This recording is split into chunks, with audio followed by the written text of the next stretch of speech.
Good afternoon, everyone, and welcome to the second round of the Rotax Max Challenge Germany season here at the Motorsport Arena in Mülsen, die Kartbahn Deutschlands. My name's Alex Goldschmidt, your live stream commentator, and over the next few days we will have plenty of racing action, and also for the first time in Rotax Max Challenge Germany history, we welcome the Deutsche Elektrokart Meisterschaft here in Eastern Germany. This circuit opened back in 2019, spans a length of 1,315 meters. DEKM qualifying underway at the moment. And at the minute, we do have a very notable guest driver with us this weekend. Corinna Camper from Austria is part of the expert panel with ORF's coverage of Formula One, and has worked alongside the likes of Alexander Wurz and also Ferdinand von Habsburg, but most recently in her karting career actually competed here in RMC Germany. A couple of returnees for the 2021 Deutsche Elektrokart Meisterschaft season, which is currently in the second round out of four. Jasmin Stein and Alice Spiezia do also return for the remainder of this campaign, where they will be racing at several different circuits. We have 10 or 11 drivers here this very weekend here in Mülsen. So at the moment, Francis Oscar Pelmelet is leading the way in qualifying on a 52.446 ahead of Jasmin Stein. Corinna Camper rounds out the top three, and she is currently about 0.6 of a second off of Pelmelet. Jens van der Heijden from the Netherlands, a regular in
Hello, everyone. Welcome to live coverage of the second round of the Rotax Max Challenge Germany season here at Arena E in Mülsen.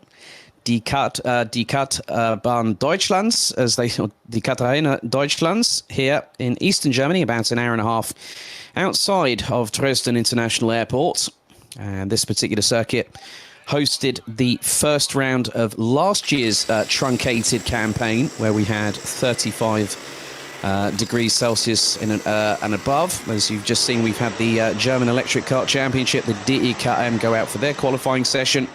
But now we have our Micromax drivers heading out onto the circuit. And coming into this round at the moment, it is Noah Janssen that leads the championship standings and currently sits on 63 points. Closest competitor with a steady success of 3 second-place finishes last time out at Wackersdorf. Niklas Casarino, Gabriel Hoffmann rounds out the top 3 in the championship standings, and they are covered by just 6 points. There is a little logo that you will see during the coverage all the way through the weekend as we send our best wishes in his recovery. Oliver Breitenbach, keep fighting, Oliver. The number 422 from Nies Racing, having suffered he's got a lot of rehab to go through, but he is okay. I had a quick catch up with him yesterday. So 5 minutes and 50 seconds to go. Ian Kleiding initially sets the benchmark here at this 1,315 metre circuit, first established and opened back in 2019. It opened the season for us last year in very hot weather conditions, in excess of 35 degrees Celsius, and also with that comes heavy weather. And that means torrential rain, which the drivers had to circumnavigate their way around yesterday.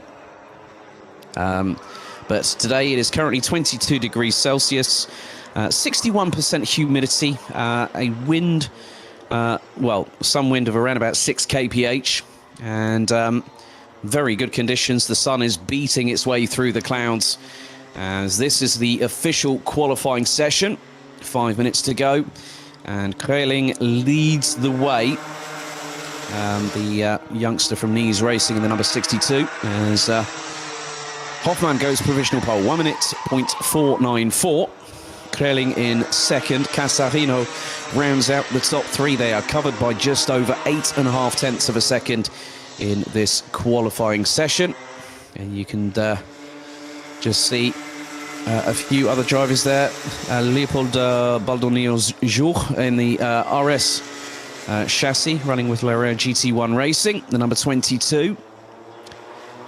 Currently, this is his first venture into RMC Germany this season. This is the 20th anniversary of the championship, and it is good to see that quite a few drivers, and there is the points leader at the moment, Noah Janssen, just going through into shot. It's a very interesting chicane, a little bit off camber. It dips to the right-hand side. And there you can see the top 3 that are trying to get their slipstream effects working rather well here at Mülsen. As you can see, it's a very, very long front straightaway. And at the moment, Noah Janssen has provisional pole in his pocket by just over 0.27 of a second ahead of Gabriel Hoffmann. No further improvements as of yet, but we are fast approaching the halfway point of the set. Well, we're over the halfway point of the session. Theo Kakati, by the way, from the United Arab Emirates in the DEKM first qualifying of the weekend. They'll have another session tomorrow. Took provisional pole by less than half a tenth from Oscar Pelmele, as Hoffmann manages to get past Casarino in the number 12.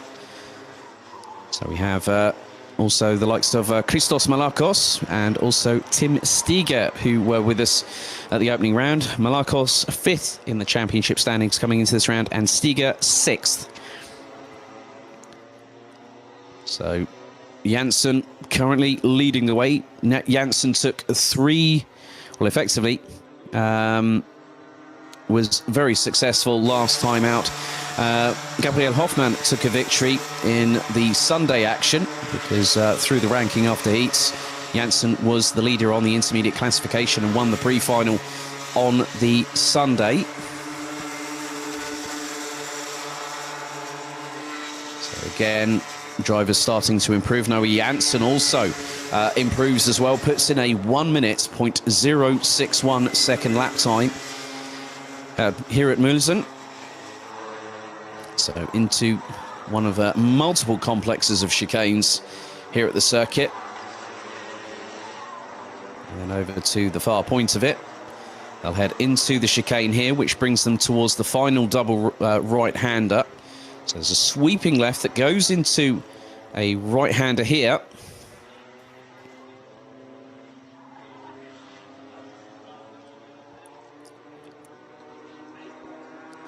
So we wait to see what will happen with regards to the times. Do they improve? Well, Arjen Kreling goes ahead of Gabriel Hoffmann and goes up into P2 on a 1 minute, 0.473. So we've got just over a minute and a half in the session to go. Tim Stiger drops down into 7th position. Got the running order. Noe Janssen with a 1 minute, 0.061 second lap time. Provisional pole by just over 0.4 of a second. Arjen Kreling goes into second ahead of Gabriel Hoffmann. Niklas Casarino rounds out the top 4 places ahead of Leopold Juch in the number 22, with Christos Malakos and Tim Stiger rounding out the 7 strong.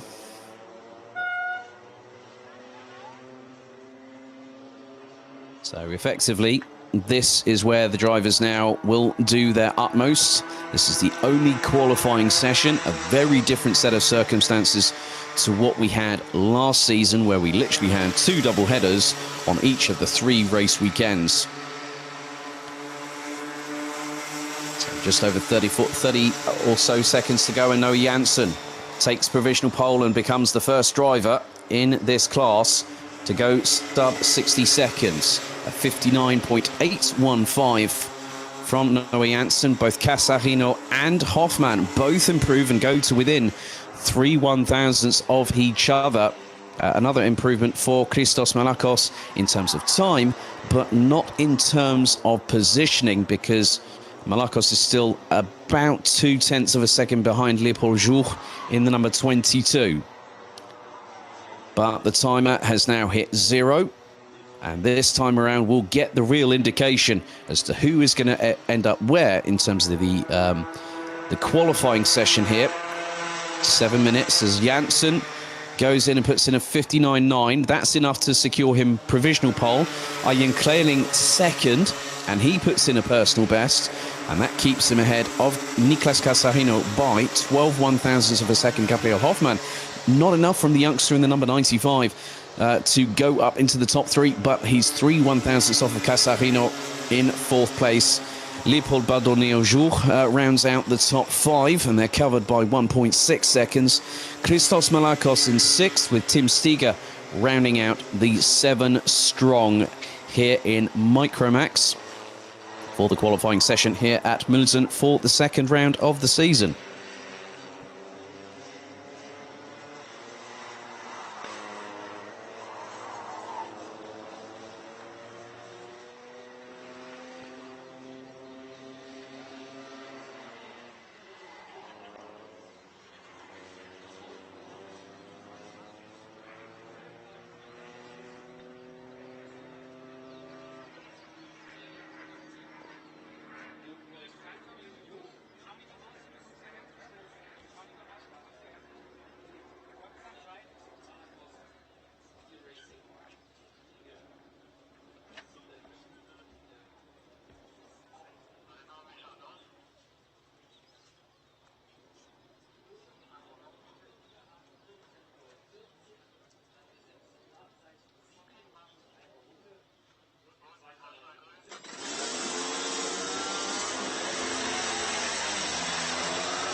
So we now get ourselves underway with our 2nd qualifying session for the generic Rotax Max Challenge Germany ranks here, but you can see just how things were running on that. So now we get into qualifying for all the classes, and now we have Minimax out on circuit. Coming into this round, Mika Trapp leads the way on 66 points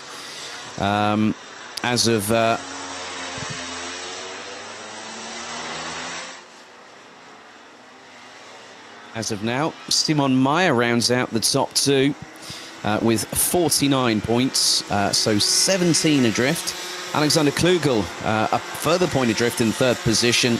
David Girouche rounding out the top four ahead of Naim Bretag. A bit of a difficult opening weekend of the season for Kenyon Washington in the 114, but he is looking to strike back here at Mülsen. He did get an 8th and a 2nd last year for the opening round of the season, and if anyone might remember that one, that was a bit of a doozy when it came to how difficult the weather was to circumnavigate.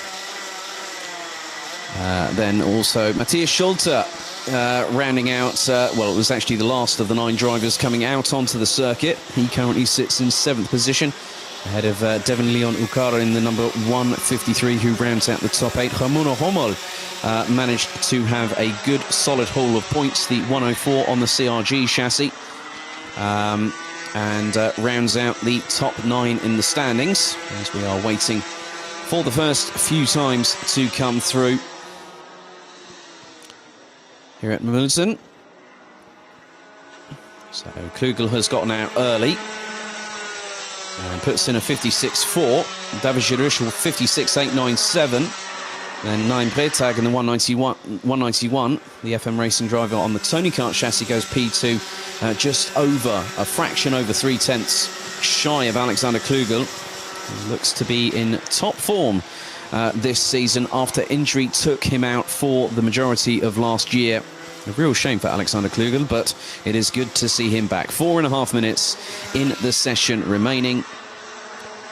So 4 drivers have registered a lap time. Now you see that both Kenyon Washington and Mika Trapp go 3rd and 1st respectively. Top 3 covered by just over 2.3 of a second. And the speed is ramping up. So Mika Trapp, pole position from him at the moment, 56.288. Alexander Klugel will cross the line and go. Wow, that is a howitzer of a lap for the 180 from Karchmi. 55.678 from Alexander Klugel, and that has put a lot of distance in terms of pure qualifying pace between himself and Mika Trapp. And the 118 currently sitting on a 56.288, but Mika Trapp has yet to cross the stripe to secure a 2nd lap time, but that will happen momentarily. And if I'm very much mistaken, well, I might be not very much mistaken, because Simon Meyer goes 2nd, but then Mika Trapp responds, and Trapp is just under 2/10 shy of hitting that sub-56-second barrier. Here at Mülsen, the gap between Alexander Klugel and Mika Trapp at the moment is just a hair's breadth over half a second as Klugel gets his head down, comes across the line once again. 56.1 that particular occasion. So Alexander Klugel putting in the hard work now, and that will give him the opportunity a little bit later on with regards to the racing. So each class, apart from DEKM, will have 2 heats today. Micro and Mini, 7 minutes plus an additional lap, as will juniors, and then the rest of the drivers. So seniors, DD2 and DD2 Masters, they will have 10 minutes plus an additional lap. The pre-final for the DEKM will be 10 minutes plus a lap, and then their final a little bit later on today will be 12 minutes plus an additional lap. So Matthias Schulte gets past Kenyon Washington as the 150 on the Maranello chassis goes P5 with a 56.095. Everyone is improving as Alexander Klugel has responded to Mika Trapp. Mika Trapp put in a 55.438. Alexander Klugel has just gone shy of a 1/10 of a second quicker on that particular occasion. The 180 goes in and puts in a 55.344 second lap time. So Alexander Klugel is showcasing that his pace is not to be trifled with. So into the last minute and 3/4 we go. Klugel leads from Trapp, Bretag, Meyer, Schulte, Washington, and now Mika Trapp responds and goes 82 thousandths quicker than Alexander Klugel, and Matthias Schulte in the 150 goes up to P3 with a 55.843 second lap time around this fantastic circuit here at Mülsen. So a good showcase from these drivers. And Ramon Hummel, a fairly new driver here in the RMC Germany ranks, ends up, well, Ramon is still putting lap times in, and that's a good thing about learning in qualifying. You can understand the circuit a little bit more, and we'll learn even more throughout the course of the proceedings today. And we have got a very, very packed timetable all the way through to around about 6:45 local time here in Germany. So into the last 45 seconds, Mika Trapp still running in the 55s, but it's the high 55s on this particular occasion. 55.946. Alexander Klugel rounds out the top two. They are covered by just over 0.8 of a second after what has been a rather frantic qualifying session here in Mülsen for the second round of the season. So they only get one stab at it effectively, and this is where these laps will really count, because they now start crossing the line with about 15 or so seconds to go. And that now, Devin Leon Ukar gets past David Chirush, the top 8 drivers, covered by just over 1.2 seconds in this qualifying session. But will there be a change? And there has been a change, because Alexander Klugel in the meantime has put in the best lap of anybody, and the checkered flag is now out for this session. So Mika Trapp will not be able to improve and cannot better the 55.176 second lap time from Alexander Klugel. Matthias Schulte takes P3 at the moment. Washington down in 6th. Meyer down in 5th. Ramon Hummel will start in 9th position for the first race, which takes place 2 minutes to 3 local time as more drivers cross the stripe. Let's see who's going to do what they can. David Chirush will start 8th. Naim Bretag and Simon Meyer, and also they will round out the top 5 positions. Devin Leon Ukar in the 153 will round out the top 7 positions, who were covered by 1.1 seconds at the end of the session itself. So that now provides us with an opportunity to just take a brief respite, if you will. And the drivers now will be getting themselves primed and ready for their first heat a little bit later on today. But Alexander Klugel is provisionally your mini-max pole position setter here at Mülsen, with a 55.176 second lap time. Mika Trapp takes second with a 55.262, and that was 86 thousandths behind. Matthias Schulte in 3rd place, ahead of Naim Bretag, Simon Meyer, Kenyon Washington, Devin Leon Ukar, David Chirush, and Ramon Hummel rounding out the 9 strong on that session. So after this, we will have just a few more qualifying sessions to go, 4 in total. So a total of, and I've done some calculating over the past couple of days before we got the live stream going here this afternoon. And effectively, over the course of the next day and a bit, we will have nearly an hour's worth of qualifying and nearly 5 hours worth of racing action. So a total, as the car park starts to unfold, we have 30 junior road tax drivers, some of which have come over from other championships, which includes the Euro Trophy, to get themselves ready for their racing next weekend. It's the 3rd race weekend of 4 for the Euro Trophy at this very circuit here in Mülsen. And coming into this round of the championship, Fahin Mega leads the way on a maximum score of 75 points. Pilokart Racing Team's Nikita Genza rounds out the top 2 and is 19 points adrift. A further 11 points back, rounding out the top 3, is Denmark's Mikkel Pedersen. Rafael Renhofer, who is, I understand, courtesy of his dad Martin, that he's got both hands fully operational and he's back to 100%. Well, let's see if Renhofer can make that work. Renhofer took a 2nd place back at the season opener at Wackersdorf 2 weeks ago. As we start to get the initial times coming through from the drivers. Farin Mega, Nikita Genza and Mikkel Pedersen, top 3 in the championship. They are line astern as they come through in towards the infield part of the circuit. Very fast flowing, but it's also, you've got to use a bit of momentum carry, use a bit of leaning going into the corners like Farin Mega's just doing through that left-hander, just to really put a bit more balance and a bit more purchase on that side of the kart, so to allow those Mojo tyres to grip into the asphalt and really get some purchase.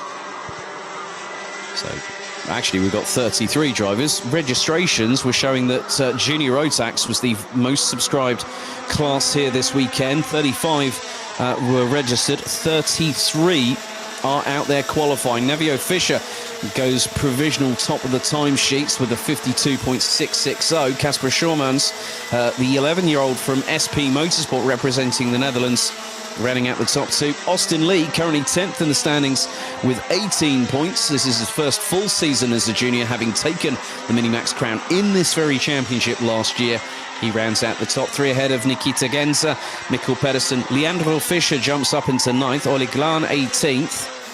Lewis Reichel now jumps up into 17th position before Montego Masson decides to put the cat amongst the pigeons and throws the 282 entry up to 6th place with just over 5 minutes on the clock remaining.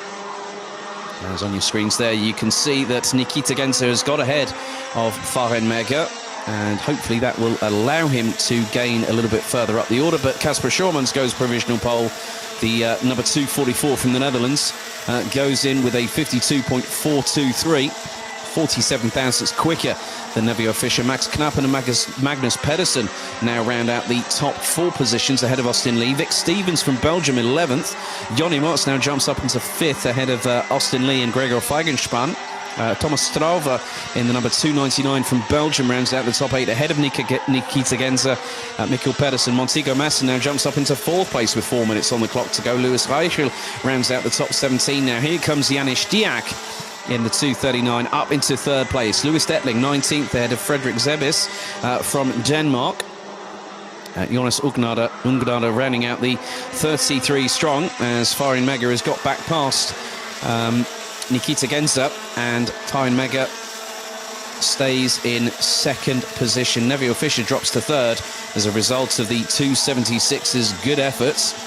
Mega last weekend in Marienburg hit the podium, 2nd position ahead, well, behind Kai Gelets and also ahead of Mathis Turlo. So a good turn of success for Farin Mega so far, leading the championship here. He's also competing in the Euro Trophy this time next week, so a very, very busy calendar for the young German. 2018 Rotax Max Challenge Grand Finals Minimax champion back in Conde Paraíba in Brazil. Janis Diak hits the top of the timesheets and goes 69 thousandths quicker than Casper Schormans. Mega Genza, as Nevio Fischer goes top of the timesheets, so 52.104. We're into the last 2 minutes and 20 seconds of this fast-paced Junior Rotax qualifying session here in Eastern Germany. And very, very interesting to see the contrasting driving styles. Some will use a bit more steering input going through into corners. Some will be a bit more cool, calm, and a bit more direct with the steering application, the brake and throttle modulation on these karts. All direct drive apart from DD2 and DD2 Masters, which have the gearboxes on them. Janis Diak drops down into 3rd place. Lewis Detling now hits 15th ahead of Gregor Feigenspan. And when we look at the fact of the matter that the top 26 covered by 1.2 seconds, Nikita Genza crosses the line once again. Stays 9th at the moment, does not improve in lap time. Nevio Fischer, Casper Schormans, Thomas Strauver jumps ahead of Farin Mega. And then here comes Rafael Balzer in the 217. He goes up into P6. Maurice Volper jumps up into 17th, sandwiching himself between Lewis Detling and Gregor Feigenspan. Hugo Gürtel rounds out the top 27 ahead of Maximilian Schreier, Ole Glan and Tom Reger, who complete the top 30 positions. We're into the last 60 seconds of this qualifying session. And Tom Reger has gotten himself into 30th. Jonas Ungnade gets himself away from the bottom of the timesheets and hits 31st position. So we have got a couple of duplications on our timing screen, but both drivers, Ungnade and Heichel, have put laps down in qualification. But Nevio Fischer, with just around 30 seconds to go, holds provisional pole ahead of the young Dutchman. Kasper Schormann's Farin Mega rounds out the top three. Good to see Rafael Renhofer fighting at the sharp end of the grid. 6 1,000ths off of Farin Mega, who in turn is 16 1,000ths off of Kasper Schormann's. And the gaps are ridiculously close. I do not see anyone until 24th position. Well, actually, make that slightly different there. Between Vic Stevens and Nikita Genza, the gap is 0.117. Everyone else, all the way down to Leandro Fischer, the gaps do not increase past a tenth of a second. Right, checkered flag is out for the session. Nevio Fischer stays at the top of the timesheets, but Montego Mülsen is the danger driver here. Janis Diak drops to 7th as Rafael Renhofer puts in an absolute belter at the flag. A 51.983 from the 232 with FM Racing. And it's going to be enough to take away pole position from Nevio Fischer. And Montego Mülsen looks to be rather close, but he's one of the drivers that I'm keeping my eye on. Farin Mega, 5th. Montego Mülsen didn't improve on that on his last lap. So that put the number 282 down, kept it in 3rd place. Other drivers such as Louis Heichel, Gregor Feigenspan, yet to cross the line. They are both respectively, Louis Detling, 18th and 20th at the moment. Luigi Gazzo rounds out the 34 drivers that have made it onto the circuit. Jonas Ungnade still showing in 32nd position, but Rafael Renhofer with an absolute belter of a lap. He put that in when he needed to the most, and it was right at the death on his final flying lap here in qualifying. So provisionally, qualification this time around, it's in the hands of Rafael Renhofer from FM Racing in the 232, who put in a 51.983 second lap time to take provisional pole in the session. Nevio Fischer in 2nd ahead of Montego Mülsen, Kasper Schormann's and Farin Mega, who round out the top 5, covered by just over 2.1 tenths of a second. 5th, it's Thomas Strauve, and then it's Janis Diak, Mikkel Pedersen, Max Knappen, and Rafael Balzer. Magnus Pedersen, Nikita Genza, Vic Stevens, Austin Lee. That is the top 15, and they're covered by 0.67 of a second. And there is someone pushing their cart back.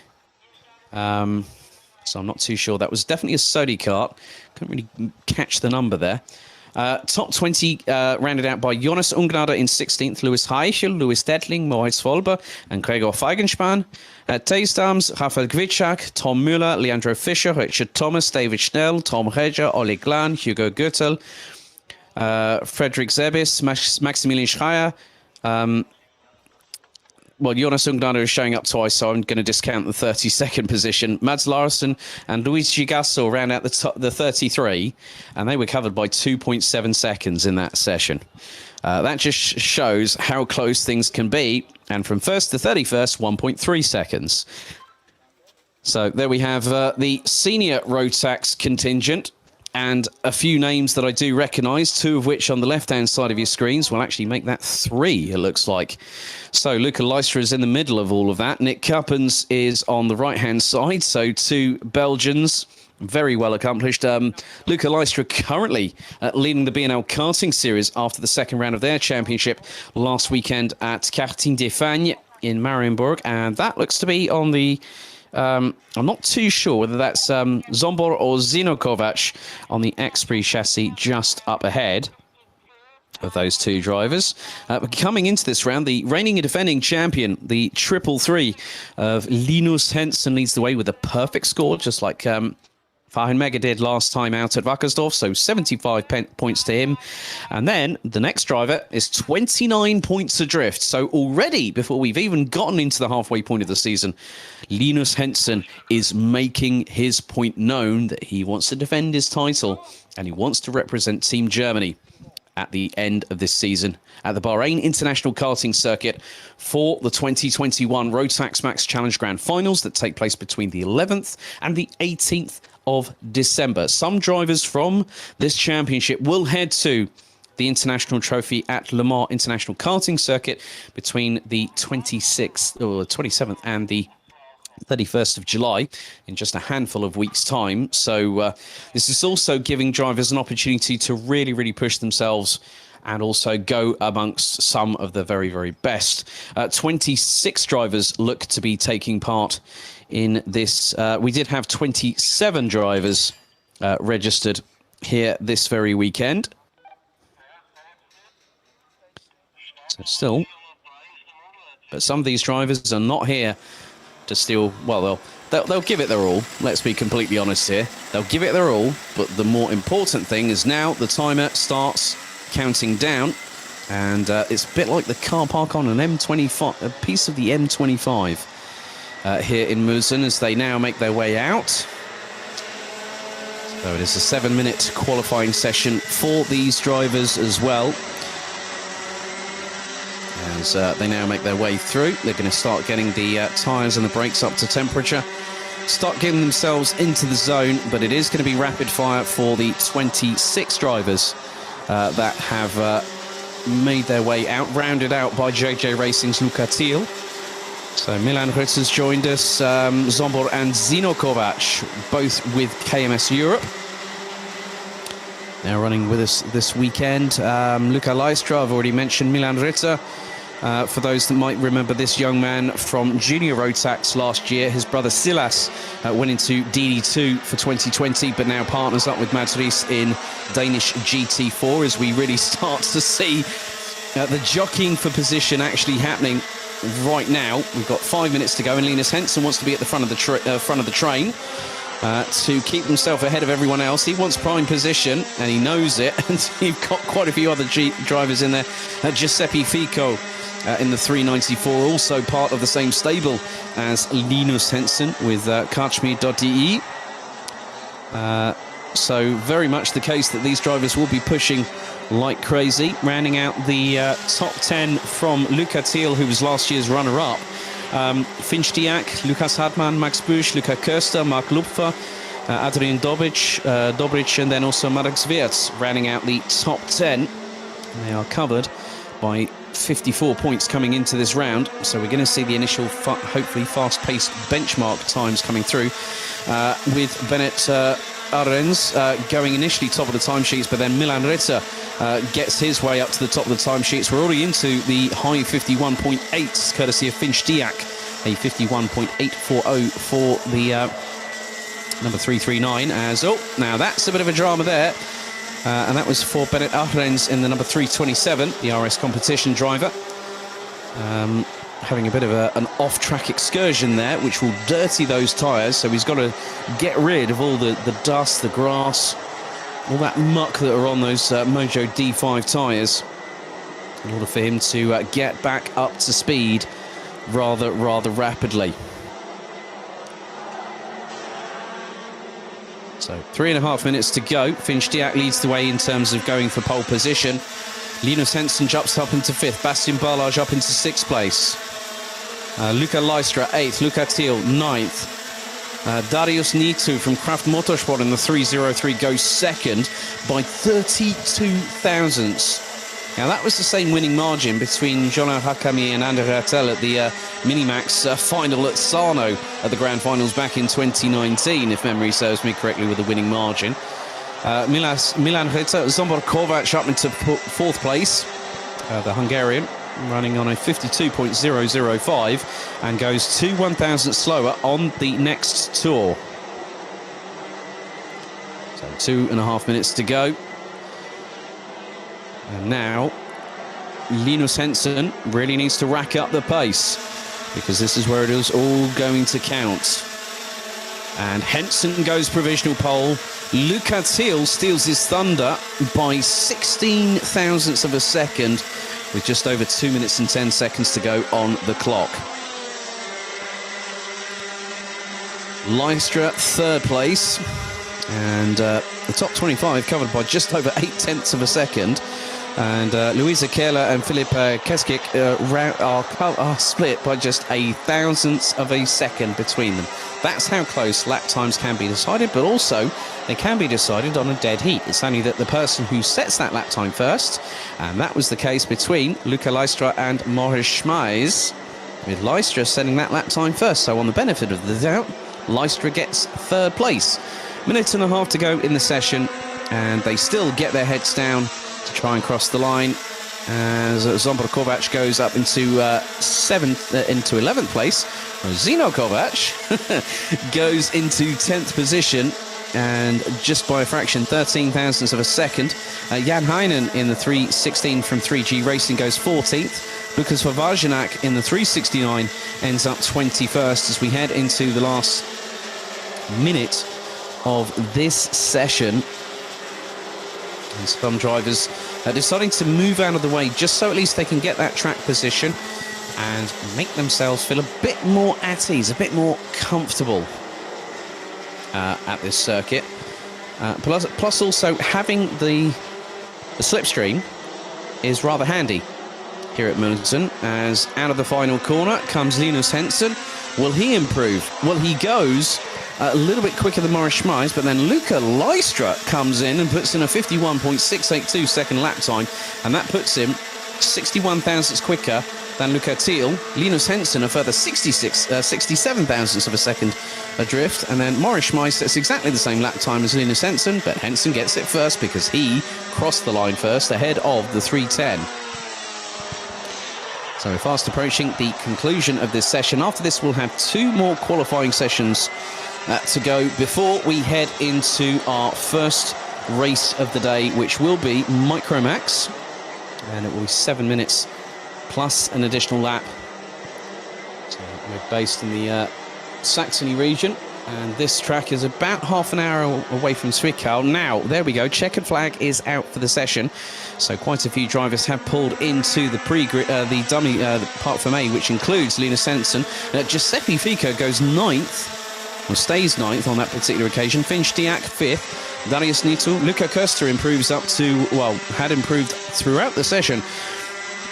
Wild man that managed to win a race whilst tagging both left tyre sidewalls onto the barriers in the wet on the Saturday on the opening round here last year. He places 7th ahead of Milan Ritter, Giuseppe Fico. Bennett Ahrens, 2nd in the championship, rounds out the top 13, who are covered by less than 0.3 of a second. And it looks like we did have Lucas Thompson in the 312 was showing up a little bit earlier on the timing screens, and unfortunately Lucas does not seem to have set a lap time, but Luca Leistra from Bouvin Power, the young Belgian in the 356, takes pole position here at the second round of the championship, ahead of Luca Thiel in the 399. Linus Henson, the current championship leader and reigning and defending champion, rounds out the top three, level on time with Maurice Schmeis from Germany in the 310, but Henson will be in third as a result of getting that lap time first. Finn Stiak rounds out the top 5 ahead of Darius Nitu, Luca Köster, Milan Ritter, Giuseppe Fico, Zino Kovac rounding out the top 10. And it's Zsombor Kovac, Bastian Balázs, Bennett Ahrens, Jan Heinen and Lukas Hartmann that round out the top 15. Rounding out the 27 strong will be as follows: Max Busch, Adrian Dobrich, Denny Berndt, Andrei Petropoulos, Marek Svirts, Lukas Vavajanak, Lasse Reinhardt, Philip Keskik, Kian Agasade, Luisa Keller and Nick Cuppens rounding out the 27 strong drivers, because I think, let's just have a look. Well, Lucas Thompson, that's not a lap time that's going to be at the top of the timesheets, I'm afraid. So Luca Leistra effectively has pole position for the first race a little bit later on. Their first race will take place at approximately 15:52 local time, but there was a little bit of a delay in getting going after the lunch break here at Mülsen, so whether there were some earlier delays, but Leistra takes pole in that session. All results that have been uttered by my own dulcet tones here today are provisional, pending any sporting and technical post-race or post-session checks. So if there are any appeals, or if there's anything judged to be not within the, to be contravening regulations here at RMC Germany, then they will be swiftly and expediently dealt with by the relevant parties involved.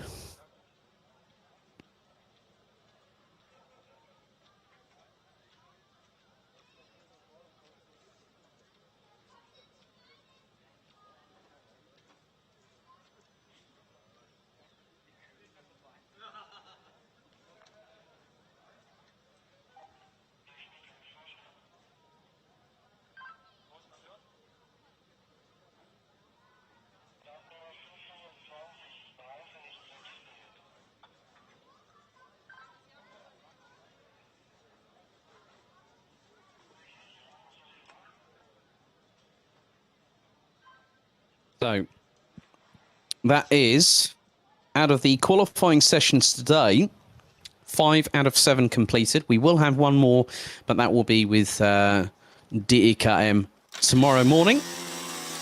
So there is DD2 about to get out onto the circuit. Obviously, keep fighting, Oliver. We send our very best regards to our good friend in the paddock, Oliver Weidenbach, who is recovering from his hefty incident 2 weeks ago at Wackersdorf. And a lot of the community here in the RMC Germany paddock have come together, and they are with pride putting on "Keep Fighting Oliver" stickers on the front of their carts. That's a real good pleasure to see. I had a catch up with Oliver. He's starting to take his first few steps. He says the pain is starting to get a bit more bearable, but hopefully we will see him back in the paddock very, very soon indeed. And there is the 439 of FM Racing's Long Seifried. So looking into the championship standings, coming into this round of the season, Mika Metz is leading the way, because obviously with the final being curtailed with just a couple of minutes completed after a full course yellow and then an immediate red flag, we only had the pre-final take place. Same with DD2 Masters. So that race for DD2 and DD2 Masters will be run a little bit later on this season. So Mika Metz leads the way on 41 points. Marcel Steinert, who was a bit of a troublemaker last time out, he got himself into second position. Karl Schmid's Robert Schorpian showed really good purchase and pace. Third in the pre-final last time out, 27 points. Yannick Jacobs and Oliver Weidenbach's brother, Florian, who is the current reigning and defending champion, if memory serves me correctly. He is currently P5 in the standings. As now they start really winding up the wick on these road tax racing engines and getting them up to full speed. So Dennis Thiem is the first one to set an initial benchmark and puts in a 50.637. Leon Art, Lawrence Seifried, Philipp Dreschler, Dennis Schallau. That is the current top 5, as we do wait for quite a few other drivers, including some that are out on the circuit. Some new Matthias Lund has been racing in this championship, but the current reigning and defending Euro Trophy champion and former 2-time BNL Karting Series champion SP Motorsport's Zana Schriblak is also here in competition. Tim Stender goes 8th, Yannick Herrmann 12th, Fortios Kalfas rounds out the top 13. So we are still waiting for a few drivers to get themselves up to speed, which does include Mika Metz, Mark Bartels, 2 of 4 Dom Motorsport Kart Republic karts here this weekend, with Thiem and Arndt leading the way. Ronnie Göttler, who didn't have a weekend to remember, unfortunately, last time out a couple of weeks ago. Ronnie Göttler ends up going into P2, 59 thousandths off of the pace from Dennis Thiem. But then Yannick Jacobs from Kraft Motorsport jumps up into second position. Jacobs also another driver that we've got to keep our eyes on this weekend. We're heading fast towards the halfway point of this session. So at the moment, Dennis Thiem leads the way. We are waiting for lap times. Zana Schriblak goes provisional top of the timesheets. Mika Metz goes second. 45 thousandths separate the pair. Mark Bartels up to 12th. Dennis Thiem and Lawrence Seifried do not improve. Neither does Philipp Dreschler, who finds himself down in 16th position. So Zana Schriblak 45 thousandths quicker than Mika Metz, and then Dennis Thiem rounding out the top 3. It's an all-Kart Republic top 3 as well in terms of chassis providers, and they are covered by 0.145 of a second. 21 thousandths out of that is the highest placed Tony Kart in this qualifying session. That's Yannick Jacobs in the 401. So Matthias Lund stays now, or goes up into 5th position on a 50.668. Goes 11 thousandths quicker than Ronnie Göttler, who drops down to what is, well, he was effectively P7. Ronnie Göttler now drops down into P9. Fabian Bock up into 7th position. Lawrence Seyfried is dropping down the order. And the 439 running on the Comp Kart chassis. He is currently 13th position. Just over 2 minutes and 20 seconds still to go, as we have got double waved yellows going into the penultimate right-hander of the circuit. So something has transpired there. So that will mean that it is a case of slow down and prepare to stop if required. So that will mean also no overtaking. There is the 430, that's the 410. Florian Breitenbach, in the meantime, has gone provisional pole by 81 thousandths. Schriblak crosses the line and does not, well, he was on an outlap effectively on that one. So Florian Breitenbach leading the way in terms of going for pole position. We've got just over a minute and a half of this session remaining. So no improvements from a lot, if not all, of the field here in DD2. So 23 drivers, which was effectively what we had in terms of registrations. So Matthias Lund does not improve. Florian Breitenbach does a 50.748. And there is Lawrence Seyfried, who I think has decided to call it quits for qualifying, with a minute on the timer to go. There's Mika Metz and Fabian Bock in the 464 and the 481. Currently sitting 3rd and 8th in this session, respectively. They've got a Knees Racing kart just behind, as Mika Metz decides to hold back. And that's Jana Stier in the 444. Now, she's doing really well at the moment. Top 4 covered by just under a 10th and a half, and Jana Stier is 20 thousandths off of breaking into the top 3. She had a bit of a topsy-turvy season last year. There is a Kraft Motorsport kart, unfortunately, that's pulled off. I think that's Yannick Herrmann in the 469. So Jana Stier decides to back out of qualifying. So I think now with that Yannick Herrmann's kart, and he's behind the barriers as well, there is the 402. And that's Philipp Dreschler, who's now about to cross the line as the checkered flag comes out for the session. And Dreschler remains in 17th position after all that. And you can just see that some of the drivers are pushing. But because of what has happened with the double-waved yellows later on in the session, it has caused drivers to not second-guess themselves, but it's more a case of second-guess the situation. Full course yellow now being employed after qualifying. So Philipp Dreschler in 17th, Francisco Blum and Fortius Kalfas round out the top 22. That provisional pole goes to the number 433. Rather fitting that Florian Breitenbach takes pole position here at Mülsen. And I know for a fact that Oliver is watching, and he will be cheering on the crew in Knees Racing all weekend long. Just a very big family in that awning, and obviously it gives us a reminder what happened 2 weeks ago in Wackersdorf, how dangerous motorsport really is, and something like that can happen. It gives us a sharp reminder, a sharp jolt to the side of the ribs, as if to say, hey, we know it is dangerous. And everyone who gets onto that track, I have full respect for, because they are committed to doing so. Zana Schriblak does cross the line, does not improve, and will stay 2nd. But it's Florian Breitenbach in the 433 that takes provisional pole. Zana Schriblak in the 410 will round out the top 2. Current championship leader Mika Metz and the number 444 of Jana Stier ran out the top 4 positions ahead of Dennis Thiem and Yannick Jacobs in the 4:54 and the 4:01. Fabian Pock took 7th in the session ahead of Denmark's Mathias Lund, with Ronnie Göttler and Mark Bartels running out the top 10, covered by a fraction over 0.3 of a second. Ragnar Veres in 11th ahead of Leon Arndt, Long Seifried, Marcel Steinert and Robert Schopian running out the top 15, covered by just over 6.5 of a second. Hannes Border, Philipp Dreschler, Tim Stender, Jonas Wolscheid, Denis Chalau, Francisco Blum, Matthias Kalfas and Yannick Hermann ran out the top 20, well, the 23 strong, with Hermann only covering 2 laps in that qualifying session. So Yannick Hermann has got a lot of work to do, a bit of a steep hill to climb later on today in their first of 2 races. Next up, we will have the DD2 Masters contingent out for their session.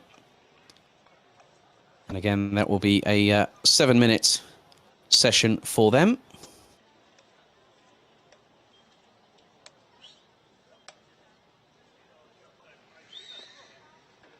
So currently around 22 degrees Celsius air temperature. Sunshine is here at the circuit itself. So the drivers will be getting themselves ready, geared up. So for those wondering about the running order this weekend, we will have Micromax Heat 1 as the first one, Minimax Heat 1, and then we'll have the pre-final for the Deutsche Elektrokart Meisterschaft. Then it will be juniors, seniors, DD2, and then DD2 Masters. We'll then run exactly the same format for the respective races. So DECAM will have a pre-final and a final both days, and also have their own standalone qualifying session, which will be 8 minutes in duration. So taking a look ahead of what we have here for DD2 Masters. Tommy Helfinger leads the standings after the shortened race meeting at Wackersdorf, so he currently has 50 points to his credit. Michael Becker in the 5:26 rounds out the top 2 positions in the championship standings, with Thomas Piet in the number 550, showing really good purchase on the Praga chassis, especially when it came to the pre-final where he took 3rd position. Marco Winkler, also one to watch out for this season, has switched from Sudicart to Parolin for 2021 and is rather enjoying himself at the moment. Daniel Schollenberger, Andreas Frenzel, Stefan Grabau, Lennart Schreiber, Patrick Weinstock and Klaus Panert ran out the top 10 positions in the standings, and they are covered by 38 points coming into this championship round. And for those wondering about the remainder of the calendar, it's the 21st and the 22nd of August at the Kartbahn Kerpen Mannheim. That will be for the penultimate round, and then the season will conclude at the Motorsportclub Wirkenborn, not too far outside of Wextersbach, which is approximately 60 kilometers outside of Frankfurt International Airport. The final round of the season will be the 2nd and 3rd of October.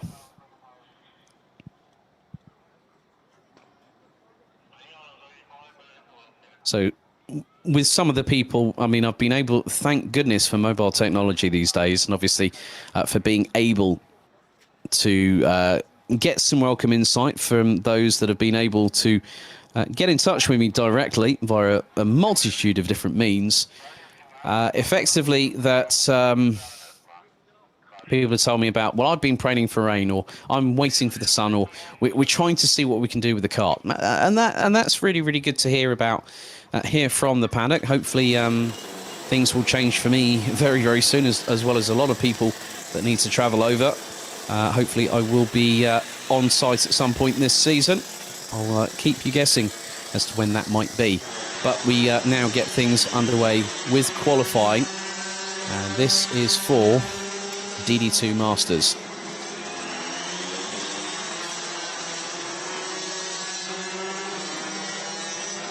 So now they make their way out onto the circuit. So just bear with us as we are waiting for the timing just to refresh, so we can get an understanding of the lap times very, very soon indeed. And there is Stefan Grabau in the 555 entry. Tommy Helfinger not too far behind in terms of track proximity.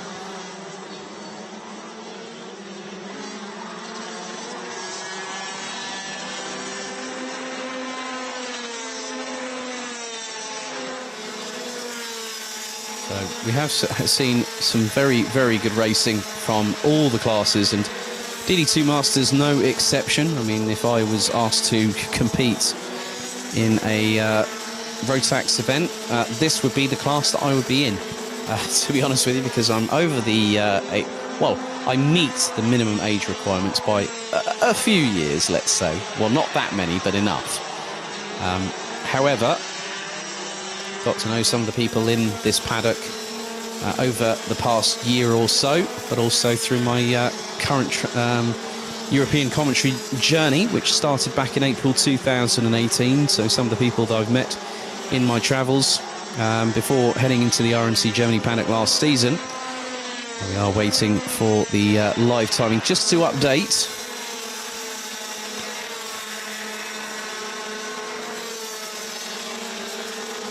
so after this session we will have our first race of the day.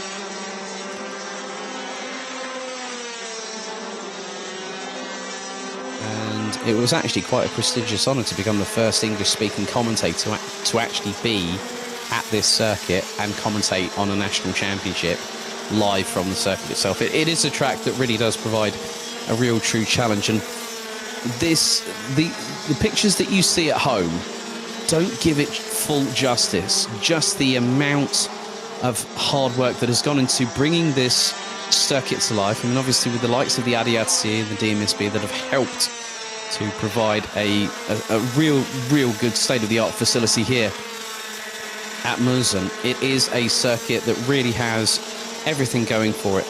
Okay, yes, it's over in the furthest, deepest parts of Eastern Germany, but it is worth every single second that you spend coming to this circuit.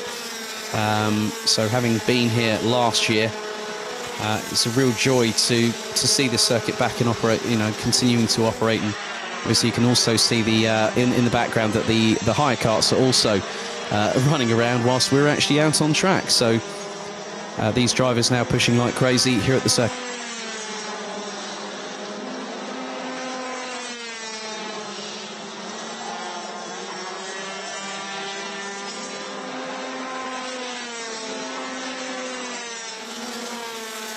Yep, so apologies once again, just keep you seeing some of the DD2 Masters drivers out there who are circulating around the track.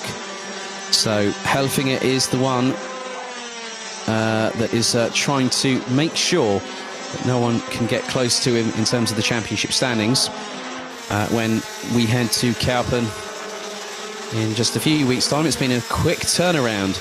2 weeks ago we were at Wackersdorf, and then probably in the best part of 5 weeks, so a bit more of a breather. But obviously there are other campaigns that some of these drivers are racing in. Some will be going to the International Trophy at Le Mans. So as far as I'm aware, you can actually head to, if you type in at RMC Germany on Facebook, there are tickets available for some of the classes. So you can contact us directly and inform us as to whether you would like to compete at Le Mans in a couple of weeks' time. I'm just trying to remember now, because I should know. I'm going to be there myself personally. It's going to be in effectively 2 weeks' time, where a lot of the drivers and teams will be at the circuit. Some are jockeying for position. There is the 5. Just trying to keep my eyes on who is out there. So I think it's the 585 of Patrick Weinstock. So when the checker flag comes out for the session, we'll give you the updated results a little bit later on. Reference who is where in terms of the positioning out on track and how things are going to be. Reference the grid positions for their first of 2 races. DD2 Masters will be running for 10 minutes plus an additional lap. That is the 585 of Patrick Weinstock there on the FM Racing liveried Tony Kart chassis. FM Racing working a bit more now these days with Comp Kart Germany.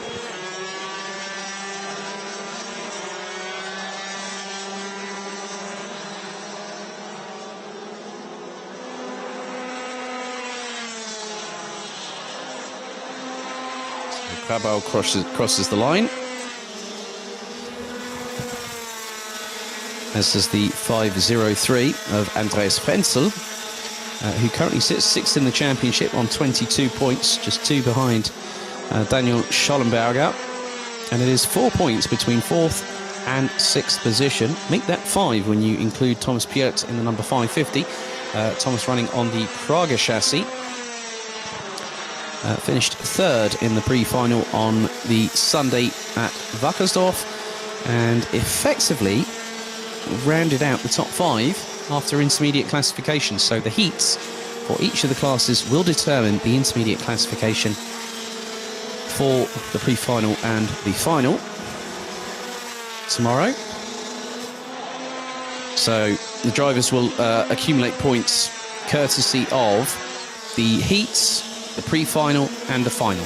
So 3 scores go towards their championships. There will be drop scores. Checkered is out for the session, and full course yellow has been employed around it. So we'll keep you updated with regards to the relevant results for qualifying.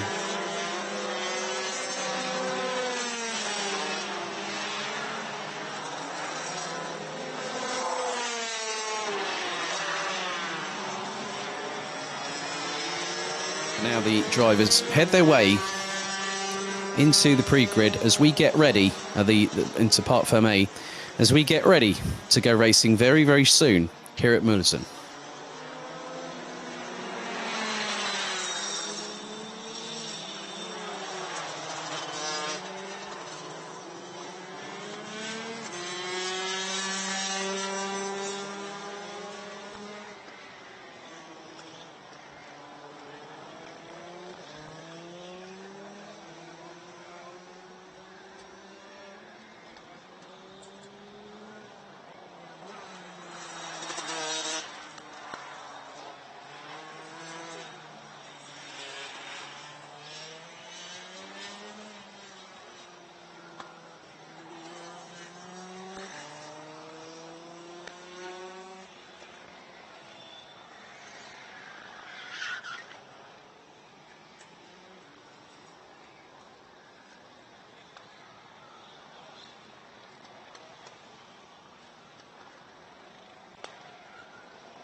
So it looks like we are about to get the action back underway, and here is the grid for Micro Max heat number 1 here in Mülsen. So Noah Janssen, after securing pole position a bit earlier on this afternoon, starts from pole position. Alongside will be Arjen Kreling in the number 62. Niklas Casarino starts in 3rd place, and alongside will be Gabriel Hoffmann. Leopold Bardonio-Joux rounds out the top 5 ahead of Christos Malakos and also Tim Steger. That is your top 7.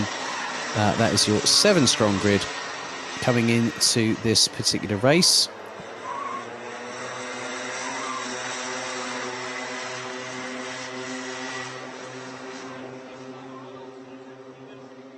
As they are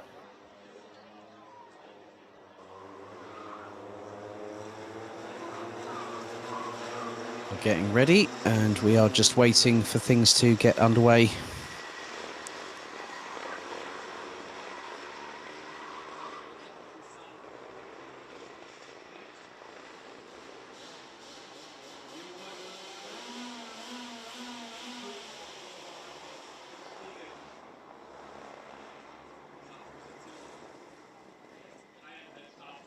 So the drivers will be getting themselves ready very, very shortly to get things going here for 7 minutes. Plus an additional lap of racing.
So with just over 4 minutes still to go in this race, Noah Janssen leads the way by 1.357 seconds ahead of Niklas Casarino. Arjen Kreling is battling away with Christos Malakos. You can actually see, well, it's actually with Casarino. So Kreling is in the slipstream, looking to get into the first corner.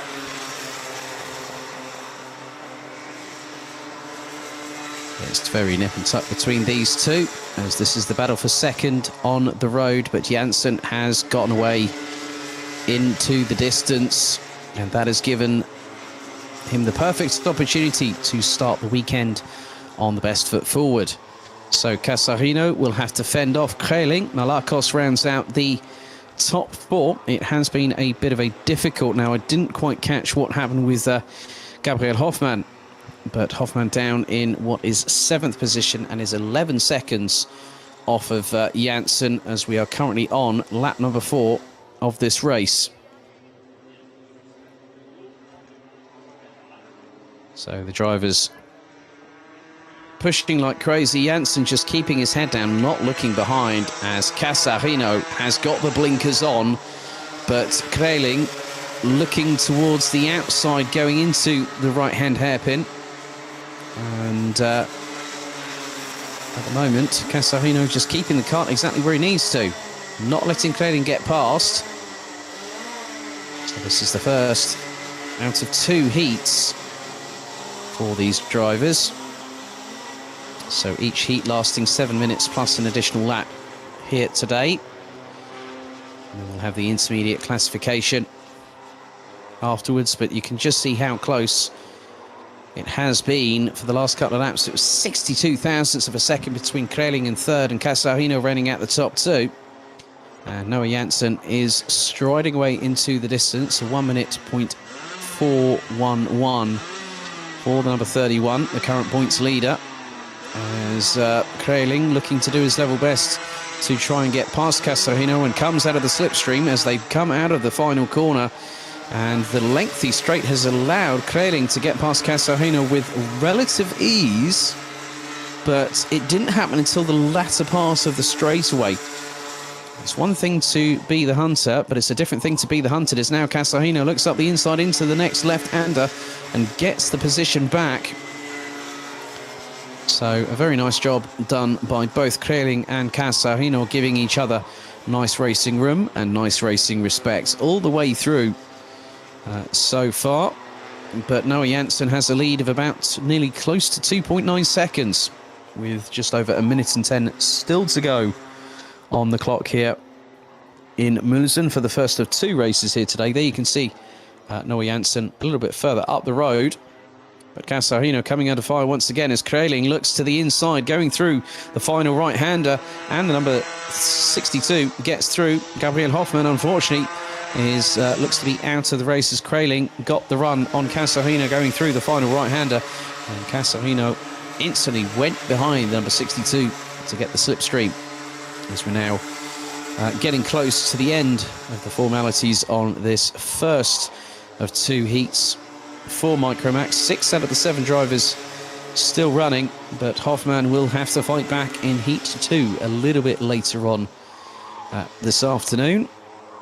Their second and final heat will be at approximately 16:46 or so. I think we're running a little bit behind schedule here at the circuit.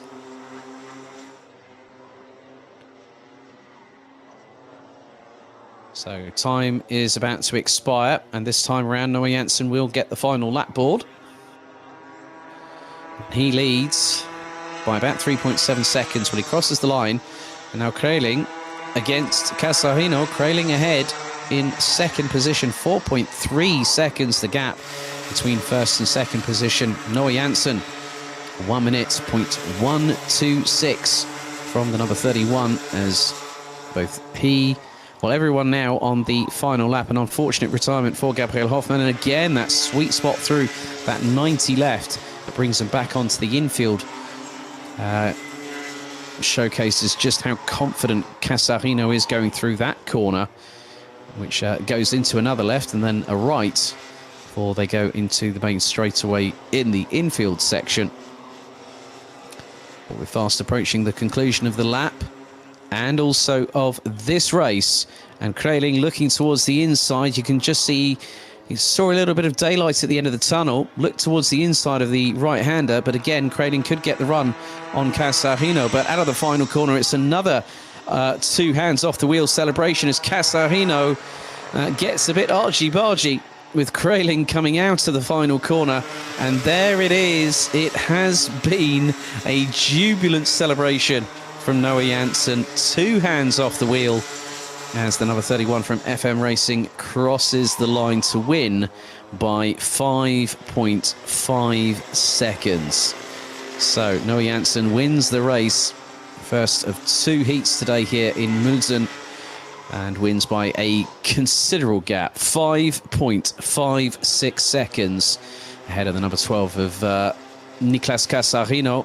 It was close, but not close enough for Arjen Kraling in the number 62, taking third at the flag. Leopold Joux rounds out the top four with Christos Malakos in fifth in the number 27. Tim Steger in the number 55 rounds out the six drivers that finished the race. Unfortunately, it was a retirement for the number 95 of Gabriel Hoffmann, who did not make it past the end of lap number 5. But Noah Janssen, jubilant in celebration, and continues on his merry way to solidify a good initial banker victory here at Mülsen for the first of their two heats today. And there you have the results on your screen. So Janssen wins it from Casarino, Kraling, Leopold Baldonio Joux, Christos Malakos, Tim Steger and Gabriel Hoffmann.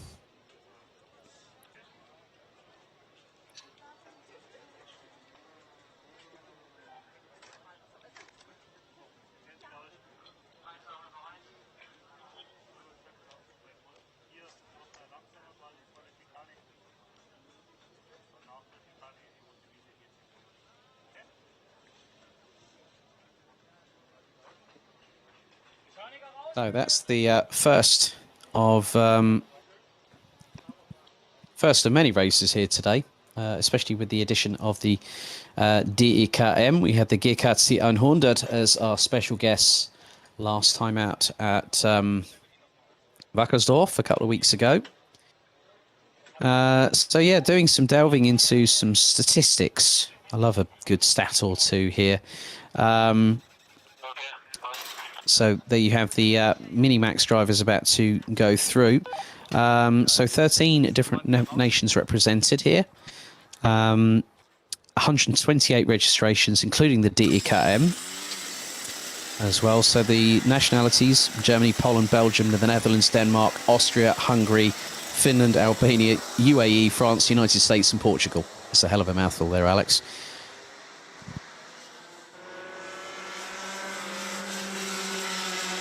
But now we get things underway with Minimax race number 1 of this meeting. Here is your starting order. It was close between Alexander Klugel and Mika Trapp, who line up on the front row. Klugel taking pole by a fraction. It was not too much. It was a 51.176 for the youngster and a 55.262 for Mika Trapp. Matthias Schulter in the 150 and Neem Breitag round out the top 4 positions. In the 191, rounding out the top 2 rows. Simon Meyer in the 145, and also Devin Leon Ukar rounding out the top 7. David Girush will start from 8th, ahead of Homona Hummel. So again, we will have these drivers doing their level best to push forward. Now, Kenyon Washington will look to get on the best foot forward here today, as it was not an easy weekend for the youngster in the 114, who was hoping for better weather today, and I think he's got his wish granted. So very shortly they will be getting things underway. They're currently on their formation lap. So Klugel will lead them from pole. Trapp will be alongside. as they will get into the tram lines and then they will get their race started. Their first of 2 races here today. So we are running slightly behind schedule. Local time has just gone 16 minutes past 3. Local time here in Mülsen, as we do wait for the green flag to fall. And when they do get going, we will be racing.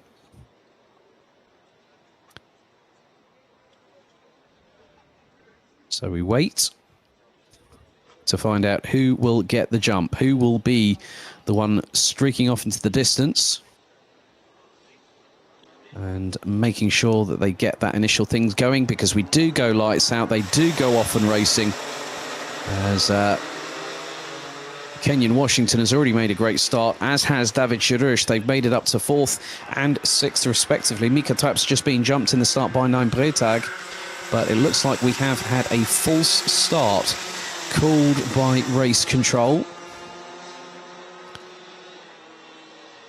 So just having a look back at the start, it was a full start that was called. So they're going on another formation lap.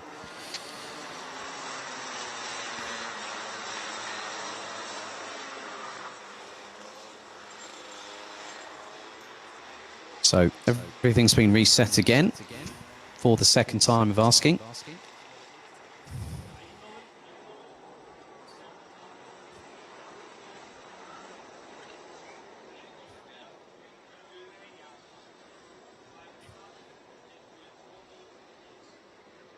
So they want to get back up to speed.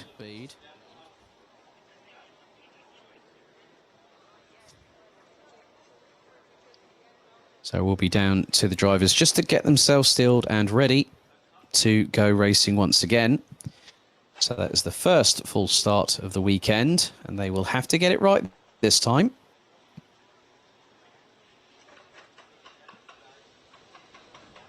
So they come out of the final corner. Into the tram lines we go. Are we ready? Are we steady? The revs rise. And this time the lights do go out, and it's a good start by Alexander Klugel as they all go harrying into turn 1 for the first time of asking. And Matthias Schulte has absolutely been like a rocket ship. He's got his way up into 2nd position. But then you've got the 153 of Devin Leon Ukar up the inside through into turn 3. So Ukar takes 2nd position from Matthias Schulte. And there is the 121 of David Girouche, who's gotten ahead as of 9 Bretag. A little bit further up the order. Kenyan Washington trying to do his level best, but now the battle for 2nd position is well and truly on, as is getting a bit elbows out between Devin Leon Ukar and Matthias Schulte. This is for 2nd on the road, but Ukar gets the upper hand, whereas Alexander Klugel is looking to break away rather early as they go through into the final corner. And Klugel puts his head down and he leads, and his lead is 2.2 seconds. He's done a Sebastian Vettel at the front of the field, and we're not even past 2 laps worth of race distance. Matthias Schulte and Kenyan Washington round out the top 4. David Girouche is now closing in on Mika Tap because they've been battling away like a good one, and nearly side by side into the next left-hander. And Girouche trying to get the upper hand, but at the minute, Mika Tap staying ahead. Simon Meyer and Homono Hummel rounding out the 9-strong grid. They are pushing like crazy, but it was side by side between Girouche and Tap a little bit further up the order. So Mika Tap has made a little bit of headway, I believe, there. So you can just see how hard these drivers are pushing. And there is the battle for 2nd place. Devin Leon Ukar again being pressurised by Matthias Schulte, who tries to send it up the inside. It gets very close between the pair. They don't make contact through into the final right-hander. And Matthias Schulte now takes 2nd position away from Devin Leon Ukar as David Girouche is closing in on Kenyan Washington, looking to put it up the inside of the 114, going through the first hairpin. And Washington manages to keep ahead at the minute, but here comes Mika Tap, and there is now it looks like there's other drivers trying to factor into this, and one of which could be Simon Meyer. But the battle for 3rd place, 4th place has really heated up because Mika Tap has gotten past David Jirush, and there is the 145 of Simon Mayer getting well and truly stuck in. It is all elbows out. Karting, well, they do say rubbing's racing, but karting is a non-contact sport. Some very good skills being showcased by these young drivers over the course of the race distance so far. 4 minutes and 13 still to go, and up the inside. Oh, that's a brazen move there by Mika Trapp. David Jirush capitalizes as Trapp got past Washington, and there goes. So Nine Bretag is out of the race, unfortunately, but the scrap for what is going to be fourth on the road is being contested by multiple drivers. This is nearly 3 wide into the hairpin. Washington sends it from absolutely nowhere up the inside of David Jirush, who drops behind Simon Mayer and Mika Trapp. So Trapp now rounds out the top 4 positions. But Kenyon Washington send up the inside was inspired on David Jirush. Now he's got some more work to do to try and close in, because it was 3 abreast ahead of Washington. He nearly could have gotten past Simon Mayer had there been an affordable gap going through, but Mayer just parked the cart on the inside of the exit of the hairpin and said to Washington, "Oh no, you don't, sunshine, you're not getting past." 3 minutes and 14 still to go. Alexander Klugel's lead over Matthias Schulter is a whopping 6 seconds. Well, another lap has been completed, as now you can see a bit of wrestling between the likes of Jirush, Washington. That's getting rather close going across the start-finish line. Schulter now 7.4 seconds behind. There's a little bit of a run wide there from Simon Mayer. That allowed Kenyon Washington to nice and neatly go up the inside, but into the run into the next left-hander. Mayer looks up the inside. Washington goes on the defensive. Jirush looking to mount a counter-attack of his own as they go through into the left-right chicane. And that allows them to get through so far. However, this race is not done and dusted yet. We've still got 2.5 minutes plus an additional lap, as Jirush finds himself down in 7th position at this particular juncture. But you can see the battle waging on a little bit further up the road, and that is between Devin Leon Ukar and Mika Trapp. Trapp trying to get past for 3rd position and then start going after Matthias Schulter. Through across the stripe they go. Mika Trapp's got the inside run, looks to the inside of Ukar and gets the move done, and makes sure that he doesn't run wide coming out of the hairpin in order to facilitate that move to fully take place. And that does well and truly happen right there and then. 1 minute and 3/4 still remaining. This battle here, this 3-way scrap between Simon Mayer, Kenyon Washington and David Jirush. This is for effectively 5th on the road, because now that Mika Trapp has dropped Devin Leon Ukar on the previous lap, or on this particular lap here, now has a chance to go after Matthias Schulter. But Alexander Klugel now has nearly an 8.3 second lead. And we are now on lap number 7 of this race. 6 laps in the books, as a move here could decide what happens. As now there is a change for 2nd.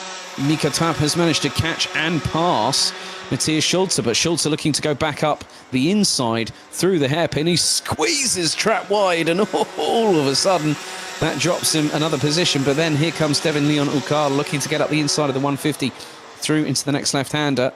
I'm sure that there might be a little bit of a discussion post-race between Schulter and Mika Trapp, but at the end of the day, there was enough room for Matthias Schulter to go for that move, and he capitalised. He used his nous on that one, did Matthias Schulter, but obviously it's a bit of a touch-and-go incident there.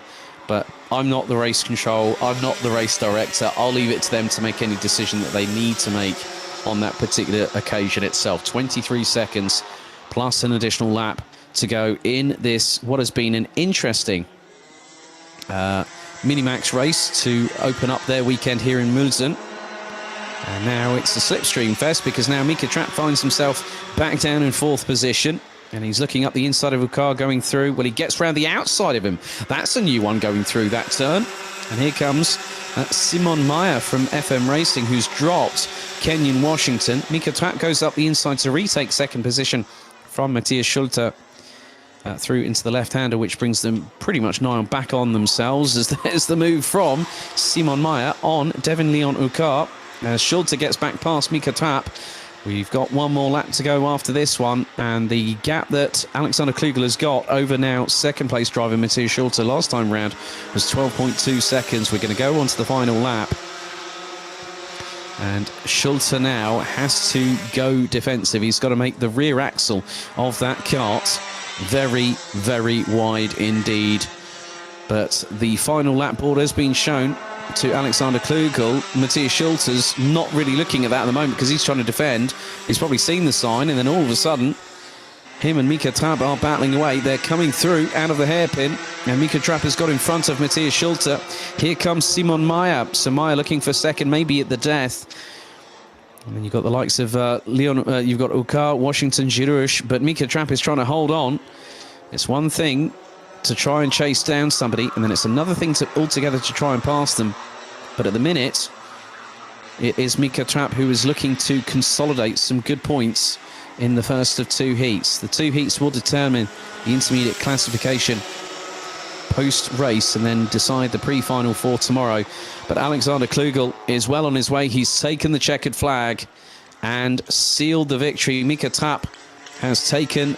He's going to come round and go round the outside of Ramona Hummel, who will cross the line a lap down at the end. But Mika Trapp takes second. Matthias Schulte, by 0.135 of a second, manages to hold on to fourth place ahead of Simon Meyer, Devin Leon Ukar, Kenyon Washington, David Girouche all the way down in seventh position, having started eighth. Ramona Hummel started in ninth, finished in eighth with Naim Bretag, unfortunately retiring on the second lap of racing.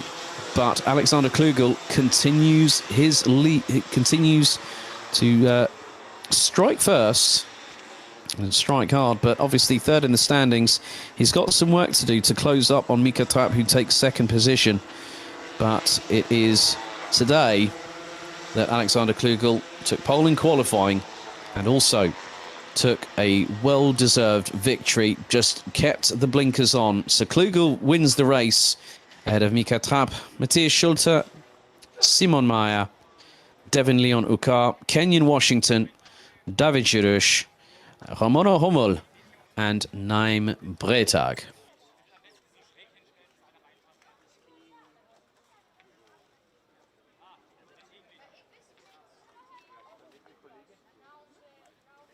So there we have the Deutsche Elektrokart Meisterschaft contingent there. The all-electric Project E20, the second-generation all-electric racer from BRP Rotax. The drivetrain this time around has been built in-house at the Austrian headquarters. A lot of weight placement. Batteries are significantly smaller than the than the Thunder, which was the first-generation kart that joined the ranks of the Rotax racing family. And these drivers are competing for championship points and also tickets for the upcoming Rotax Max Challenge Grand Finals when they have their season finale at this particular circuit. And that will take place between the 10th and the 12th of September. It's good to see them back once again. And as you can see, some new, fresh race overalls, all courtesy of Racing Point and Puma. Big thank you to them for providing a bit more colour this time around. Some red, some blue. And you can see a few of the drivers are waiting to get... Well, they're waiting. They're... Now, this is going to be different. This is going to be standing start as opposed to what we have for rolling starts. So Alexi Ilava from Finland leads the championship standings by 17 points ahead of Oscar Pellemele. There was a change in the results post-qualifying. Alice Spiezia, who qualified in fifth place, unfortunately had a front-fairing penalty, which saw the American drop to 10th. So he will be starting at the back of the grid.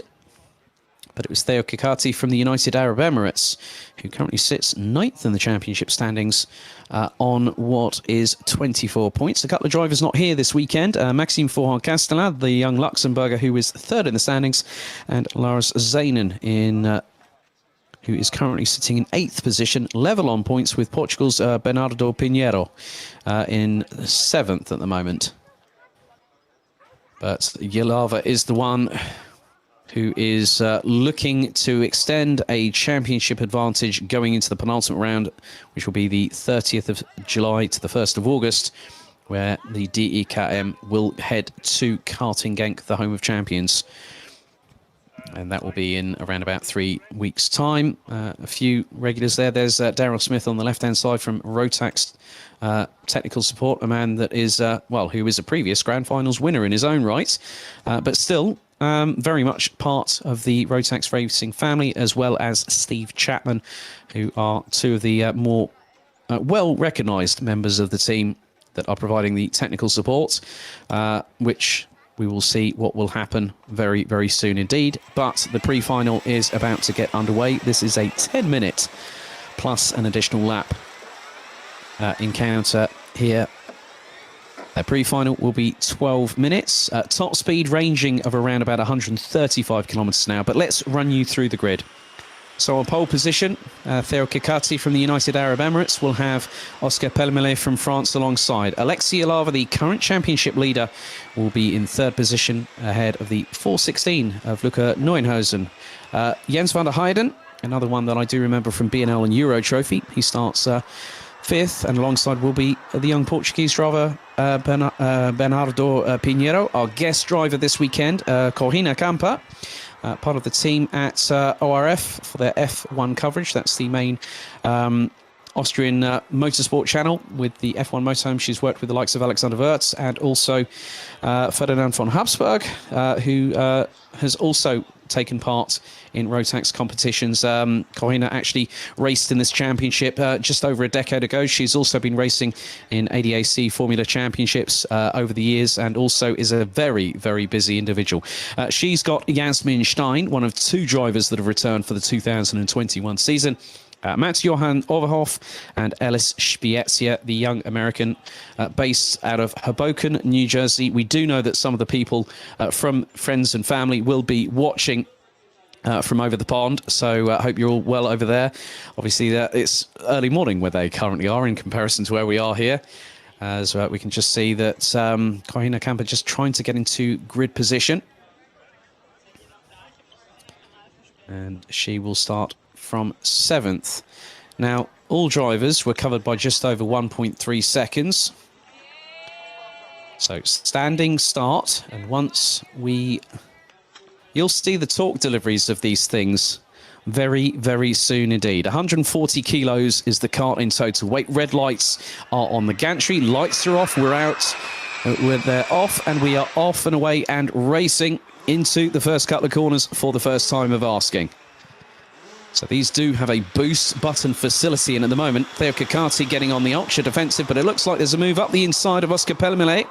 Now, who is that of all people going through? But it's getting to be a bit of a skirmish coming through. As we've already had a drama, and one driver's mounted another, one of which was the 454 Jens van der Heijden on the back of Alexei Yalava, the current championship leader. So that has changed quite a few things at the front of the order, as just keeping my eyes on who has got some blistering starts, because quite a few drivers have made their way up the order as we're very close to completing the very first lap.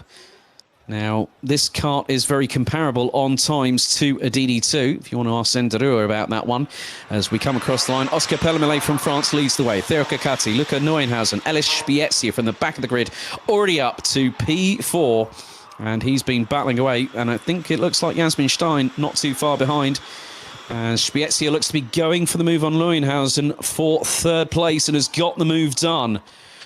So the young American, who is gone full electric in his racing career, very much a champion of that, has already got a lightning quick start to the 411 from the United States, trying to close in on Kikati and Pellemele. Yalava all the way down in 6th position ahead of Jens van der Heijden. Corina Campa in 8th place. Mats-Johan Overhoff, Bernardo Pinheiro rounding out the top 10.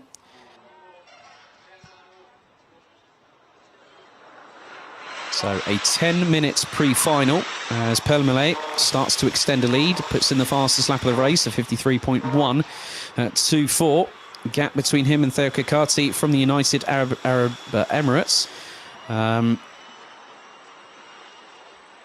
and is representing Al Ain Raceway, I believe. So hopefully Guy Sheffield is watching at the moment. I hope you're well, Guy.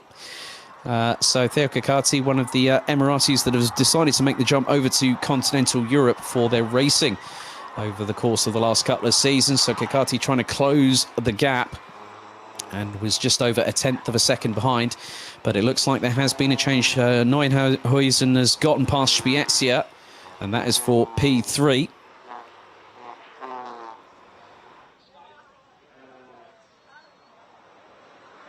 So all 10 drivers still running. Corina Kamper's got past Jens van der Heijden in the process. Jasmin Stein rounds out the top 5 behind Spiezia, as van der Heijden and Corina Kamper have been swapping positions. So that is for 7th place. Oscar Pellemele is continuing to lead and has put in the fastest lap of anybody. 52.352 seconds around this 1,315 meter circuit. Now, one of the things about the Project E20s is that you can use the boost function, but you've got to use it strategically. And one of the things about the particular system that they've got, which is a permanent magnet synchronous motor, which also includes reverse, hence why Corina Kamper was able to reverse on the grid, and that's quite good that they're able to provide that. It's got less moving parts, it's got no lubrication in the traditional sense in comparison, like say, with an electric drivetrain, as opposed to a Rotax Max Evo engine, which needs to have coolant, which needs to have oil lubricating its inner parts as well. But then with an electric drivetrain, there's a water and cooling system feature on this particular kart. It's an optimized combined air and liquid cooling system with a nominal system voltage of around 350 volts. It's a 24 kilowatt output, which is around about, I think it's about 30 or so horsepower, if memory serves me correctly. So they're not exactly slow off the mark, but now you can see that Theo Kakati has closed in on Oscar Pellemele for the lead. The gap was just over half a second. It's now 0.234. Theo Kakati closing in. He put in a 51.758 behind Oscar Pellemele. And these guys are battling for position in the championship. Now, the Kakati is currently 9th in the championship standings. Oscar Pellemele is going to be looking at this rather nicely, because he'll be saying, well, hang on, Alexei Yalava's down in 6th position. And Yalava, the young Finn, based out of Harajoki, is not closing.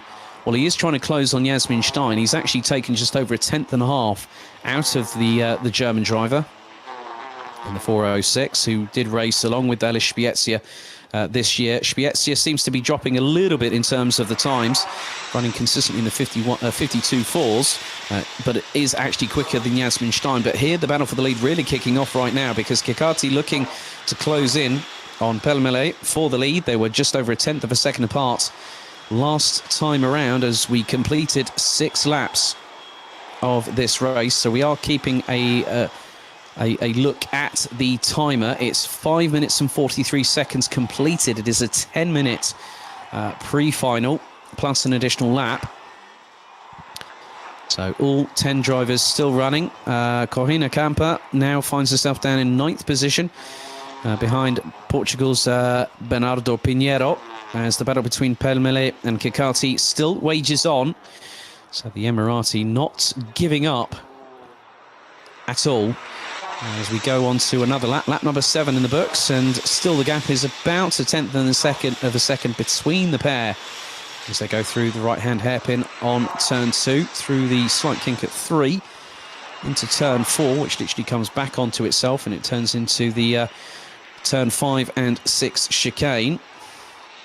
Then the infield really starts to... and one of the good things is that with the way that the control unit is actually put in the middle of where the fuel tank would normally be on an internal combustion engine, what Rotax have been able to do is that it's a bit of a hefty beast, but ask Alice Spiezia, because he has actually lifted one out of the grass in the wet and managed to get the kart back out on circuit.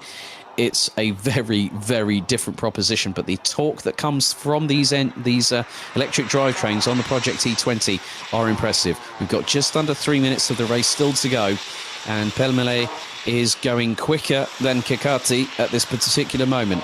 Pellemele has gone in and put in a 51.662 second lap time here in the DEKM pre-final on day one. So Pellemele hasn't really looked back and has kept ahead. So this is going to help his chances. Alexei Yalava, in the meantime, has been making some headway and has finally got past Yasmin Stein for 5th position. And at the moment is lapping slightly slower than Ales Spiezia. However, the thing is that we still have time in this race to go. And with the gap between the pair of them for 4th and 5th, it's 1 second as we head into the last just over 2 minutes on the clock. And Kekati goes ever so slightly quicker and puts in the fastest lap of the race, a 51.518 from Kekati, a 51.540 for Pellemele. Nieuwenhuizen in the number 416 rounds out the top 3. Spiezia 4th ahead of Yalava. And Spiezia actually is responding to Yalava, so probably saw it wasn't that the Finn wasn't too far away and didn't want him flying past him out on the circuit. But Kekati and Pellemele still 2nd and 1st respectively. They are keeping ahead. And oh, here comes the move from Kekati. He's gone up the inside through the final right-hander, and it looks like they have waved the checkered flag. And that is it. Kekati takes the victory by 0.147 of a second ahead of Pellemele. Nieuwenhuizen takes 3rd place, Spiezia 4th, Yalava in 5th. So Kekati managing to get through on the final lap and take the victory. He just waited for his time to get past Alexei Yalava. Still a pretty solid result for the Finn in 5th place, but it won't be exactly what Yalava will have wanted. Yasmin Stein rounds out the top 6. Jens van der Heijden rounds out 7th position, 8.76 seconds behind Kekati, with Bernardo Pinheiro from Portugal, our guest driver for this weekend. Corina Camper with Mats Johan Overhoff rounding out the top 10, but Kekati goes into the final later on with a victory, and also with that comes confidence.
Martin, ich habe noch ein Problem.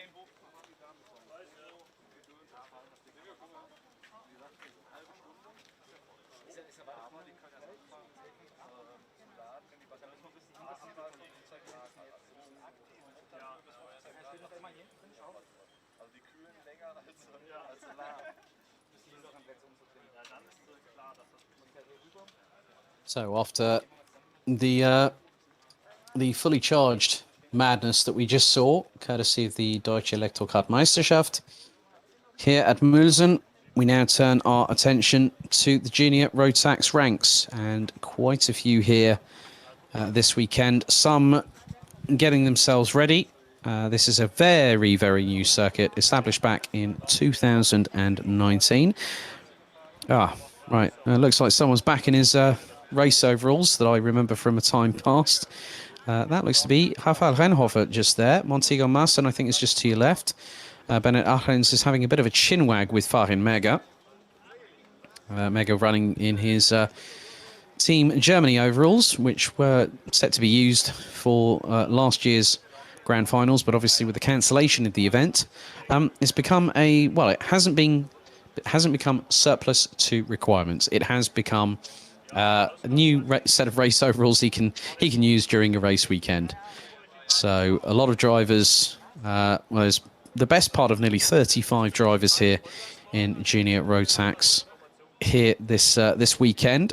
So some are competing in the Euro Trophy in just under a week's time here at this very circuit. And I also understand that some of the drivers that have already been here, I do know that some drivers from the Euro Trophy ranks were actually testing here earlier on this week.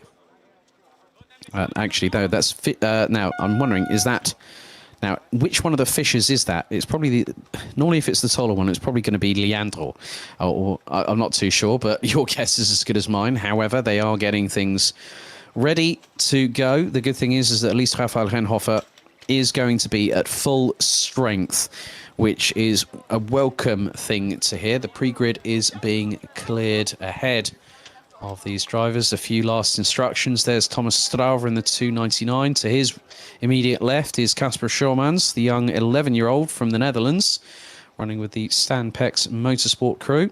As Farin Mega now jumps in his cart. To his immediate right, you've got Montego Mülsen in the 282. A few other drivers up there. I see Rafael Balzer, Austin Lee, Nikita Genza, Jonas Ungnade, all chomping at the bit, ready to come out of the pre-grid and ready to go racing here for the second round of the Rotax Max Challenge Germany season. So still around 22 degrees Celsius, approximately.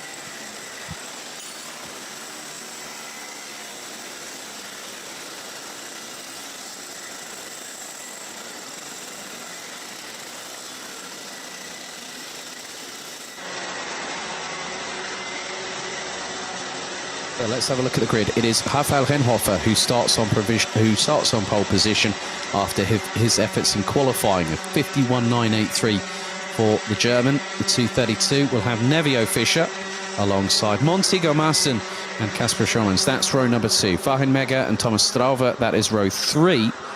Row 4, it's Janis Stiak and Mikkel Pedersen.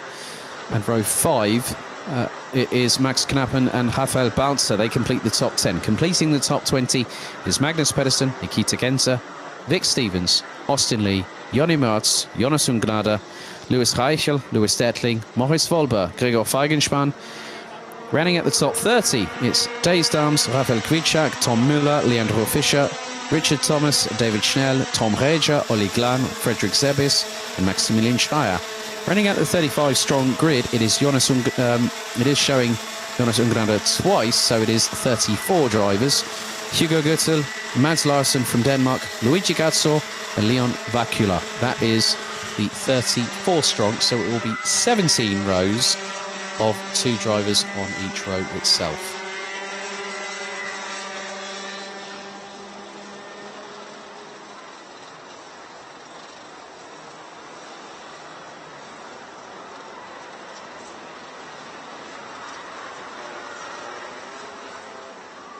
So we now have an opportunity to see some new drivers in this championship. The 20th anniversary season of RMC Germany, and it has gotten bigger, brighter and bolder as the years have gone by. 34 junior Rotax drivers, the biggest subscription here this weekend for the second of 4 rounds of the 20th anniversary season. As now they start to get themselves ready, nice and neat and tidy is the formation. So it's Rafael Renhofer on pole position, which on though for the screens for you watching at home, it's on the left-hand side, it's on the right-hand side of the track. Nevio Fischer alongside. They split. They head into the tram lines. The revs start to build. Are we ready? Are we steady? And it's lights out, and we're off and racing. And great start from Kasper Schürmanns and Montego Mülsen, as there has been a little bit of an altercation. One cart goes running wide, and there's been multiple carts off of the exit, on the outside of turn number 2.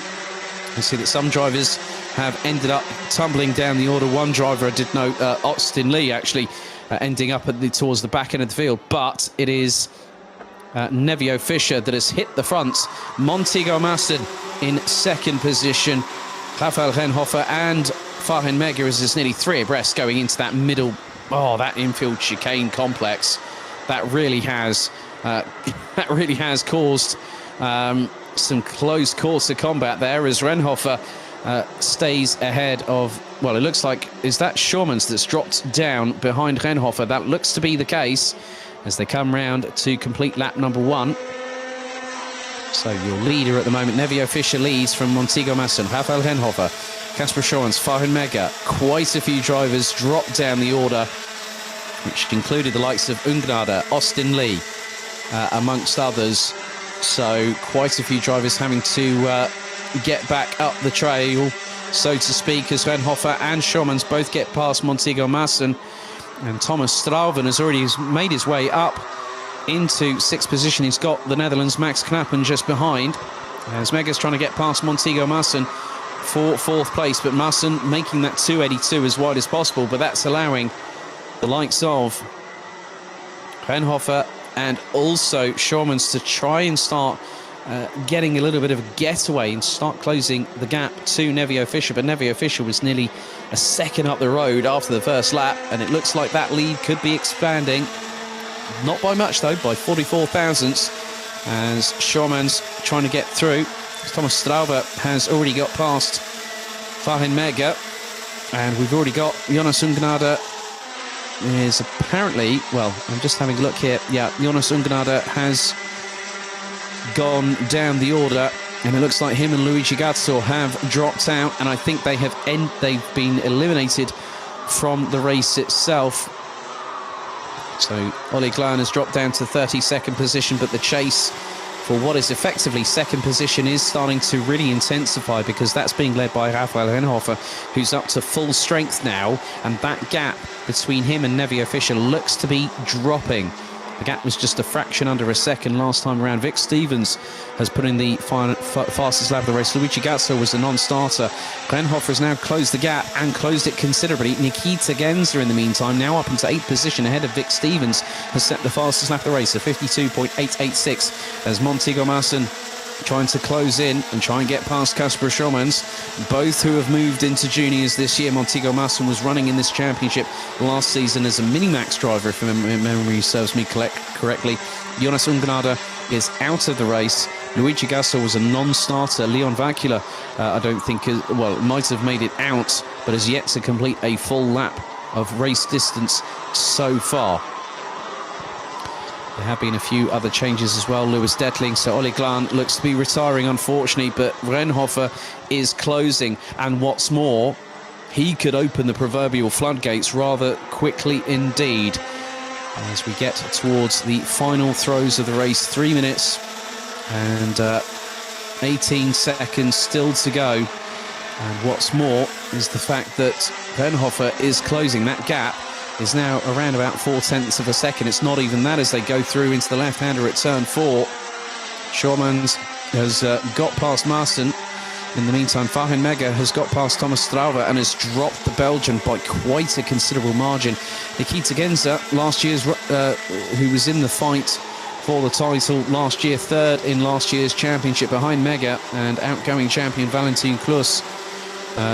Genza now makes his way past Max Knappen to end up in 7th position, but there is going to be an opportune moment for Raphael Rennhofer to strike. That time is looking to be a little bit close, because now Rennhofer and Nevio Fischer have pulled away from Kasper Schürmanns and Montego Mülsen, who still continue to battle over 3rd position, and Schürmanns has kept ahead. But what this is allowing is now Mülsen looks towards the inside, a bit more of a pull away from Schürmanns, but then Mülsen gets up the inside, and has Fahin Mega made it through? Yes, he has. So effectively what has happened here is we've now had Ole Gunn unfortunately retire. Other drivers that have been making their way back up the order after what happened through the first hairpin: Austin Lee, Leandro Fischer and Rafael Grijak, who dropped down like proverbial stones into the pond, round out the top 25 positions from 23rd onwards. Rafael Balzer closing in on Lewis Heichel. Heichel in the meantime is also trying to close in on Janis Diak, but here the move has happened. The lead has changed. Rafael Renhofer has got past Nevio Fischer and has taken the lead away with just under a minute and a half plus an additional lap still to go. But Nevio Fischer will try and get the counter-attack happening, and it could happen imminently with the way his kart is placed as he's looking up the inside into the next right-hander. Oh, Renhofer just kept the throttle planted to the floor and just kept it planted round the outside, going through into that hairpin, and he keeps the place. Farin Mega in the meantime has got past Kasper Schurmans and Montego Mülsen as well. Thomas Strava now finds himself up into 5th place. I'm not too sure what happened to Kasper Schurmans, but it looks like a very difficult lap. I'm not too sure if there was an off-track excursion for the young Dutch driver, as we are now heading into just under 40 seconds to go plus an additional lap. And now Rafael Renhofer has a little bit of daylight as Montego Mülsen continuing to battle with Farin Mega, as we've had a couple of drivers drop down the order. Oh, dearie me. Maximilian Schreier and Magnus Pedersen, they both dropped down to 31st and 29th respectively. Austin Lee, a fraction out of breaking into the top 20. He's not that far behind Tom Müller. Well, he's about 1.4 seconds behind. But with Austin Lee starting in around about 15th position. Now, the way that the grids happen from qualification is the fact, well, we now go on to the final lap here at Mülsen for this first race. And there has been a 5-second penalty given to the number 255, and that's Mikkel Pedersen. But Mega and Mülsen now battling away. Here comes Nikita Genza. He fancies a sniff at 3rd place in the dying throws, and up the inside he goes on Montego Mülsen. That was nicely timed, but then all of a sudden Mülsen ends up going off the circuit, and that allows Thomas Strauver and also Max Knappen to get through. Nikita Genza was rather bullish with that move, but he had the right of doing that because the door had opened. So we're on the final lap of the race, and Rafael Renhofer is being closed in on by Nevio Fischer, but there they are, the two leaders. It's going to come down to a drag race out of the final corner, but Rafael Renhofer up to full fitness. He takes the victory ahead of Nevio Fischer by 76 thousandths of a second. That was the winning margin there. Farin Mega rounds out the top 3 ahead of Nikita Genza. Good effort from Thomas Strauver to end up 5th. Max Knappen in 6th ahead of Montego Mülsen, who went rally crossing just a moment ago. He ends up 7th ahead of the youngster from the Netherlands, Kasper Schurmans. Janis Diak in 9th, Vic Stevens in 10th, with the top 10 covered by just over 6.3 seconds at the end of the race. Lewis Heichel in 11th, Mikkel Pedersen 12th, Moritz Volber in 13th, Richard Thomas 14th ahead of Rafael Balzer in the 217. Thijs Daams, Hugo Goetzel, Gregor Feigenspan, Frederick Zebis and Tom Müller round out the top 20 positions. 21st, it's Austin Lee. 22nd, Leandro Fischer. 23rd, it's David Schnell. Rafael Grijak and Johnny Martz round out the top 25. Louis Detling in 26th ahead of Tom Reger. Leon Vakula, Magnus Pedersen, with Mads Larsen rounding out the 30 that finished the full 9 laps of racing, with Maximilian Schreier retiring on lap 6, Ole Glan on lap number 2, with Jonas Ungnade not even making it to the end of the very first lap, as the recovery Volkswagen Touareg now makes its way out onto the circuit, and I would imagine that's probably for wear. That car of Jonas Ungnade might be parked on the outside of turn number 2, but winning the first race of the weekend for Junior Rotax is FM Racing's Rafael Renhofer.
Ja, ja, ich hab nur, dass der Martin Bescheid weiß, wer da noch Ansprache machen will.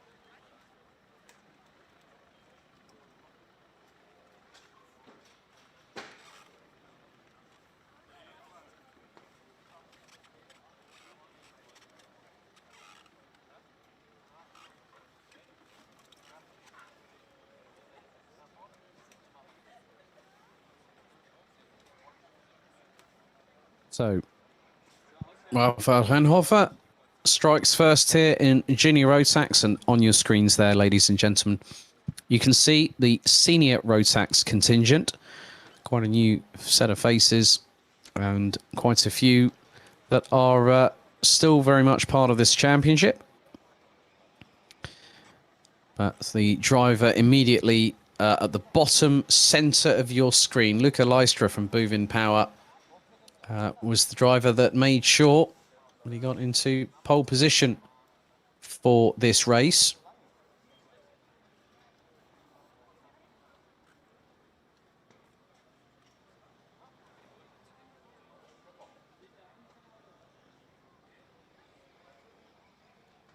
So there was one change, that Milan Ritter had a drop down, had actually been demoted 3 positions post qualifying earlier on today. And that was decided by race control themselves.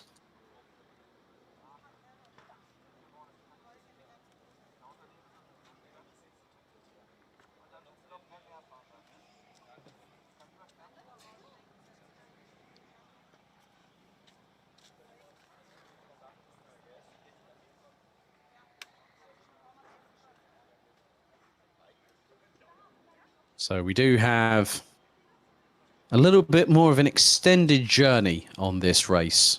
10 minutes plus an additional lap for every single race for, well, that is today, of course, for the heats. For Senior Rotax, DD2 and DD2 Masters, all heats will be 10 minutes plus an additional lap. When we get to the 2 respective finals, it's 9 minutes plus an additional lap for Micromax. It will be 11 minutes plus an additional lap for juniors, and then every class apart from DEKM will be 14 minutes plus an additional lap.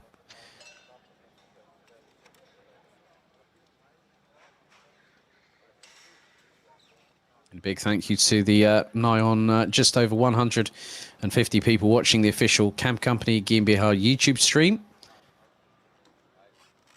Always a pleasure to have many of you watching. I know that obviously with the current situation, it is difficult to try and welcome everyone back, but there will come a point in time when we can all welcome spectators back to the stands. We hear the roar from the crowds like we did before. Obviously, everything happened. I still remember quite vividly my experience of the Rotax Max Challenge Grand Finals in 2019 in Sarno, where the atmosphere was absolutely spellbinding.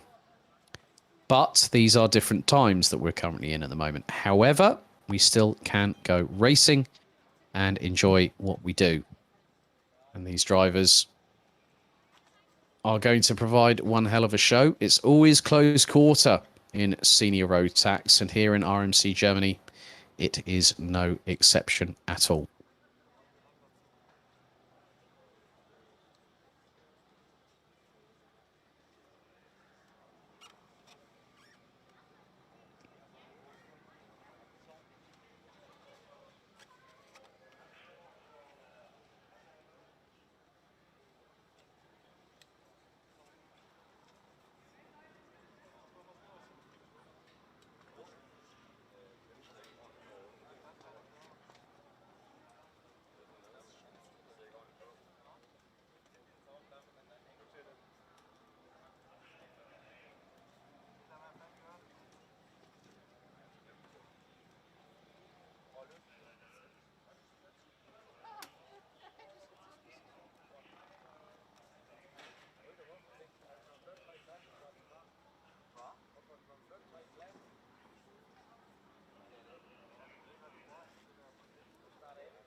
for post 4 there, before they chicane. Slow it down, then everyone should get in position to chicane, okay? Is this 2 laps or 1 lap? 2 laps.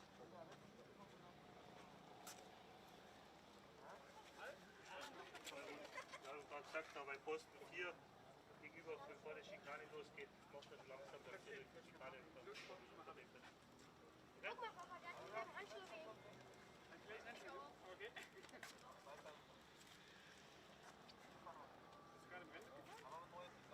Einmal bereit?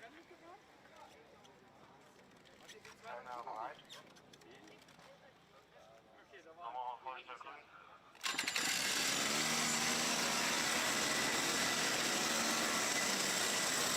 So they get going here for Senior Rotax, their first race of the weekend. Let's have a look at the starting grid. On pole position, it's Luca Leistra with Luca Thiel alongside on the front row. Linus Henson and Morris Schmeis round out row number 2. Vinstiak and Darius Nitu, row number 3. Luca Costa and Giuseppe Fico, row 4. And rounding out the top 10, it's a pair of Hungarians in the form of Zino Kovac and Zomor Kovac. Milan Ritzer and Bastian Balaj round out the top 6 rows ahead of the number 327 of Bennett Ahrens and the number 316 of Jan Heinen. The 309 of Lucas Hardman and the number 312 of Lucas Thompson round out the top 8 rows. Completing the top 20, it's Max Busch, Adrian Dobric, Denny Bount and Andrei Petropoulos. Marek Wirtz and Lukas Vavajanak round out row number 11 with Lasse Reinhardt and Philip Keskik. Row 12, and then we've got Kian Agasade and Louisa Kayla with Nick Cuppins rounding out the 27 strong grid for Senior Rotax. So on this particular occasion, it's 10 minutes plus an additional lap of racing for themselves.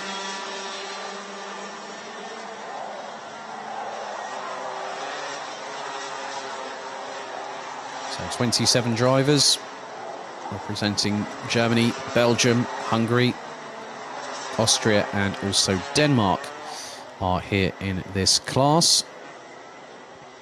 So we'll be down to Luca Leistra and Luca Thiel to control the pace on the rolling start as we wait for them all to start forming into position. It's been a 100% success rate so far in terms of race victories and leads in intermediate classification for Linus Henson.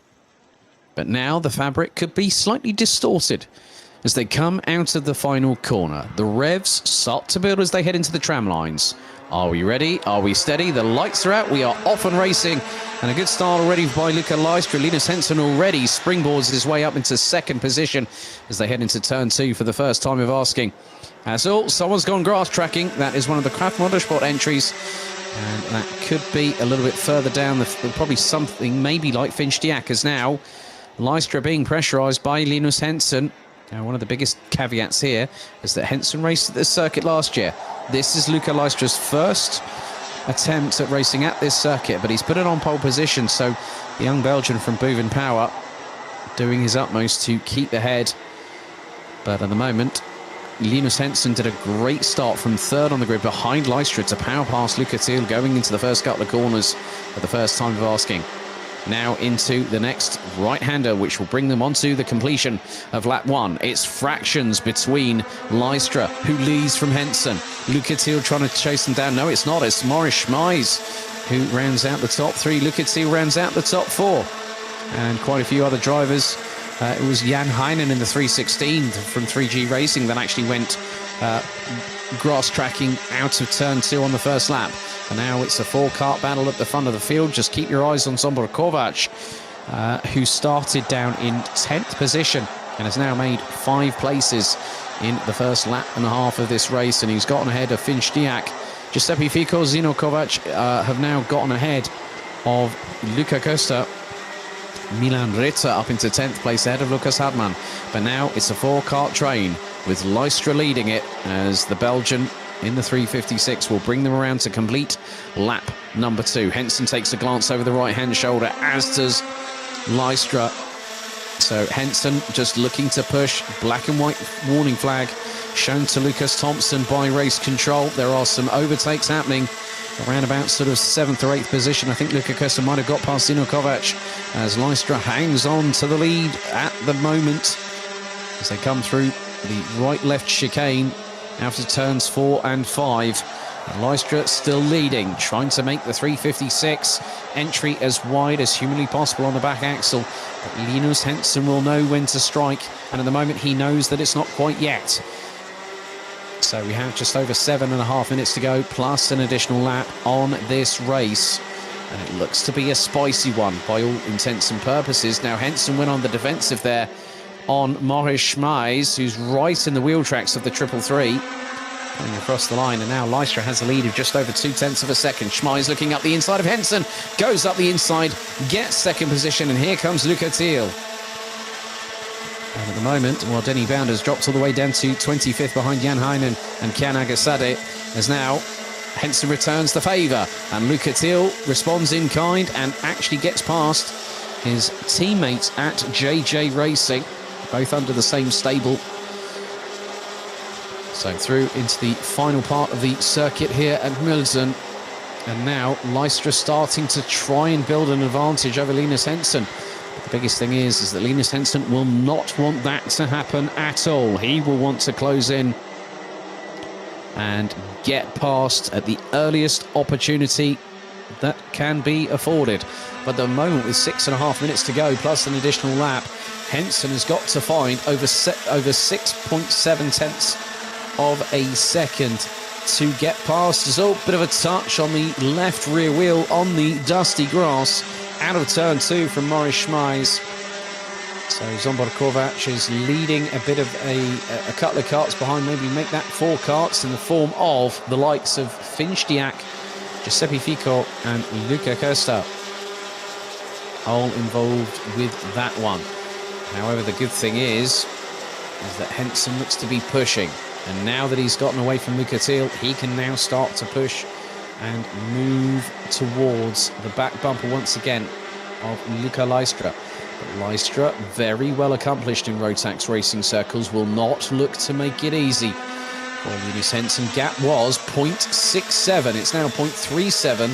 So Henson has taken a whopping 0.3 out of Lystra's lead on that last lap alone.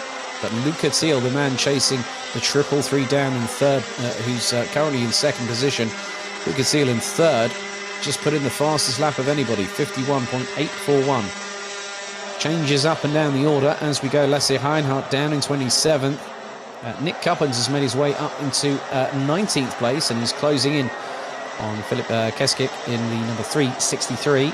Darius Nito has got past Maddox Wirtz for 13th. Adrian Dobric past Bastian Barlage for 15th position. We've got a battle here, and that is with the 316, I believe, of Lukas Hartmann.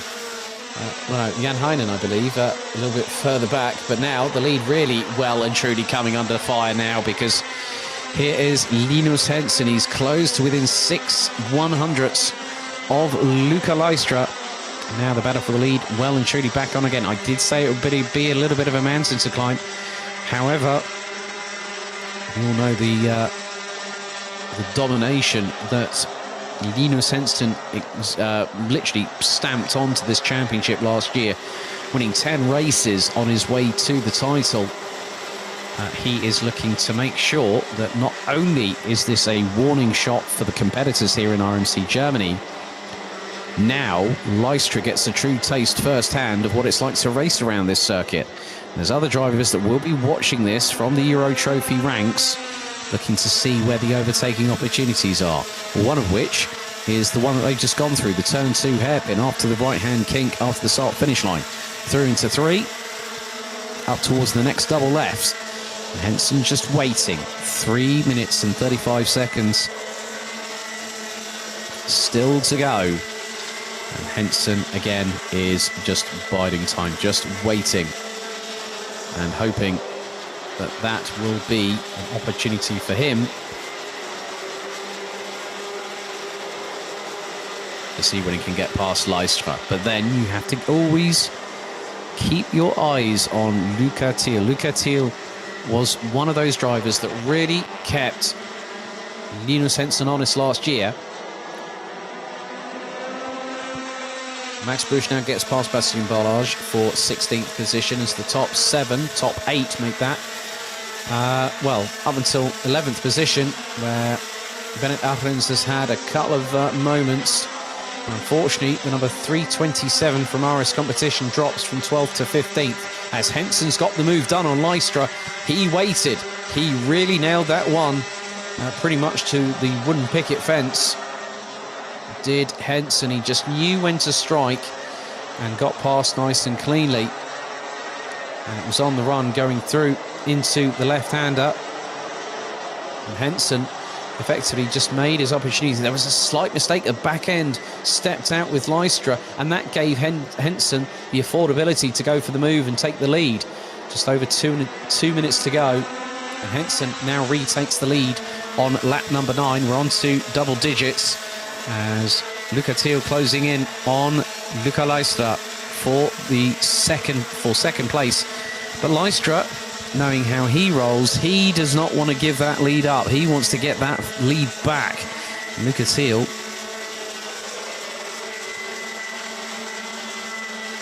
fancies his chances, I think, very much at this case in time. With just over 1 minute and 35 to go, Linus Hensen now just has to keep the blinkers on, stay ahead and push forward. The good thing is he knows this track well. So through into the final corner, we're going to go round to complete lap number 10 and on to lap 11. So it'll be this plus another couple of laps to go. As Lystra goes for the lead and up the inside, straight away the retaliation happens.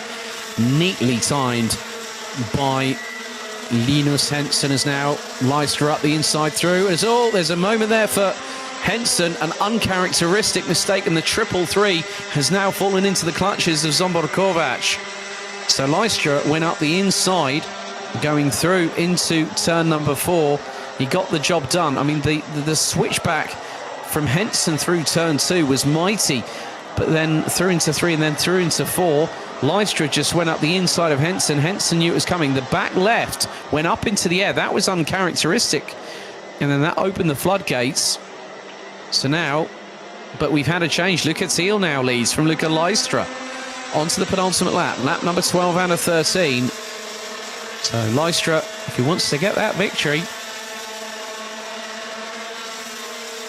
he's going to have to fight for it.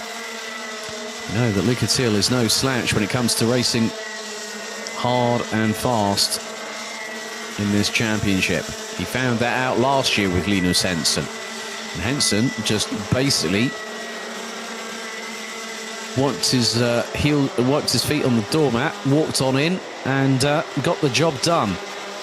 So timer has now expired. Luca Thiel leads from Luca Lystra, with Linus Hensen a little bit further back, and there goes Lystra for the lead through the penultimate right-hander. So after this, we've got one more lap to go. And it is Lystra versus Thiel. Lystra takes a second glance over his right shoulder. Luca Thiel looking to the outside of turn 2. But on that particular occasion, it doesn't help him. What's more, it puts him closer into the clutches of Linus Hensen. And Hensen just put in an absolute blinder of a lap, a 51.703. He took a huge amount of time. He took 7.5 tenths of a second out of Luca Thiel.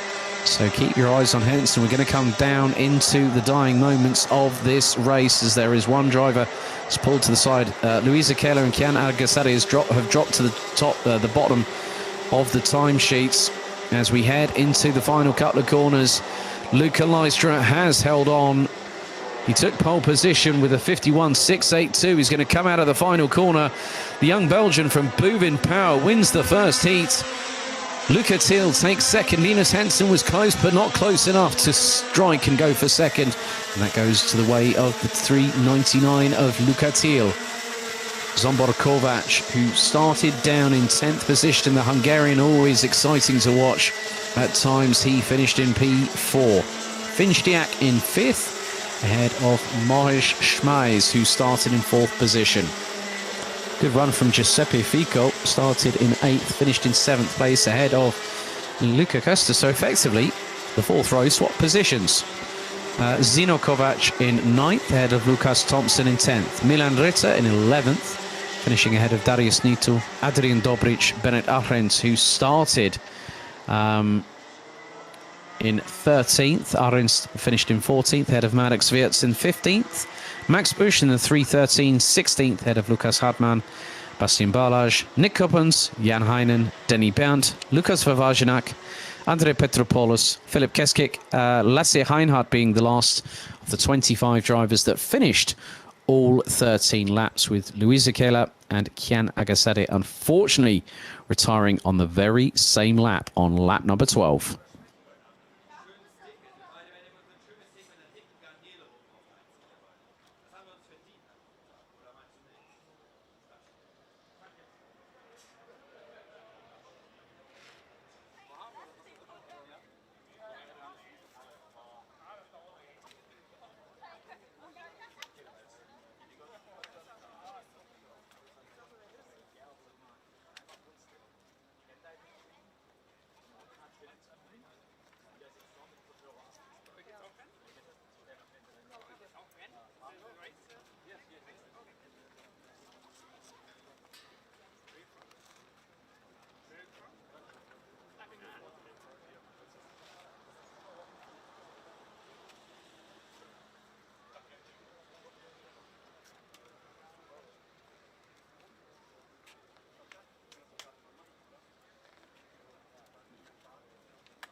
Ich sag auch noch 5 Minuten oder so.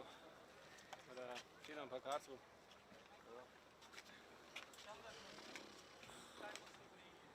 Ich weiß auch nicht, was besser ist. Helm ab. Kriegst die ganze Zeit die Sonne auf den Kopf. Was Helm auf und bist du bereit.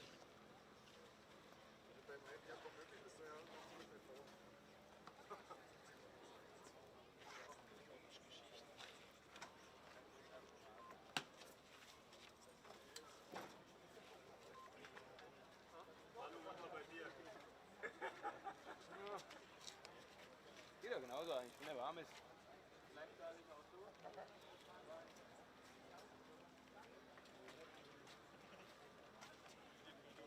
Komm mal mit, hallo, komm mit.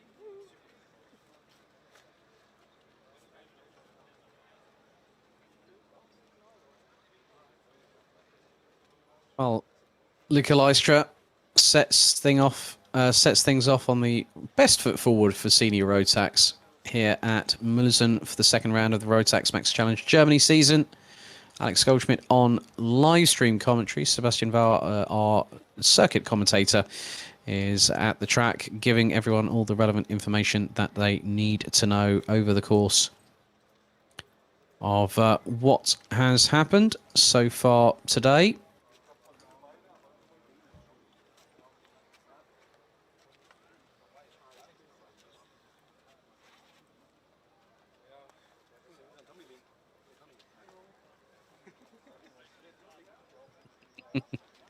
I know exactly who those two are waving at. They're waving to Florian's brother Oliver, who's watching from home. So, gute Besserung, Olli. And wir sehen uns, mein Freund.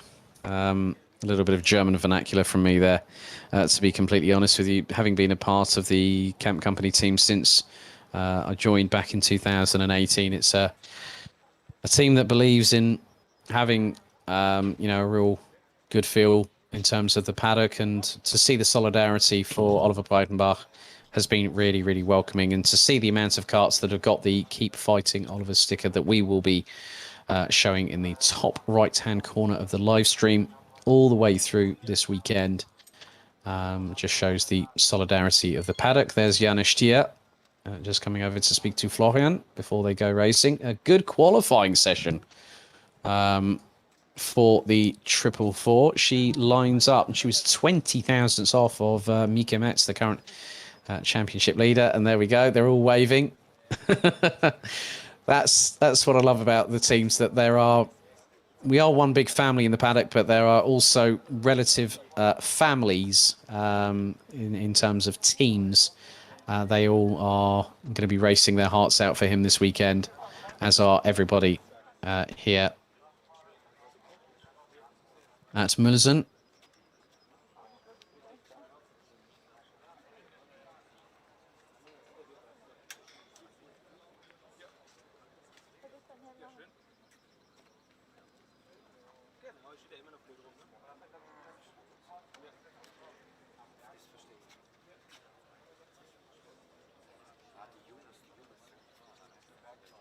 There you can see on the top right-hand corner the sticker that I've been talking about, and also which I've also shared on social media. Big thank you to Kenyon Washington for sending me over a picture of his cart. And you know, we have to look after everybody in this paddock. You know, I might be the voice of a karting championship. However, I understand the meaning of family. I understand the meaning of, you know, where I've got to know a few of these people through my journeying into continental Europe, and also through my work as a karting commentator, just to see the amounts of people.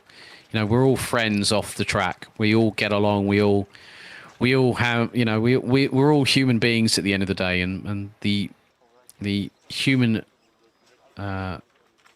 condition makes us all realize that we are all emotional. We are not perfect by any means or stretch of the imagination, but just to see the solidarity here this weekend shown for Oliver Breitenbach has really brought a real warm feeling to, I think, not just to myself but also to everyone in the paddock that has, you know, it was it just goes to show that we are all family. We are all intertwined. We're all interlinked.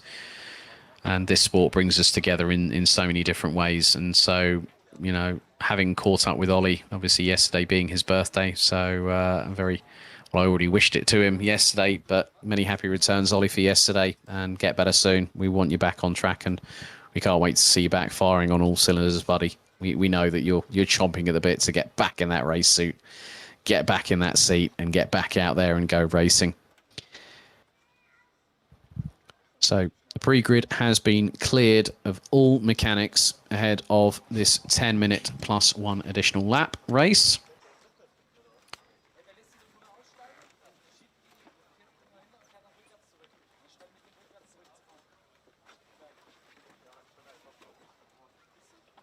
Drivers now making their final preparations.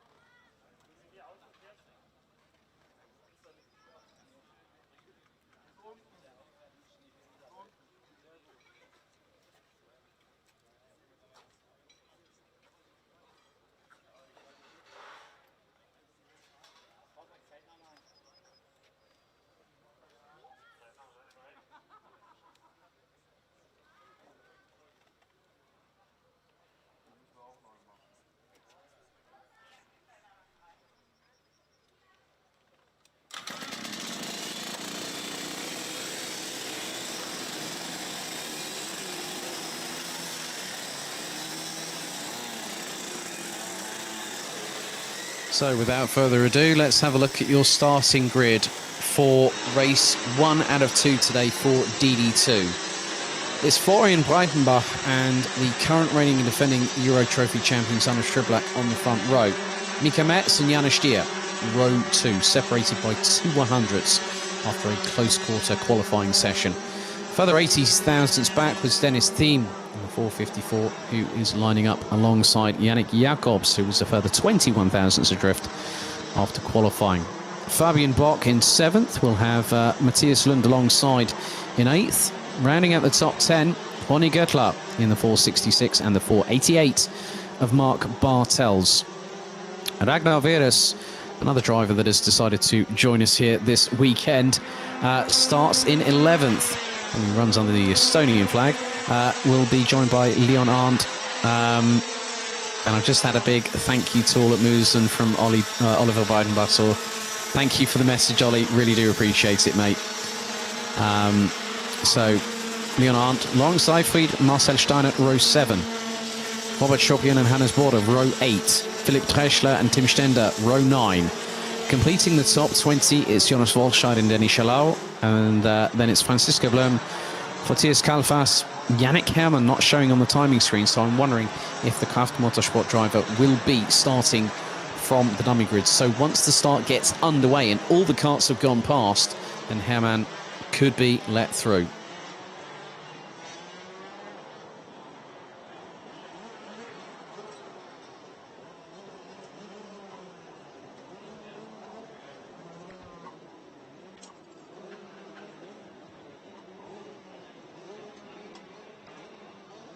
So things are closing up. So it is Florian Breitenbach and Sanne Schriblach who line up on the front row of the grid.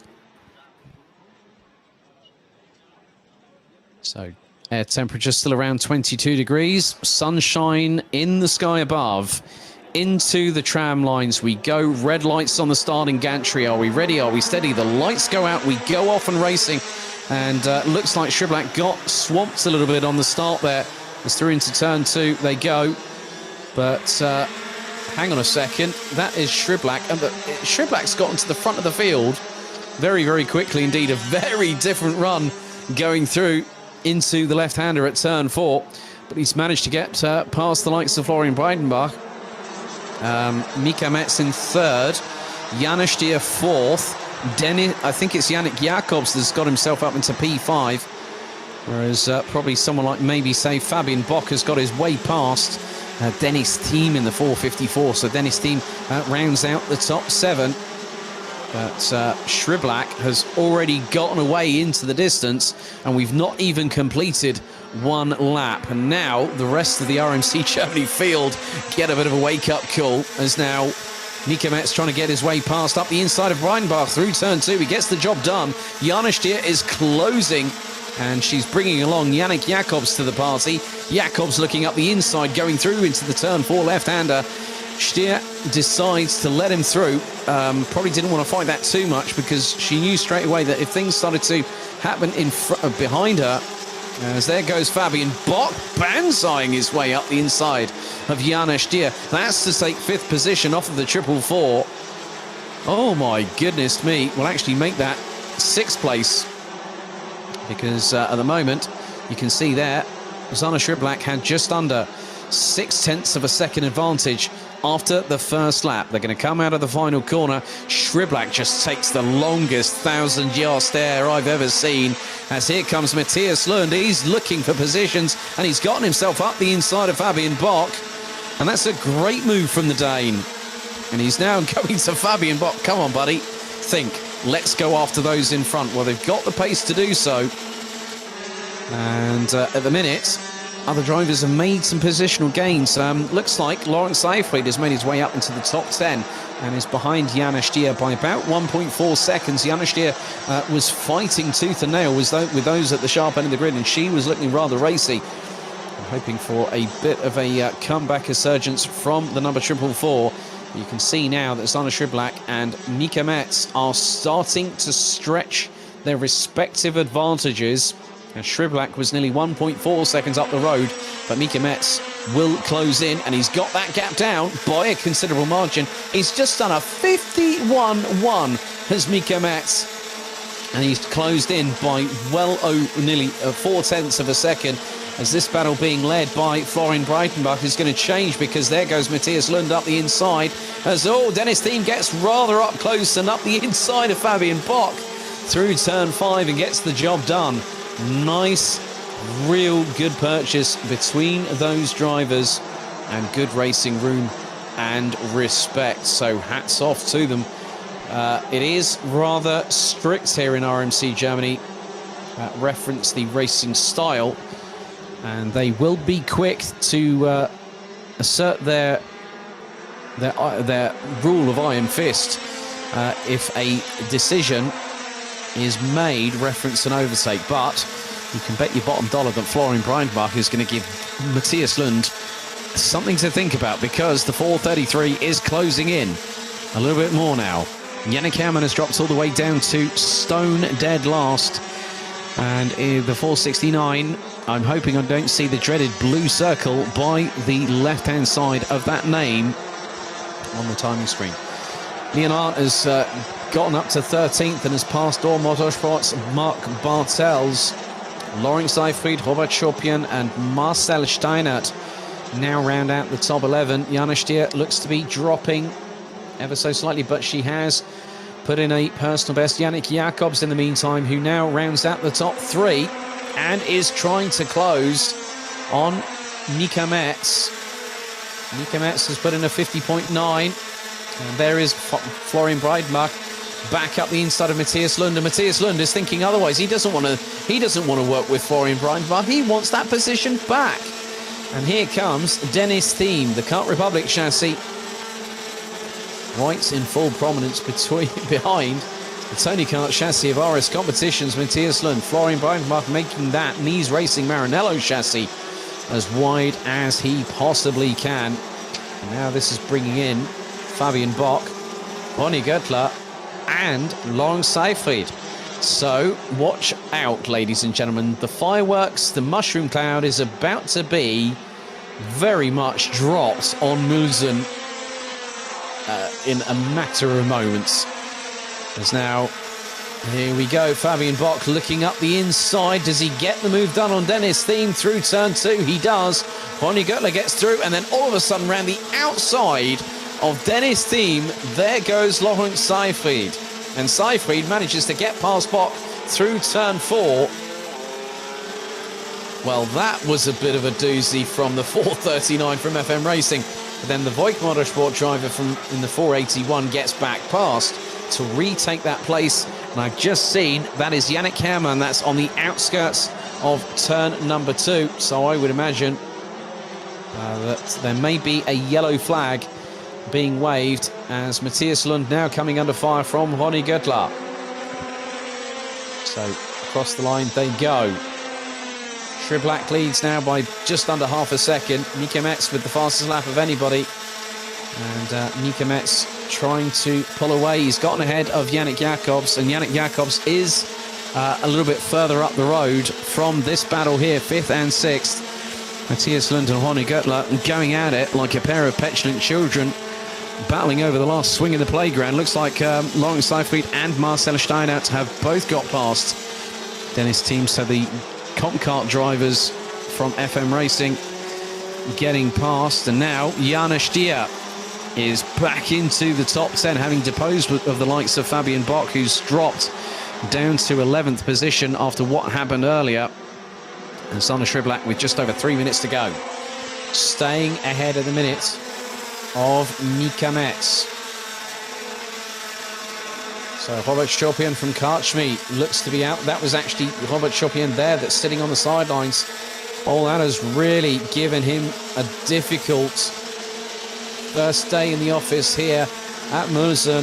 Schopian was one of the front runners earlier on.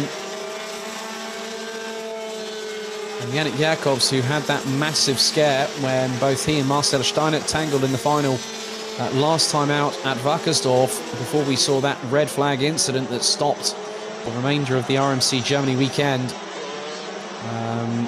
Yannick Jacobs firing on all 125 cc's of that Rotax Max Evo engine by his right-hand side. Just over 2¼ minutes to go. And Sanna Schriblak has held on to the lead thus far, but Mika Metz wants to make sure that he gets another win to his credit. Coming out of turns 5, 6 and 7. Mika Metz now goes for the move, and Schriblak instantly responds. It was just like two pit bulls at war. But Schriblak managed to keep ahead. He just literally planted the throttle, and it looked like that kart just planted itself down onto the tarmac. And Mika Metz got back part and got served, so to speak. But now on to what is going to be lap number 11 of this race. We'll have this plus 2 more, as Schriblak still has led from lights out. He has led every single one of the just over 13 kilometers that we have covered in this race so far.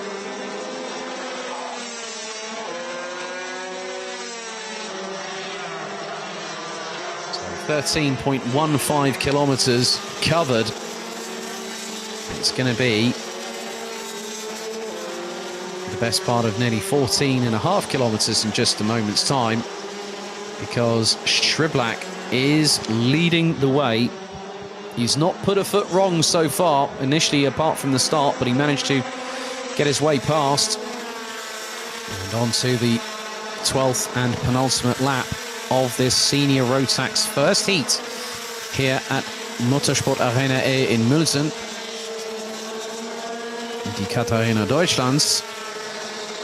But Schriblak is doing exactly what he needs to do. He's got the vent fully open on that radiator on his left-hand side to get the maximum amount of airflow into the Rotax Max Evo engine to his immediate right.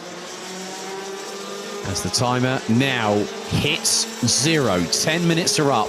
Schriblak has just over 1.3 kilometers. When he crosses the stripe, he's got to keep Mika Metz at bay. So, final lap board out. So, Schriblak, coming under real fire there. Mika Metz just went full-on ballistically charged going into turn 2. And Schriblak quickly countered. But here comes the move, possibly for the lead. Not on this particular juncture, because Schriblak keeps ahead of Mika Metz. But Mika Metz again goes for a move. Schriblak goes defensive. So after this, there'll be one more chicane and then a couple of right-handers. And at the moment, Luca Lystra took a win for Belgium in senior Rotax. Well, very shortly, we're going to see a Belgian win in RMC Germany in DD2. Zana Schriblak, he's held on from lights out to checkered flag. The 410 from SP Motorsport keeps his head down, guns the throttle, and takes the checkered by just over a quarter of a second ahead of Mika Metz. Yannick Jacobs takes P3 ahead of Florian Breidenbach, who started on pole position earlier on in this race. Matthias Lund finished in 5th position ahead of Ronny Göttler. Good efforts from the likes of Laurent Seyfried and Marcel Steinert, who started either just around the top 10 or the mid-pack to finish in 7th and 8th. Fabian Bock could have been in the top 5, could have been the 481, but he had to settle for 9th place ahead of Jana Stier, who started the race from 4th position after qualifying earlier on today. Dennis Thiem in 11th ahead of Ragnar Virus. Hannes Border, Mark Bartels with Philipp Dreschler rounding out the top 15. Jonas Wolscheid in 16th ahead of Tim Stender. Leon Arndt, Denis Chalau, Francisco Blum and Fortius Kalfas, who rounded out the 23 that finished, but unfortunately Robert Schorpian retiring on lap 7. And Yannick Herrmann on lap number 4. I've just been notified that the 477 of Robert Schorpian gets a 5-second time penalty for pushing, as does the 439, Laurent Seyfried. So that has changed. So Seyfried takes 13th.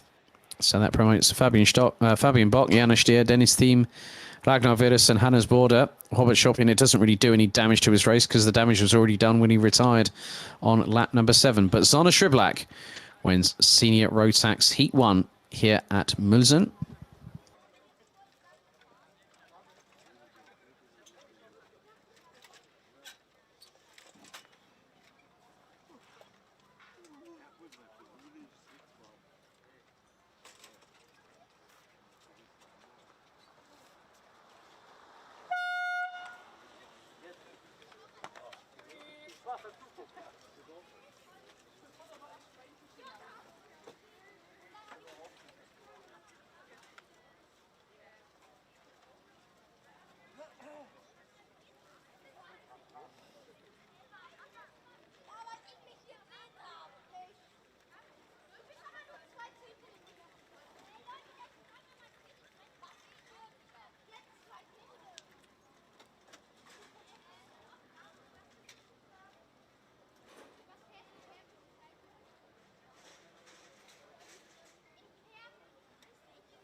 glaube, der Stefan vorher ist im Luftlauf gefahren bis jetzt. Der übt es gerade.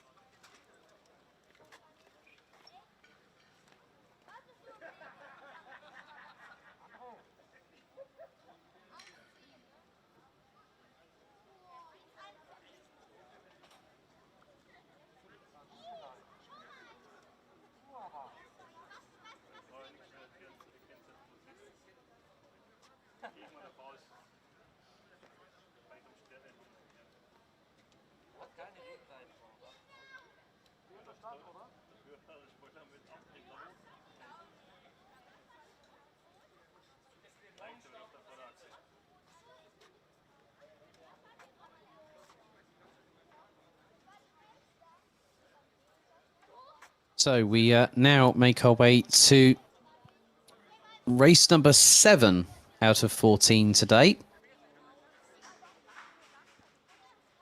And DD2 Masters is up next. So it was Tommy Helfinger that actually managed to put it on pole position ahead of Daniel Schollenberger. We'll run through the grid very shortly once they get things underway. So there is Helfinger. To his immediate left is the 526. That's Michael Becker and Thomas Piert. And the 550. You've also got Patrick Weinstock there as well on the right-hand side of your screens for those watching at home. Stefan Grabo in the 555. Marco Winkler in the 566. You've also got Lennart Schreiber there in the 524. And then Klaus Panert in the 502. So still plenty of racing left here to go as we're about to get things underway for DD2 Masters.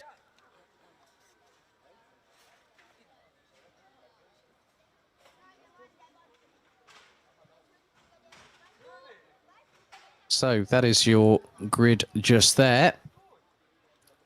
So race 7 of the meeting, heat 1 for DD2 Masters. So Tommy Helfinger will start things off in the 506 from pole position. Alongside him, someone who is actually currently off the screen from our camera on the pre-grid at the moment is Daniel Schollenberger in the 522. Michael Becker in the 526, running now in the comp kart chassis side of things. He was running a Tony kart last year. He starts P3. Stefan Grabo on the right-hand side. In the 556, 555 will start 4th. Then it is the Praga chassis of the 550 of Thomas Piert with Marco Winkler having switched to Paralin for this year. He starts in 6th position. As they now start to release the drivers onto the 1,315 metre circuit. 7th is the 585 of FM Racing, Patrick Weinstock. Lennart Schreiber in the 524 starts in 8th ahead of Buehler Kart Racing Team's Andreas Frenzel in the 503. Then it's Nies Racing's Klaus Panert, the 502. Konrad Bayer from FM Racing, very good friend of myself, but also very much a petrol head through and through. He starts 11th in the 580. With Heiner Born on the Sodi Kart, the 560 starts 12th. The CKR chassis of the 523 entry of Nico Heiner starts ahead of the number 586 of Buehler Kart Racing Team's Tobias Greif. Tanju Yildiz in the 570 running with FM Racing, and Falco Birkholz in the 520 completes the 16-strong grid. So a full complement of DD2 Masters drivers here this weekend at Mülsen.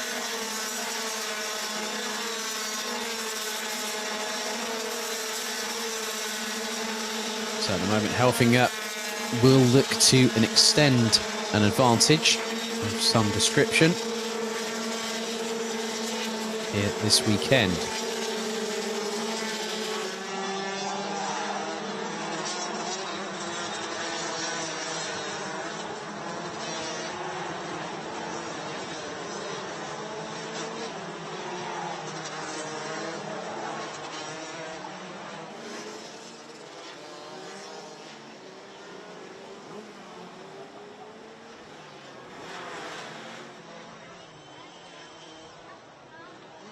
So things are starting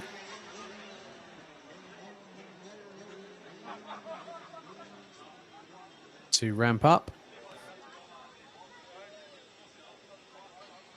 So Helfinger and Schollenberger are the ones that will control proceedings. 8 rows, 16 drivers, 10 minutes plus an additional lap of racing. And then we do it all over again as they go into the tram lines. The revs start to build, and it's a full start straight away the minute I saw Marco Winkler's left hand go up to acknowledge it.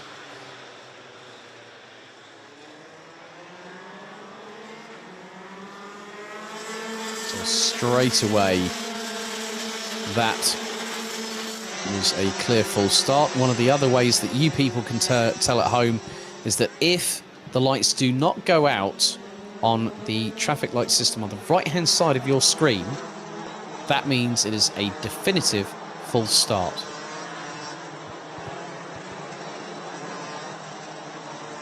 So it is Helfinger from Schollenberger, Becker from Krabau, Piert, Winkler, Weinstock, Schreiber, Frenzel, Parnet, Bayer, Born, Heiner, Gräf, Yildiz and Birkholz.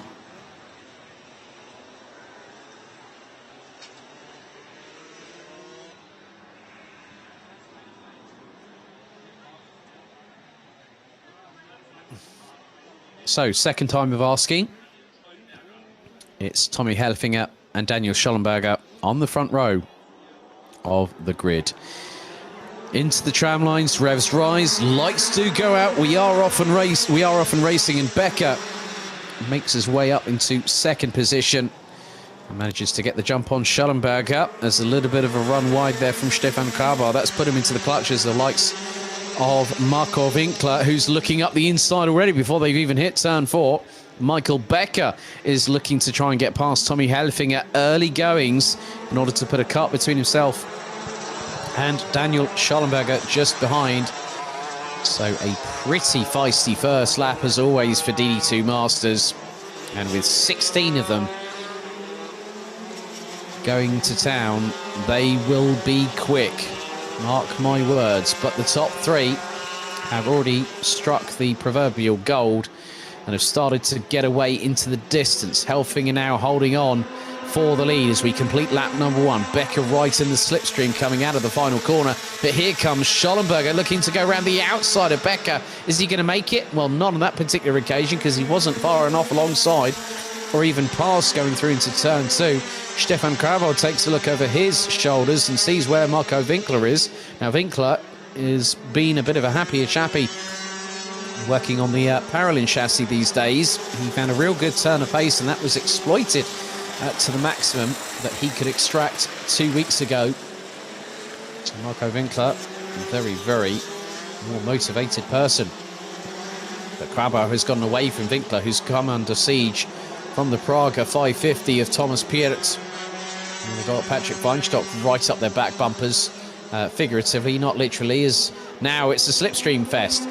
You could see it's like Dodgem cars going down the start-finish straight as Becker looked up the inside of Helfinger, but Helfinger just parked the cart right, square dead in the middle.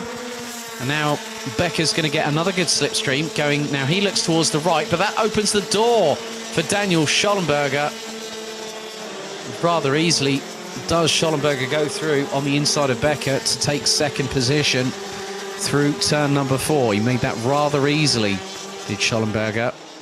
You didn't need to give him a second invitation on that one. But now Schollenberger gunning for the lead of the race. We're just under 2.5 minutes in, and there's been quite a few changes. Marco Winkler's already dropped down a little bit further down the order. He's now down in 7th position because the likes of Thomas Piert, Patrick Weinstock have managed to get past us. Oh, here we go. Schollenberger up the inside. And, oh my goodness me, you do not do that whilst battling for the lead. Tommy Helfinger and Daniel Schollenberger, as if to say, I think Tommy Helfinger was saying to Daniel Schollenberger, what on earth were you thinking, man? And he's sort of like saying, come on, just do it right, do the right thing. Don't. And you can see that nearly opened the door for Michael Becker because he went towards the outside. He nearly could have gotten past Schollenberger going through into turn 3. But in the meantime, Stefan Krabau has managed to close in. And when you start battling away at the sharper end of the field, the people behind are going to start closing in on you. It's a guaranteed fact. There's no, as here goes Schollenberger up the inside of Helfinger to now take the lead. Oh, that's close to the wall for Schollenberger. He was about less than half a cart's width going through into the lead, and there goes Helfinger back up the inside. These two squabbling like two petulant children are not going to help themselves at all here, because one wrong move and someone's going to end up spat out to either exit stage left or stage right, and all of a sudden the person that's going to be licking his lips like the cat that's got the cream will be Michael Becker. But then you can also count in Stefan Krabal. Thomas Piet is closing in hand over fist. It is getting closer. The top four were covered by just under 0.4 of a second on the previous tour. And now you can see that, yeah, on that gesticulation a bit earlier on between Schollenberger and Helfinger, Helfinger looked incensed. He looked angry on that one. As now Schollenberger, looking up the inside through the penultimate right-hander, decides not to chance it there. Gets a good run. Onto the back bumper, he nigh on latches on Helfinger, but Helfinger, again, you can see that this is like a game of chess, and it's strategically dangerous chess at that.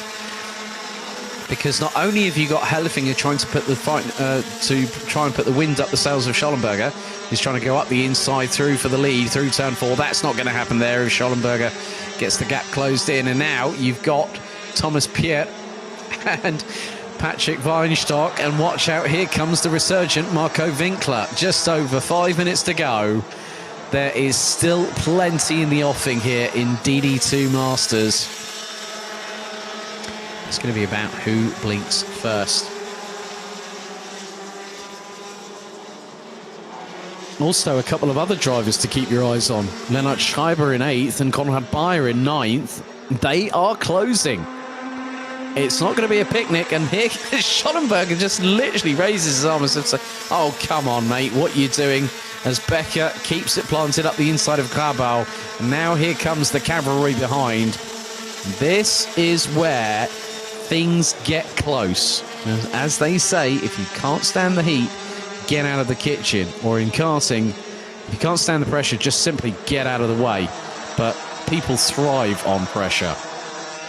It's what defines them as racing drivers. And now you can see that Michael Becker is closing in. As Schollenberger will look to the right-hand side of... Oh, that was close, going through into the penultimate right-hander on the circuit, up the inside of Helfinger. But Helfinger keeps the lead. Lap number 7 completed. The old squeeze tactic there, just to try and keep Schollenberger from trying to plant it up the inside. But now, here we go. It is really closing, because between the top 9, rounded out by the 580, new number for this season for Konrad Bayer, and also a new team with new team and chassis package, is 2.6 seconds behind Helfinger. And that gap between the top 5 last time around was 1/1000th shy of a second. And again, Schollenberger, I don't know what Schollenberger is playing at here. He's looking at one way, then he's looking at another. This is going to allow Michael Becker to have a double toed coming down the straightaway. And again, the chess slipstream games happen once more. Helfinger goes on the defensive. Schollenberger was 61,000ths behind. Michael Becker is pretty much with them. So is Stefan Krabal. Thomas Piet looking rather menacing in his own right. Patrick Weinstock rounding out the top 6. And now the gap between... Now, oh, hang on a second. I just spotted behind Konrad Bayer. Welcome along to the party. The top 10 could be battling for the top 3. Tobias Greve looks to be a little bit closer as well. Or no, hang on. Konrad Bayer's got his way past Lennart Schreiber, so Konrad Bayer up into P8 with 2.25 minutes to go. So it looks like FM Racing and Konrad Bayer working together have unlocked some pace in that kart. As now we go across the line. Lap 9 in the books. Schollenberger trying to do his damnedest to get past Tommy Helfinger, but it's not happening at the minute. And now everything is just starting to concertina. Top 8 covered by just shy of 2 seconds. Here comes the switchback attempt from Schollenberger. He had a good run going through turn 4. That's now going to open the door for Becker. Becker's going to be up the inside very shortly if Schollenberger is not careful. Now, what that has done with that move that Schollenberger did, I mean, effectively, they came through 3, up towards 4. Schollenberger went wide coming into the corner to get the cutback. He got nigh on nearly halfway alongside Tommy Helfinger, but Helfinger just planted the throttle, got the job done, kept the lead. We're on to lap number 11 out of 13. And just over a minute and 10 still to go. And Helfinger has kept on a hold of this lead. Nico Heiner has dropped all the way down into 14th position. And the good thing now, as Frenzel has made his way past Tanu Yildiz, we've got just over 45 seconds plus an additional lap remaining on the clock. And what's more, this is not abating, this fight at the front of the field. Schollenberger is absolutely hell-bent in getting... He's looking one way, then he's looking the other. Michael Becker's just basically going to be waiting until that mistake happens from Schollenberger, and it could be an expensive one for Schollenberger if he's not careful in terms of the positioning of where he is at the moment. So now he's going to have to battle hard and try and get past for the lead of the race. And you can see now, this is where things get rather close.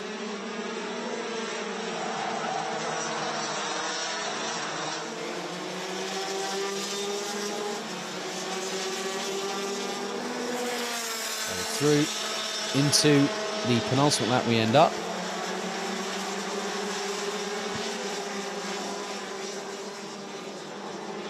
And now Tommy Helfinger starting to stretch away. Final lap board comes out. The 5:06 leads by nearly 4/10. Michael Becker has dropped back, and he nearly came under salvo fire from the outside going into turn number 2, courtesy of Stefan Krabal. Thomas Piet is factoring in, and he's closing in on the 555 and could gun. And he's got the move done. He's got the move done, has Thomas Piet. And Marco Winkler, I think, has also gotten past Stefan Krabal. Or it's a bit too close for comfort for the 566 on the Paralin chassis. But the final lap is about to reach its crescendo. Here in DD2 Masters, Daniel Schollenberger has managed to get back on level pegging with Tommy Helfinger, as Helfinger's now got a battle away. But out of the final corner they come. Who's it going to be? It's going to be Tommy Helfinger. Is he going to hang on to the victory? He does by 65 thousandths of a second. Schollenberger just going like, oh, what on earth was going on there? But you know what? He's had to settle for second. Nice little fist bump with Michael Becker there. Schollenberger was a tour de force in that race, and I think Helfinger knows that he's not going to have an easy opportunity to take this title this season. Michael Becker rounds out the top 3. Good moves in the dying moments of the race, because Stefan Krabal was pounced upon and passed by Thomas Piet, Marco Winkler and Lennart Schreiber, who round out the top 6. Stefan Krabal in 7th. Good work by Konrad Bayer to start 11th, finish in 8th at the end of the race. Patrick Weinstock started 7th, finished 9th. Tobias Greif also made some inroads, started 14th, finished in 10th. René Born started in 12th, finished in 11th. Andreas Frenzel, bit of a difficult race for him, started 9th, finished in 12th. Tanu Yildiz also made some inroads, started 15th, finished 13th. Ahead of Nico Heiner, who started in 13th, ended up 14th. Ahead of Falco Birkholz, with Klaus Parnett rounding out the 16 drivers that finished that race.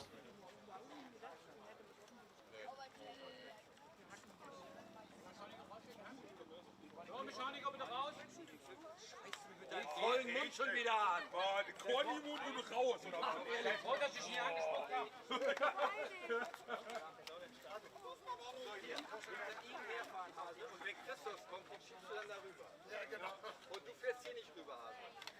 Ich brauche Urlaub. An alle vorbeifahren? Nur noch Zickzack. 17:12 habe ich ausgerechnet. Genau. Ne? Wollte ich gerade sagen. Also, Das ist deine Gruppe. ich regel das.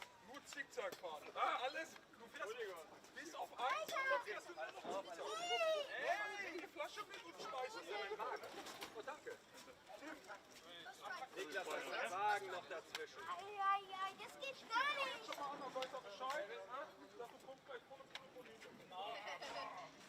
Warte mal, ich brauche, dass das Spoiler ausgelöst wird.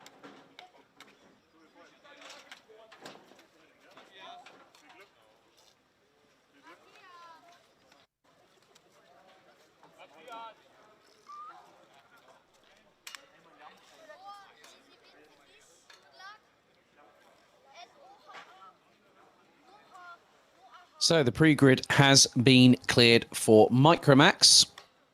At the moment, Noah Janssen leads the way after the first race earlier on. Now, we did have a couple of penalties issued post-race. Niklas Casarino was demoted a position and ended up third behind Arjen Kreling at the end of the race. Time second penalty, 3-second time penalty for Gabriel Hoffmann. Really didn't make any due difference to his race because unfortunately Hoffmann retired on lap number 4. But here is the starting grid for their second and final heats. It's Noah Janssen back on pole position once again. Arjen Kreling in P2, Niklas Casarino and Gabriel Hoffmann row 2. Leopold Baldonio-Jour rounds out the top 5 ahead of Christos Malakos. And then we've got Tim Stiger that rounds out the 7 strong this time around.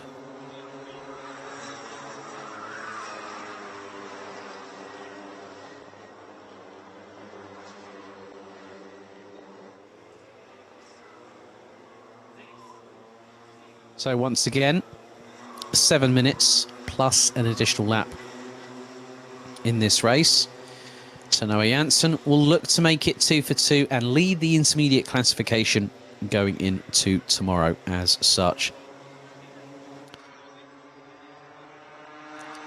So they are just about to complete their sighting lap, go on to their formation lap here in Mülsen.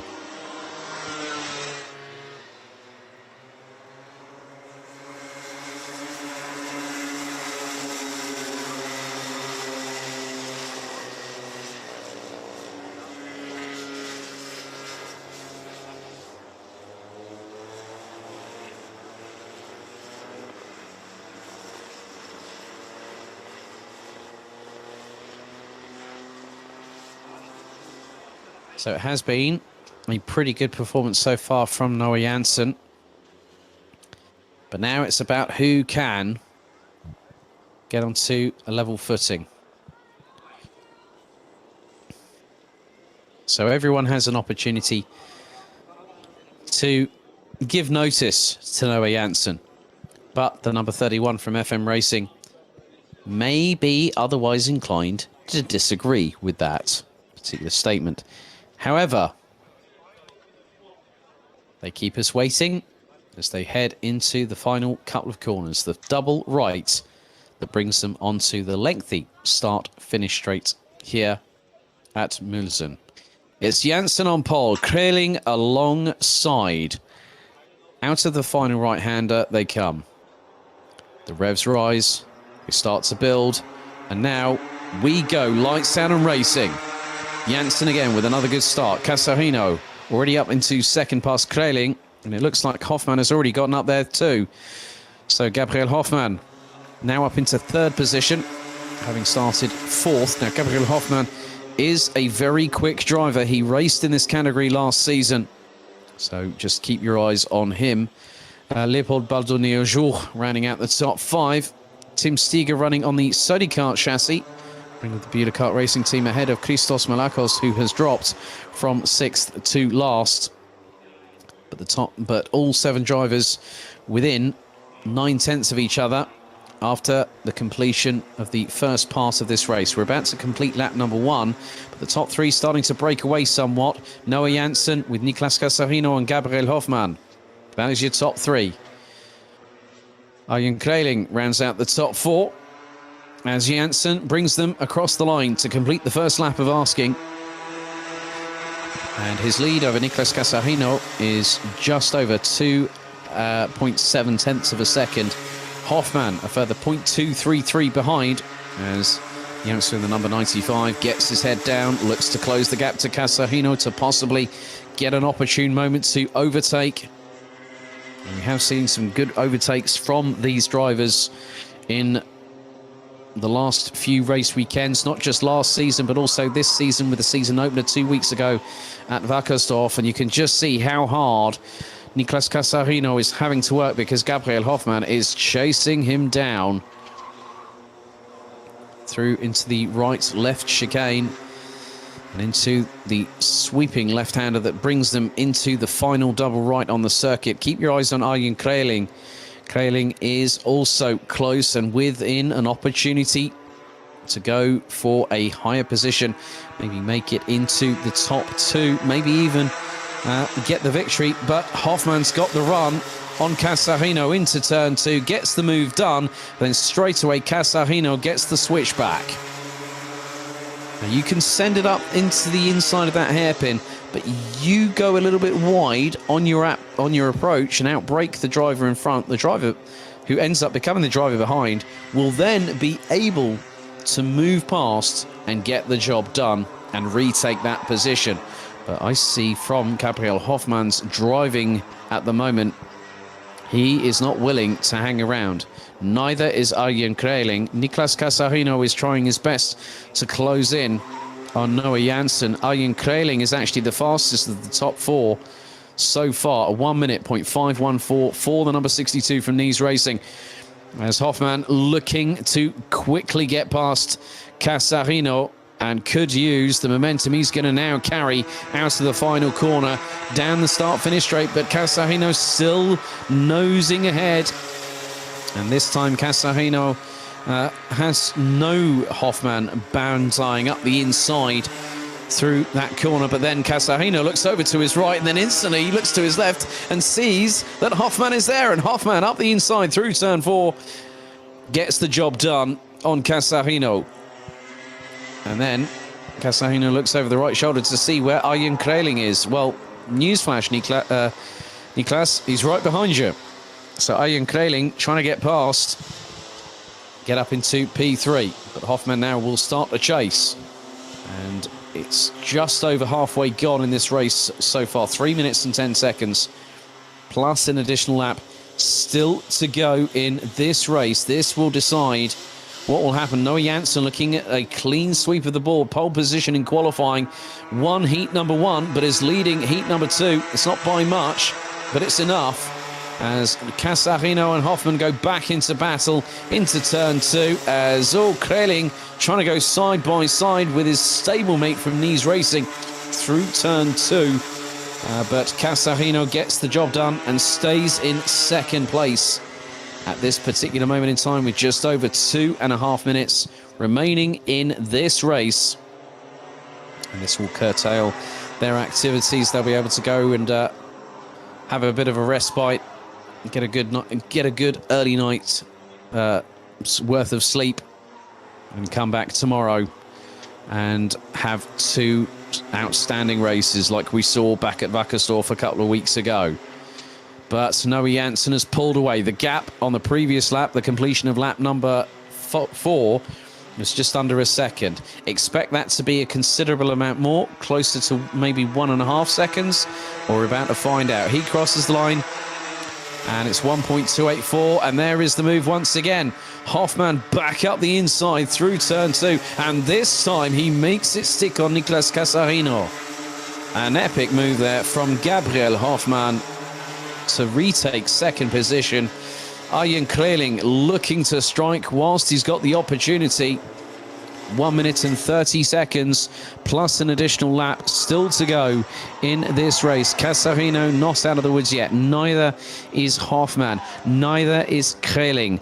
All of these drivers have an opportunity to get past each other and get into a prime position for tomorrow's race. And that's the one in the morning. So just over 60 seconds to go. Noah Janssen has set the fastest lap of anybody, a 1 minute, 0.302 across the line once again. And this now puts them onto the penultimate lap of this race and also of their racing day here in Mülsen.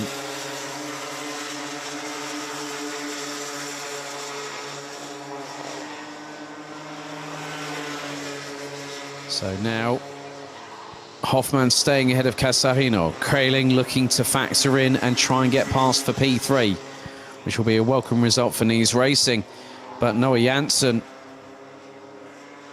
has been absolutely mesmerising so far because a considerable victory last time around. It's not going to be the same type of victory in terms of the dominant stamp that Noah Janssen put on the first heat, but it's still going to be enough. So that is it. Timer has expired. Final lap board now shows itself to Noah Janssen. Gabriel Hoffmann now in second, and it's side by side between Casarino and Kreling. Kreling to the outside in the 62 as they head through into turn 2 for the final time. And Niklas Casarino stays ahead at the minute. And Casarino just looking to his right. There's Kreling in the 62, going to the left-hander at 4, both wrestling with the steering wheel into that chicane. So turns 5 and 6 now into the right at 7, then the left at 8. And you've got a few more corners, so 9, then through and through into the 10-11 chicane here. But it's going to be pretty decisive what happens now in the leader. But the move for Kreling, I think, has just gone past Casarino in the meantime. But Noah Janssen makes it a dominant day in heat day here at Mülsen, and he celebrates in the same way. Well done to Gabriel Hoffmann, and Casarino pips Kreling to the line by 0.5 of a second. We've got the same celebrations happening every single time from Noah Janssen, and he's giving us the good old Sebastian Vettel finger. I'm number one, he says to everybody. Well, he definitely is earning that moniker at the moment. Completely dominant. 1.366 seconds ahead of the number 95 of Nies Racing's Gabriel Hoffmann. They're trying to do a fist bump going through into chicane. Boys, you're going to have to wait until you've got a straight bit of road to get that done. And Noah's just waiting for Gabriel to come alongside, and there you go. A bit of the fist bump there. Well done, boys. Eventually they get that job done. And a thumbs up from Hoffmann to Janssen. But Noah Janssen wins the race, winning by just over 1.3 seconds ahead of Gabriel Hoffmann, who takes the runner-up spot in this session. I know that his dad Mario will be very, very happy with that result after a disaster in the first heat. Arjen Kreling finishes behind Niklas Casarino, who takes a solid 3rd place in the number 12 entry. Leopold Baldoni-Aujour rounds out the top 5. Christos Malakos in 6th, with Tim Stiger rounding out the top, well, all 7 drivers. And what's more, they all finished the full race distance.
So that concludes the the Micromax action for today. And now we turn our attention to Minimax. Now, a bit of a development post heat number 1 was that Alexander Klugel was actually excluded from the race victory. So Mika Trapp took the victory, but Klugel will start them from pole position.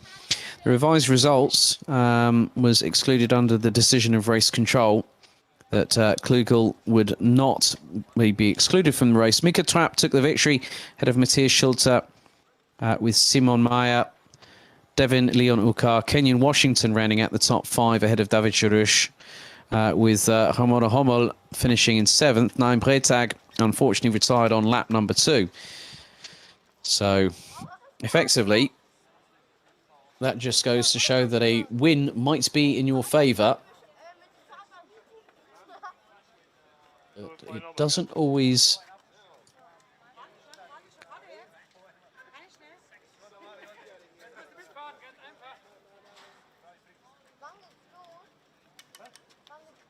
doesn't always work out in people's favours. But, you know, that's part and parcel of racing.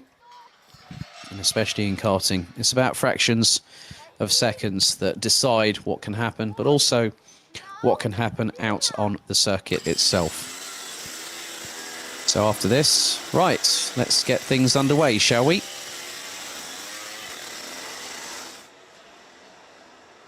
So your starting grid will be as follows. Alexander Klugel will start once again from pole position in the 180. The 118 of Mika Trapp will start alongside on the front row. And then it is the number 150 of Matthias Schulte, the 191 of Naim Bretag, the 145 of Simon Meyer, the 114 of Kenyon Washington, the 153 of Devin Leon Ukar, the 121 of David Chirush, and the 104 of Ramona Hommel. That is the 9-driver lineup that will take to the grid. And once again, it will be a rolling start formation.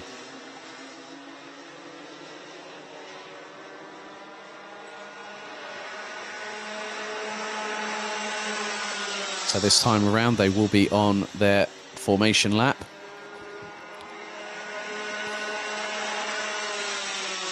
So we'll be down to Alexander Klugel and Mika Trapp to control the pace. They're already making their way through turn 4 and into the chicane just afterwards.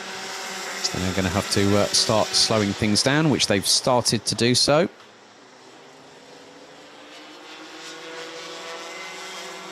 So Alexander Klugel and Mika Trapp will be on the front row of the grid. Klugel once again starts from pole position. And now everyone starts to close in. The likes of Matthias Schulte, Naim Bretag, they will be on the second row. 7 minutes plus an additional lap. They are being told to slow down, and now the rest of the field starts to bunch up with them. And now we get ready to start the final phase of the formation lap.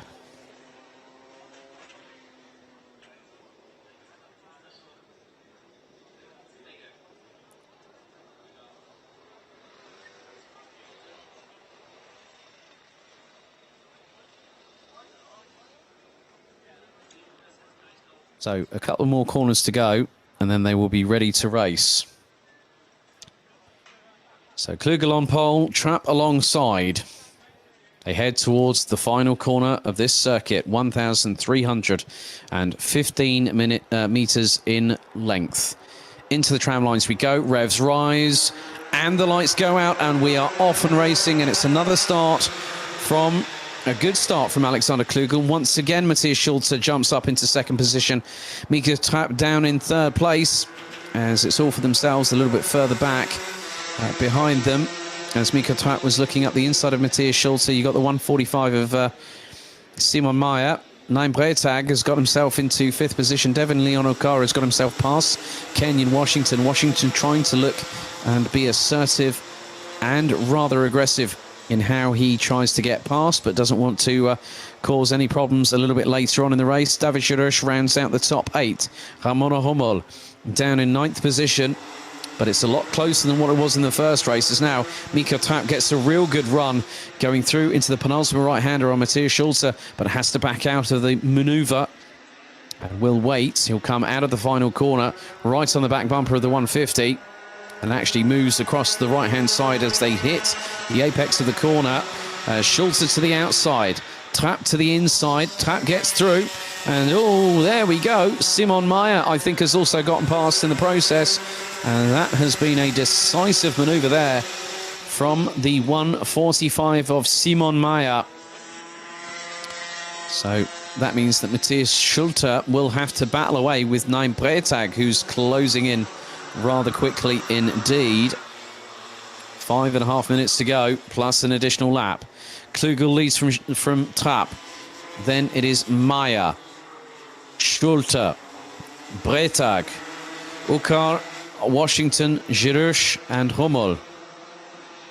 But Alexander Klugel not getting away into the distance. Mika Trapp is closing in and wants a second victory to lead the intermediate classification at the end of today's proceedings. And he's right in the slipstream as the 118. Oh my goodness, he was nigh on, latched onto the back bumper on that particular occasion. So now Trapp has got another opportunity. He sends it up the inside, going through turn 3. And now into the left at 4. Trapp takes the lead from Klugel. That's a nicely done manoeuvre. Simon Meyer stays in 3rd and is keeping in proximity.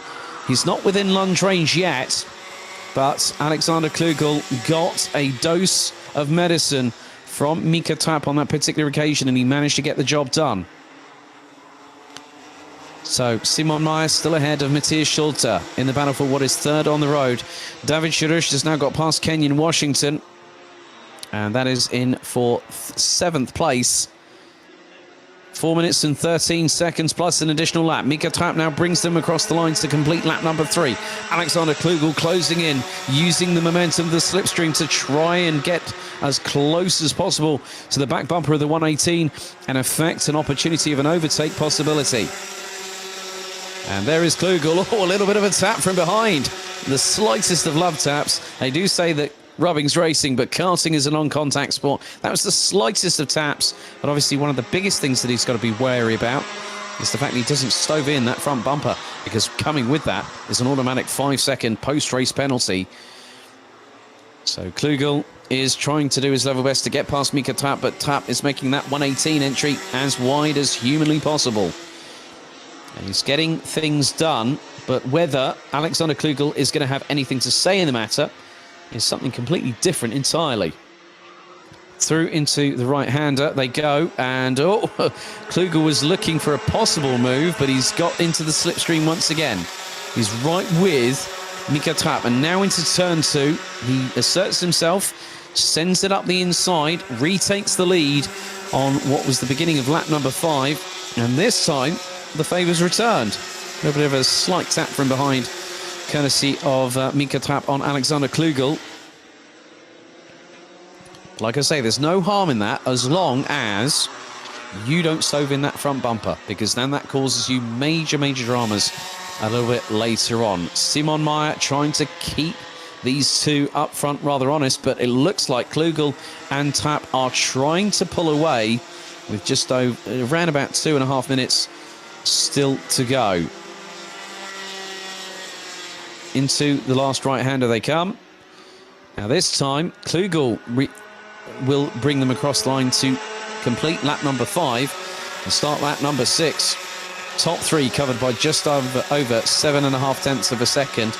Matthias Schulze 4th, Devin Leon Ukar in 5th ahead of Kenyon Washington and David Shirush, because Naim Breitag has dropped all the way down into 9th position. I'm wondering, are there going to be some dramas for the FM Racing driver very shortly? That's uncharacteristic, so, and hasn't crossed the line yet, so I'm wondering if Naim Breitag has got an issue. Alexander Klugel trying to close back in once again on Mika Trapp, but Mika Trapp is being resolute and determined. He's motivated to keep ahead of the 180. Now, into the final double right-hander. Double waved yellows, and that is what I feared. 9 Bretag looks to be out of this race and no overtaking. And it's also a slow-down zone as well. Mika Trapp, nearly 2.5 tenths of a second ahead of Alexander Klugel, as we have just over a minute plus a lap remaining in this race. So effectively, now Klugel looks to the inside, retakes the lead through turn number 4, as it looks like 9 Bretag is away from the kart, being escorted to safety. As all, there's been a drama, and one of which was involving, now looking back at that, Mika Trapp has kept the lead, because effectively it came happening out of turns 4, 5. So Klugel went and retook the lead, and then all of a sudden, coming out of that chicane, he lost it. He went rally crossing. Klugel just absolutely mistimed the next part of the circuit, and that allowed Mika Trapp and Simon Meyer to get past, and now they are leading 1-2 as we go on to the penultimate lap of this race with about 17 seconds still to go, plus an additional lap. Simon Meyer has an opportunity at a first race victory of the 2021 season. Matthias Schulze is still sitting in 4th place. Devin Leon Ukar, and it is a confirmed retirement, as I thought it would be for 9 Bretag, unfortunately. So the timer has hit 0. That is it for the race.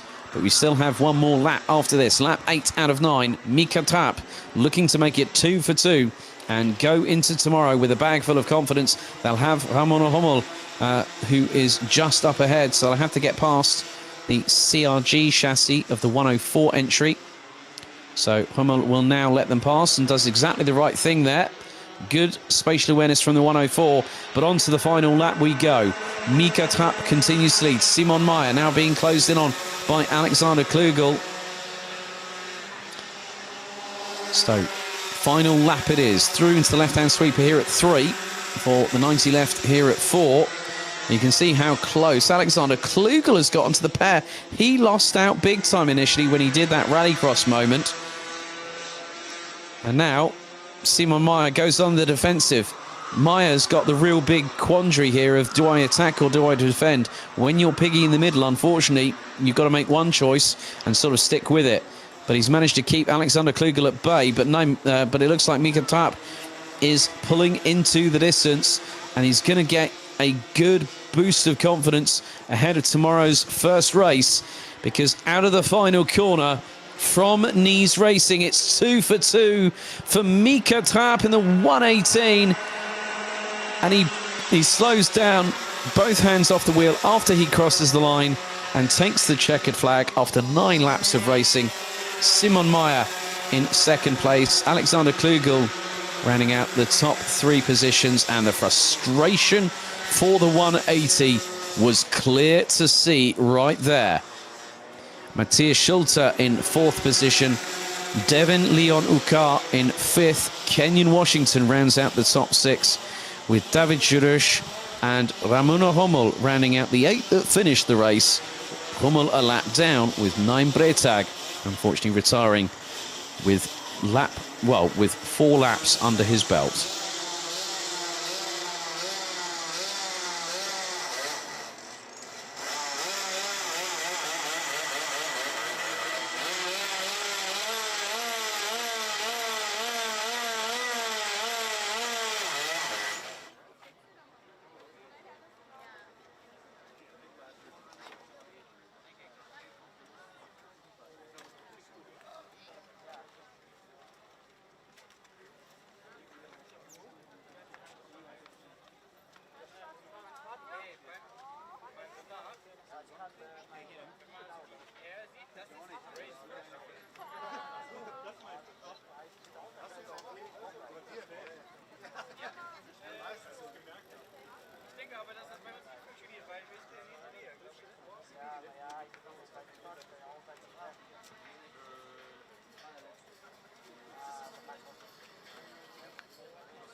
Mechaniker bitte.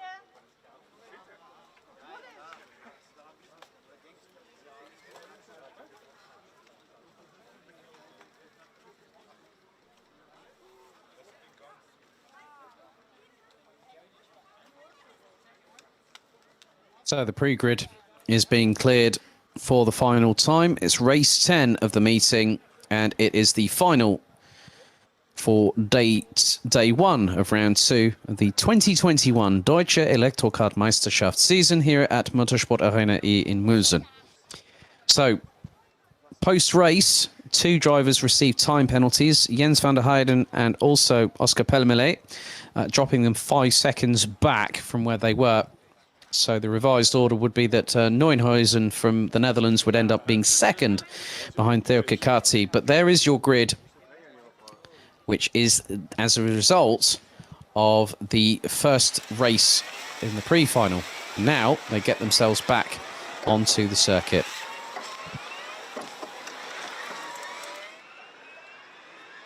So let's have a look at the starting grid for this one. So from the United Arab Emirates, Theo Kikati starts from pole position. Luca Neuenhuizen from the Netherlands rounds out the front row. France's Oscar Pellemele will be joined by the man that calls himself the Electric Renegade, Elis Spiezia from the United States of America. Alexei Yalava, who came into this round as the championship leader, finds himself on the inside of row number 3, and alongside will be Germany's Jasmin Stein in the 406. Bernardo Pinheiro in the 413 will have the Netherlands' Jens van der Heijden in the 454 alongside for company. And on the back row of the grid, our guest driver for this weekend, Corina Kamper in the 420, and Mats-Johan Overhoff in the number 418, rounding out the top 10. That is the 10-strong grid. Standing start once again here for this particular category.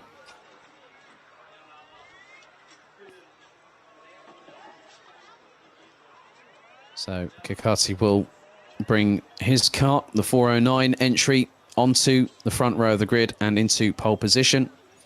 Once again, standing start is the order of the day for the Deutsche Elektrokart Meisterschaft.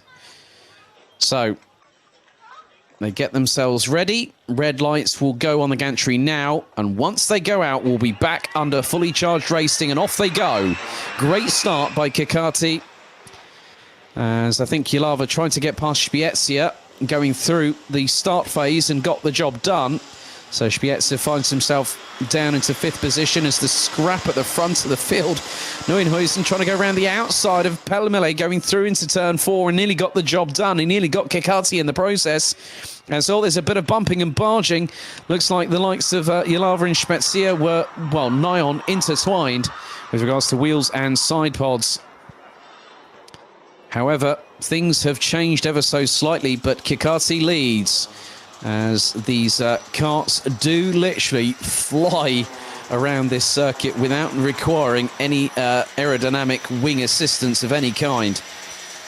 Coming through the final corner, Pellemele again closing on Kikati. It's a repeat of what we saw in the pre-final earlier on, and Pellemele powers past across the stripe.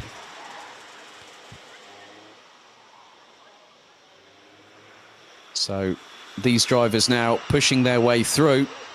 We've got just over a minute of this race completed. It's a 12-minute plus 1 lap final.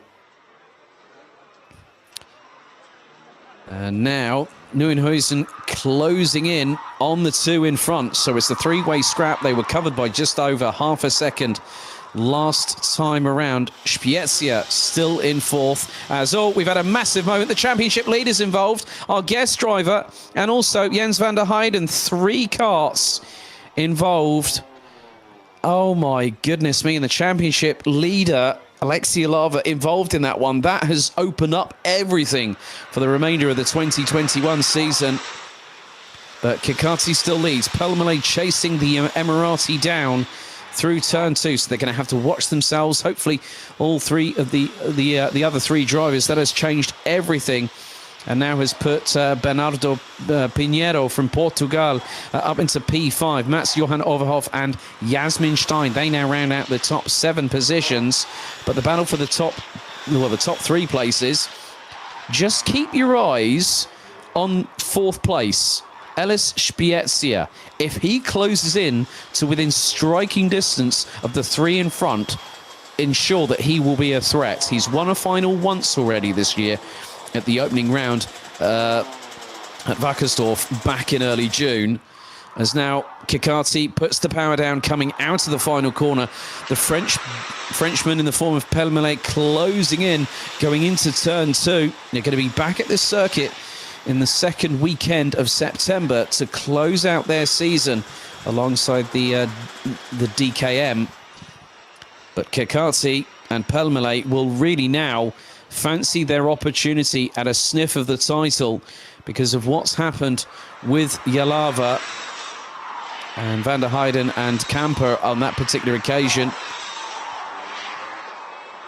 So we are fast approaching the 3.5-minute mark completed. It's a longer final, so energy conservation is going to be a key point, and also the strategic use of that well-primed boost button that the drivers have at their disposal. They can use it to attack, they can use it to defend. And now you can see from how Pellemele and Kikati are racing, Kikati's using it to defend, Pellemele's using it to attack, and there goes the move from the Frenchman up towards the inside of turn number 4. They are nearly wheel to wheel, sidewall to sidewall, and Pellemele gets through, but Kikati's back on the counter-offensive.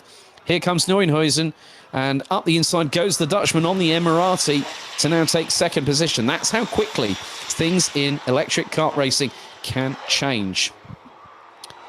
Now this will mean that effectively, I'm just looking at it from this perspective, that this could put, hypothetically speaking, someone on the top step of the podium, but it's not the driver in 1st, it's not the driver in 3rd, it could be the driver that's stuck in the middle. But Ellis Spiezia trying to close in. He's putting in 52.2s as Spiezia. He's just put in the fastest lap of the race as the young American, based originally out of New Jersey, currently residing with mother and father, Michelle and Frankie, over in Dusseldorf. Until probably just before the winter, he's got to within 1.9 seconds of the 3 in front. He's just put in, well, he put in the fastest lap of the race, and then Bernardo Pinheiro decided to retaliate and put in a 52.202. Alexei Yalava's day has had a real sour taste put into it, because now the Finn, leading the championship coming into this race weekend, is 10th and last on this field. They come out of the final corner, and now Pellemele is starting to pull a gap. But Nieuwenhuizen and Kikati are both trying to close in, and the 4:16 has just put in the fastest lap of the race, the 52.033. Spiezia is trying to close, but his gap now between Kikati and him is now just over 1.6 seconds. So Spiezia, I think, will be pretty happy after a front fairing dropped him 5 places post-qualification. He came through the field and surged his way up to 4th.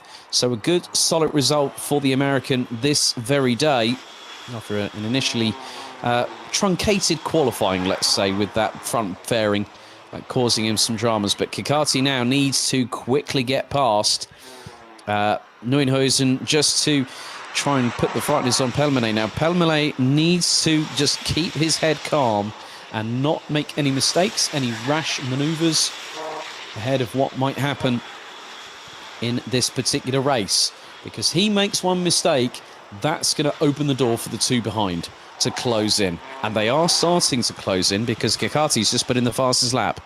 51.754 seconds from him. And look how close he is to the 4:16 ahead. Kikati just needs to send it past Nieuwenhuizen very, very quickly indeed. It's 6 minutes and 48 seconds that have been completed. It's a 12-minute plus an additional lap final. And it's the same format for tomorrow for these drivers. And some of them will be staying on here in Mülsen for the next week for the Euro Trophy E20 Tour that starts this next week indeed. And there is the move from Kikati up the inside of Nieuwenhuizen to take second place. But now that's given them a hell of a gap to close in on Oscar Pellemele. But it's the French driver's race to lose. And at the moment, he's doing everything right thus far.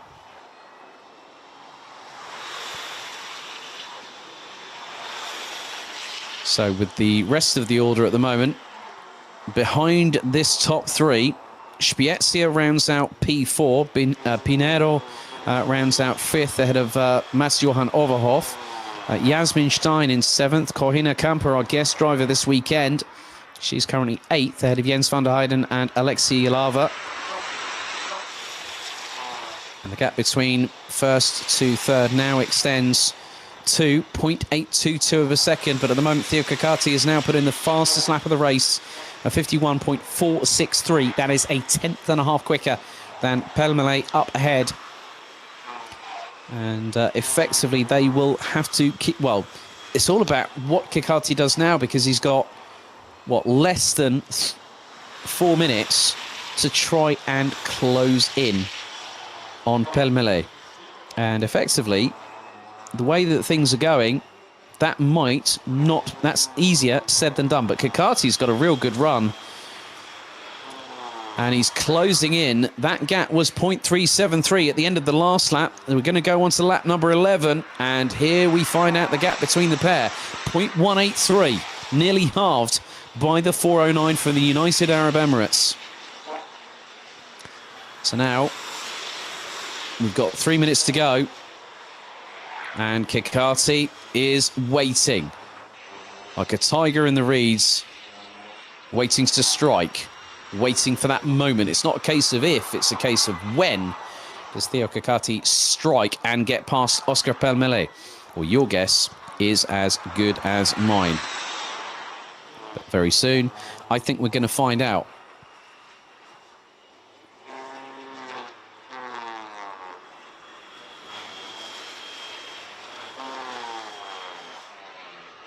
So we're into the last 2.5 minutes of this 12-minute plus an additional lap final.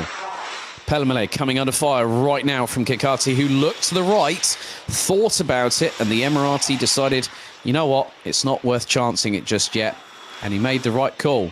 Now into the left-hander here at turn 4. Will Kikati go for it? He does. He gets up the inside of Pellemele. Now, the thing is that they've just shown the final lap board. So effectively, Kikati has managed to get in front of Pellemele exactly when it mattered most. So now, through into the final couple of corners, they will go. And Theo Kikati will be hitting the top step of the rostrum. When it's all said and done, the Emirati has done the job he's needed to, and he brings himself into the championship fight. Theo Kikati wins the final on day one of the DEKM ahead of Oscar Pellemele. Luca Nieuwenhuizen rounds out the top three. A good result, a solid pair of fourth place finishes this very day for Elis Spiezia from the United States of America. Bernardo Pinheiro from Portugal rounds out the top five ahead of Mats-Johan Overhoff, with Germany's Jasmin Stein completing the top 7. A 3-car incident involving Van der Heijden, Corina Kamper and Alexei Ilava curtailed their race. Van der Heijden rounding out the top 8. Corina Kamper 9th, with former, I think, very much now, championship leader Alexei Ilava rounding out the top 10. As that is it for the DEKM for this, well, for today. There's one more day to go tomorrow, and anything can happen in a championship like that. And we'll see the DEKM for their qualifying session tomorrow morning. But Theo Kakati, definitely one that's on cloud 9 right about now.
Now, as you can see, there is the grid for heat number 2, which we'll get going with very, very shortly. But 3 time penalties were handed out post-race for pushing, one of which was the 2:55 entry, which we'll just have a look. So 2:55, Mikkel Pedersen, 2:66 of Maximilian Schreier, and the 2:48 of Max Knappen all got a 5-second time penalty post-race for pushing. And then we look at the front fairing penalties. I count 10 of them. 2:47 Magnus Pedersen, 2:01 Louis Detling, 2:03 Rafael Gwiczak, 2:12 David Schnell, 2:33 Leandro Fischer, 2:11 Gregor Feigenspan, 223 Austin Lee, 220 Tom Müller, the 226 of Nikita Genza, and the 258 of Jonas Ungnada. But the grid is set in stone for this particular race, so let's run you through the grid. Rafael Rennhofer again will start from pole position. Alongside will be Nevio Fischer, Montego Masson and Kasper Schomans, row 2. Farin Megger and Thomas Strauver, row 3. Janis Diek and Magnus Pedersen. Mikkel Pedersen, row number 4. Row 5, it's Max Knappen and Rafael Balzer. Magnus Pedersen and Nikita Genza, row 6. Row 7, Vic Stevens and Austin Lee. So that will be row number 7. Row 8 is Johnny Martz and Jonas Ungrada. Row 9, Louis Reichel and Louis Detling, completing the top 20. And row 10, Moritz Volber and Gregor Feigenspan. Days Dams in 21st. Rafael Gwitschak 22nd, ahead of Tom Müller and Leandro Fischer. Richard Thomas and David Schnell. Tom Herger and Oli Glan. Fredrik Zebis and Maximilian Schreier. Hugo Goetzel, Mads Larsen, Luigi Gazzo and Leon Vacula. Now, we did have a non-starter last time out.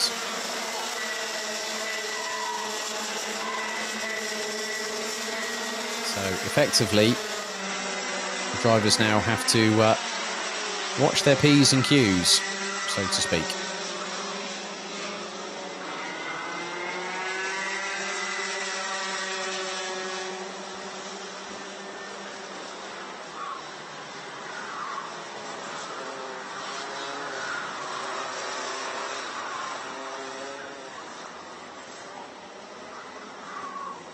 So on this particular occasion, again, it will be 7 minutes plus an additional lap of racing.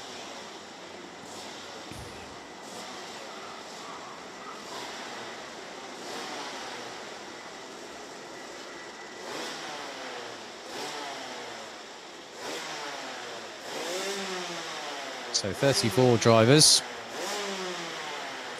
all out on the circuit, ready to go racing. It's Rennhofer versus Fischer, once again on the front row.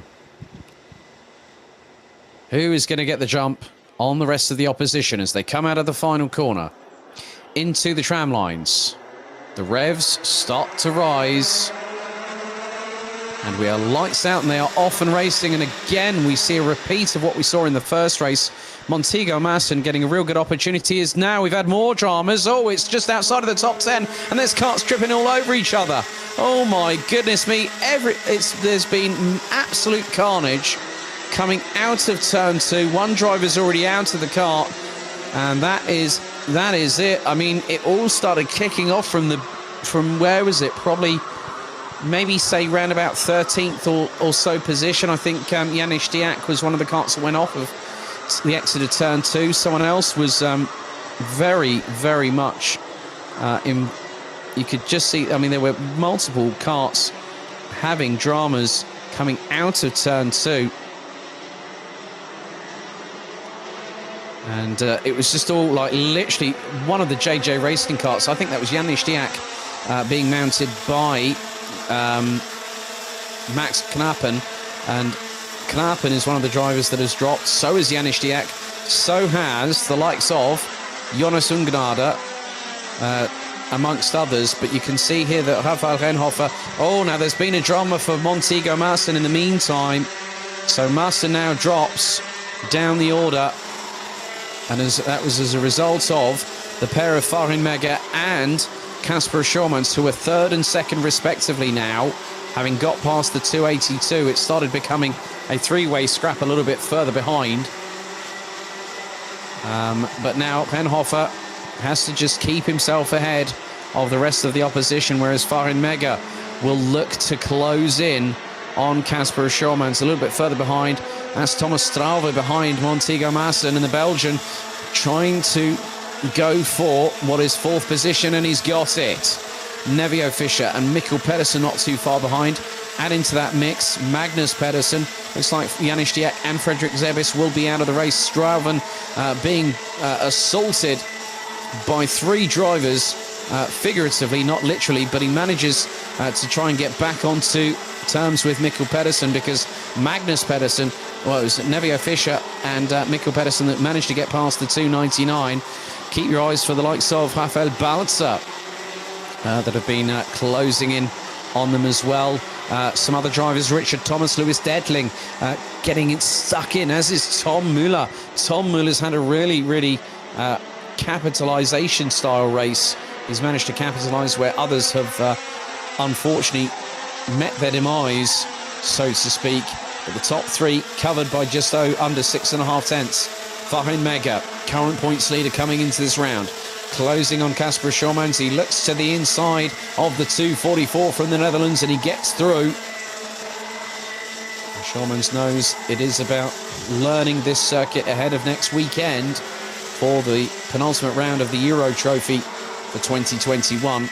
That's why some of the drivers are here this weekend. They thought, well, best to get up to speed in a racing environment, and that's a good way to learn a circuit rather quickly on the bounce. But Farin Mega, with just over 3.5 minutes remaining on the clock, is closing on Rafael Renhofer, and he can sense that there is an opportunity waiting to be taken. And there he goes. Mega tries to go up the inside, and has he got the job done? No, he hasn't. Rafael Renhofer keeps the lead for the minute. But Casper Schormans definitely wants to have a chance at getting a victory here. This will fill that young Dutch driver, 11 years of age, fill him with confidence ahead of next week, but also ahead of tomorrow. But Renhofer has taken one victory. He's looking for his second to get a bit of a jump start on the rest of the opposition, including the driver behind him. But Farin Mega closing in and sensing a chance to strike whilst the iron is hot. Mega gets his head down, as does Renhofer. Down into turn 2 once again, and this time he goes up the inside, and Schormans pounces and follows behind Farin Mega. And now Schormans is gunning for the lead. Oh, this is really spicing things up. Oh, and there's a drama there. Oh my goodness me, that is the 247. Magnus Pedersen was running in 6th place, and now his race has just been turned upside down. Oh my goodness, that just shows how quickly it can all go horribly wrong, and that was coming out of turn 3. I'm not too sure what happened there. So Magnus Pedersen is absolutely infuriated after that, but Farin Mega brings the top 3 along for the ride, including himself, as Rafael Renhofer goes up the inside of Casper Schormans to take 2nd position. And now on to lap number 7 of this race, with just under a minute and a half to go, plus 1 lap. Renhofer senses an opportunity to get back past Farin Mega, and Casper Schormans thinks that he can have a run at what would be the eventual victory of this race. But keep your eyes on Thomas Strauver. Strauver is trying to close, but Farin Mega is the fastest driver out there on circuit. He set a personal best on the completion of lap number 4 of a 52.459. However, the thing is that the top 3 are running in the 54s. Schormans is the slowest of the trio. You can now see that Renhofer sees that chance appear before him. He looks to the outside to get the cut through into turn 2. That was neatly done. And Casper Schormans, in a repeat of what we saw when Mega overtook Renhofer, he's done exactly the same thing. That what has happened is the person that ended up leading after that previous lap would be the one that would end up 3rd by the exit of turn 2. And as they say, lightning does strike twice, and it has happened in this race. Thomas Strauver, in the meantime, is trying to close. Nikita Gens has just put in the fastest lap, and Gens is down in 17th. Rather uncustomary. Austin Lee looks to be on the move as well. He's up into 13th position and is trying to close in on Tom Müller, as now we go on to the 9th and final lap of this race. And Rafael Renhofer sitting pretty at the moment, but will Kasper Schaumanns or Farhan Mega behind capitalise on any kind of potential overtake? But now, with being at full fitness, Rafael Renhofer is not going to relinquish that lead easily. Schaumanns second, Mega third, Stalven, Mikkel Pedersen. Magnus Pedersen dropped all the way down to 31st after being stuck on that boggy grass on the outside, on the inside of turn number 3. But Renhofer will go into tomorrow as the intermediate classification leader, and that will set the tone for the pre-final tomorrow. One more turn remains of this 1,315-meter circuit. It's Rafael Renhofer who starts celebrating. He's up on cloud 9, winning both the first and the second heat here at Mülsen. Farhan Mega rounds off a good day in the office. He ends up third behind Kasper Schaumanns, with young Dutchman showing some good purchase and some good performance at this circuit. We've had a penalty issued. Unfortunately, a 3-second time penalty being issued to Rafael Balzer for breaking the formation of the start with 2 wheels outside of the tram lines. And that drops him down to 10th place. Farhan Mega rounds out the top 3 ahead of Thomas Strauve, Mikkel Pedersen, Nevio Fischer, Vic Stevens, Montego Maassen, Lewis Edling. Rafael Balzer rounds out the top 10. Richard Thomas and Austin Lee round out the top 12. Ahead of Tom Müller, Nikita Genzer, David Schnell, Gregor Feigenspan, Thijs Dams, Max Knappen, Oleg Lan, Hugo Götzel, Louis Reichel, Moritz Wolber, Rafael Kwiczak, Jonny Mertz, and Leandro Fischer rounding out the top 25. Completing the 31 that finished the race were Maximilian Schreier, Jonas Ungnada, Leon Vakula, Tom Reger, Magnus Pedersen, and Luigi Gazzo. Mats Larsen, unfortunately, would end up 32nd and would finish down a lap off of the leaders, with Janis Diak and Frederik Zeppius, unfortunately, retiring on the very first lap of the race.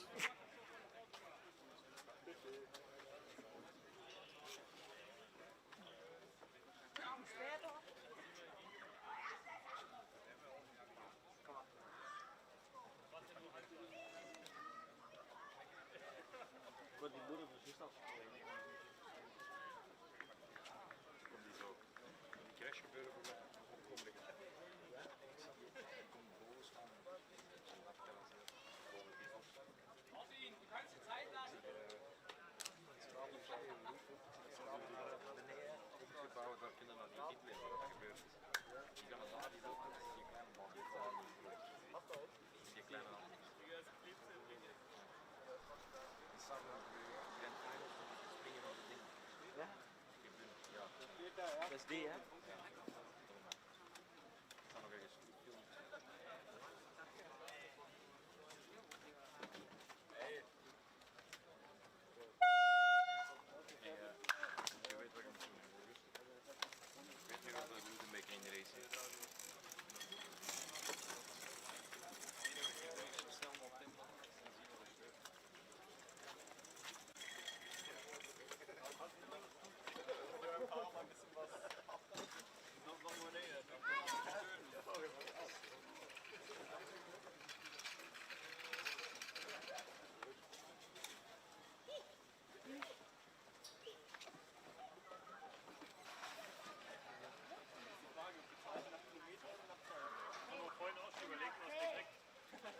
Ich glaube, dass das wäre also die wird zahlen als Standpauschale und für jeden Einsatz und dann noch Kilometergeld extra. Zeitgeld, das kann ja.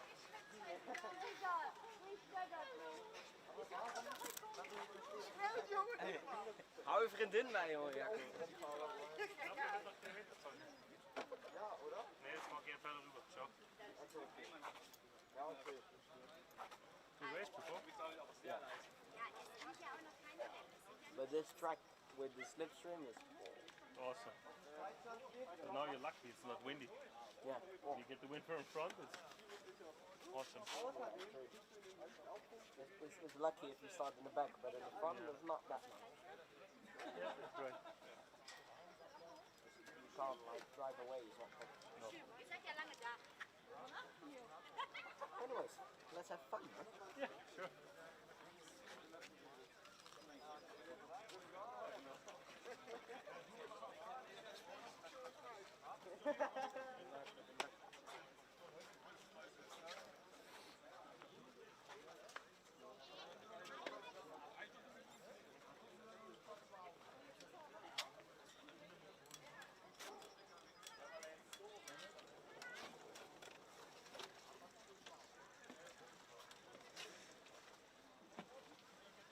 So the pre-grid has been cleared for the Senior Rotax second heat. A good show of sportsmanship between Luca Lystra and Linus Henson. So there is your starting grid for race 12 of the meeting.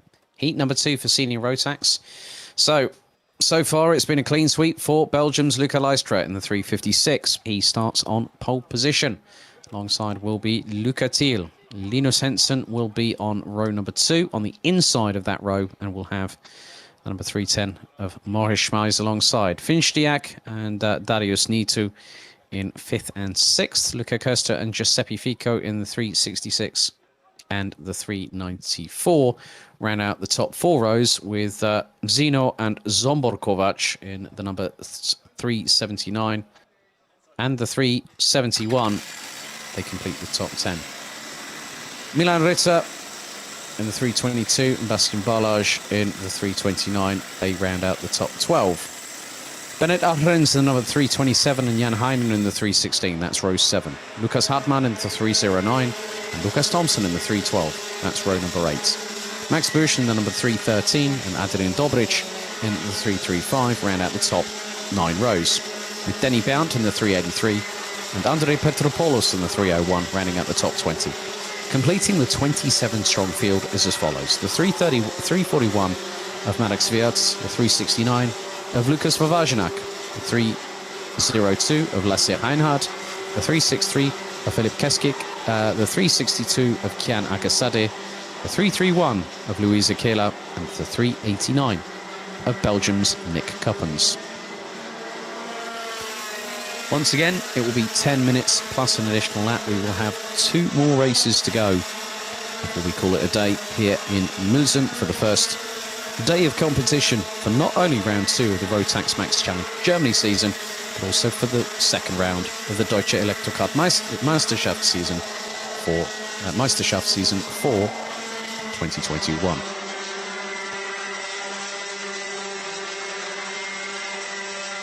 And what's more, the Deutsche Elektrokart Meisterschaft will close out proceedings tomorrow afternoon.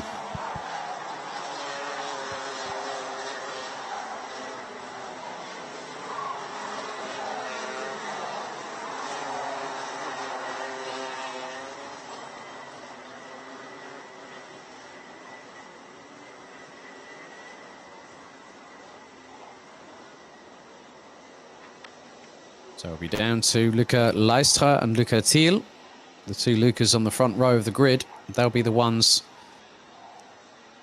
that control the pace here in Mülsen for the second and final heat here today. And if Lystra picks up another victory, he goes in tomorrow as the man to catch. Into the tram lines we go. Are we ready? Are we steady? Lights are out. We are off and racing as they hurtle their way through turns 1 and 2. Once again, as Linus Henson and Finstiak manage to get their way past Luca Thiel initially, as everyone's scrambling, as there's been an incident at the back of the field. Oh my goodness me, one car on the back bumper of the other, and that has really caused problems. I think maybe, I'm not too sure who that was that had that incident. We'll find out when they come across the line. There's been more dramas. 2 of the Kraft Motorsport carts have been Lucas Hartmann and Max Busch. Oh my goodness me, it's gone from drama to drama here in Senior Rotax. And the driver that is laughing all the way to the bank at the moment is the 333 of Linus Henson, who has hit the front of the field. And also in the midst of all of that, you can just see, well, Luca Thiel now ahead of Luca Lystra, who rounds out the top 3. And we had Andre Petropoulos and Denny Bount, it looked like, were the other accident that happened, and that has caused major dramas for those four, and I would not be at all surprised. Oh, there's more dramas. Oh my goodness me, Milan Ritter right in the salvo of the crossfire, and there is the 312 of Lucas Thompson from Karchmi, and then all of a sudden Nick Cuppins has been like a rocket ship going through the field. He's gone side by side. Oh, Thompson's been shoved off the road unceremoniously. The Belgian better stick his elbows back in for a minute, because it won't help him out in the eyes of race control there. That was very, very feisty. Very feisty indeed. But Linus Henson trying to lead the way. I mean, looking back at what happened, like, Cuppins just sent it up the inside of Lucas Thompson, and Thompson just wasn't having any of it, and he just went, oi, don't do that to me. Well, it's all fair in love and racing, but karting is meant to be non-contact, Nick Cuppins. I'm sure that race control will have to look into that one, I would understand. So Andre Petropoulos has pulled the kart Performance Racing Esprit 301 entry into, it looks like that kart is not going any further, as we've now completed 2¼ minutes of this second heat for senior Rotax here today at Mülsen. Henson leads from Luca Thiel. Luca Leistra trying to close in. Now Leistra is the one that will be looking to get another victory, but it's dependent on what happens. But keep your eyes on Finchdiak just behind. The 339 has been stealthily making his way up the order, and he's closing. Leistra up the inside of Luca Thiel through turn 2 to take second position on the start of lap number 4. And Luca Leistra looks over his left shoulder to see where Luca Thiel was. Also Finchdiak is very much up close and personal, so the two Lucas have got to watch their back, because there's a driver called Finn that is flying at the minute and is closing in. Just keep your eyes on Zsombor Kovac, who's got past Darius Nitu for 5th position. Morris Schmeis, Giuseppe Fico, Luca Costa and Jan Heinen that now round out the top 10. Petropoulos is now a confirmed retirement on that, and it's a real shame for the 301. But at the front of the field, things are getting a little bit closer, because not only, I did say keep your eyes on Finchdiak, but Zsombor Kovac is closing. A little bit of closeness with regards to front to rear bumpers between Luca Thiel and Luca Leistra, but Finchdiak looking rather racy. He's got the pace. Can you get past him in the race? We'll find out very, very soon indeed. Just over 6 minutes to go. Leistra trying to close in on Henson.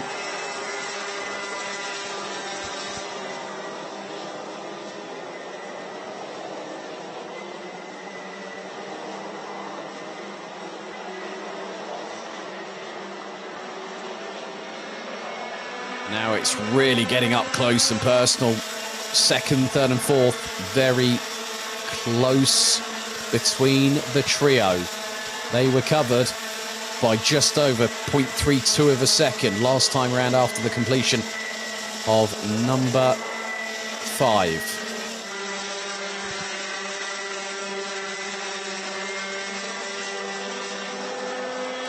But Luca Leistra staying ahead.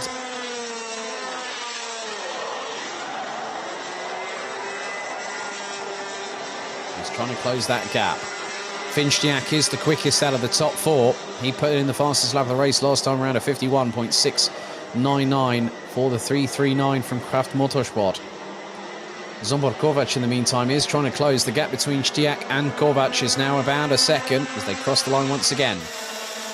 Lap number 7. Henson has a lead of about 0.34 over Leistra. Thiel rounds out the top 3. Stiak in close proximity. Kovac, Nitu, Schmeis, Fico. Morris Schmeis going up the inside of Nitu. That is going through into turn 4. Gets the job done. Giuseppe Fico and Luca Costa. Closing in. Zino Kovac, Bennett Ahrens and Bastian Balaj have now gotten up into complete the top 12. Jan Heinen still in 13th, head of Milan Ritter. Nick Cuppins up to 15th. The Belgian is charging his way through the field, but I think that charge has been put on hiatus somewhat. 4 minutes to go, plus an additional lap. And Linus Henson still controlling proceedings. Leistra's got a pole position and a Heat 1 victory under his belt. Henson qualified outside of the front row, but still managed to keep the top three. So effectively, the way things are at the moment, Leistra will lead the intermediate classification come the end of this race provisionally. And when I say provisionally, it is effectively based on sporting and technical judgments after the race has been declared, after the race has been carried out. So all races, the results that I call out are provisional. Leistra coming under fire once again from Luca Thiel. Finchniak's got the ringside seat for second position, down in fourth. Zomborkovac trying to put his head down and trying to close in. There was a black and white warning flag just on the Digi flag I just saw there. Didn't quite catch the number. So one driver will have a little bit of a slap wrist, I think, there. Linus Henson still carrying on regardless. Half a second was the gap between Linus Henson and also Luca Leistra last time around. And looks to be stagnating, that gap, I think. Because now Luca Leistra is having to battle with Luca Thiel. Finchdiak now starting to exert some pressure on this pressure cooker situation. So out of the final corner, Henson still leads. He now puts them onto lap number 10 of this race. As Finchdiak looking for an opportunity to get past Luca Thiel. Won't happen through turn 2. Now through into 3. Up the road, they'll head up into the left-hander here at turn 4.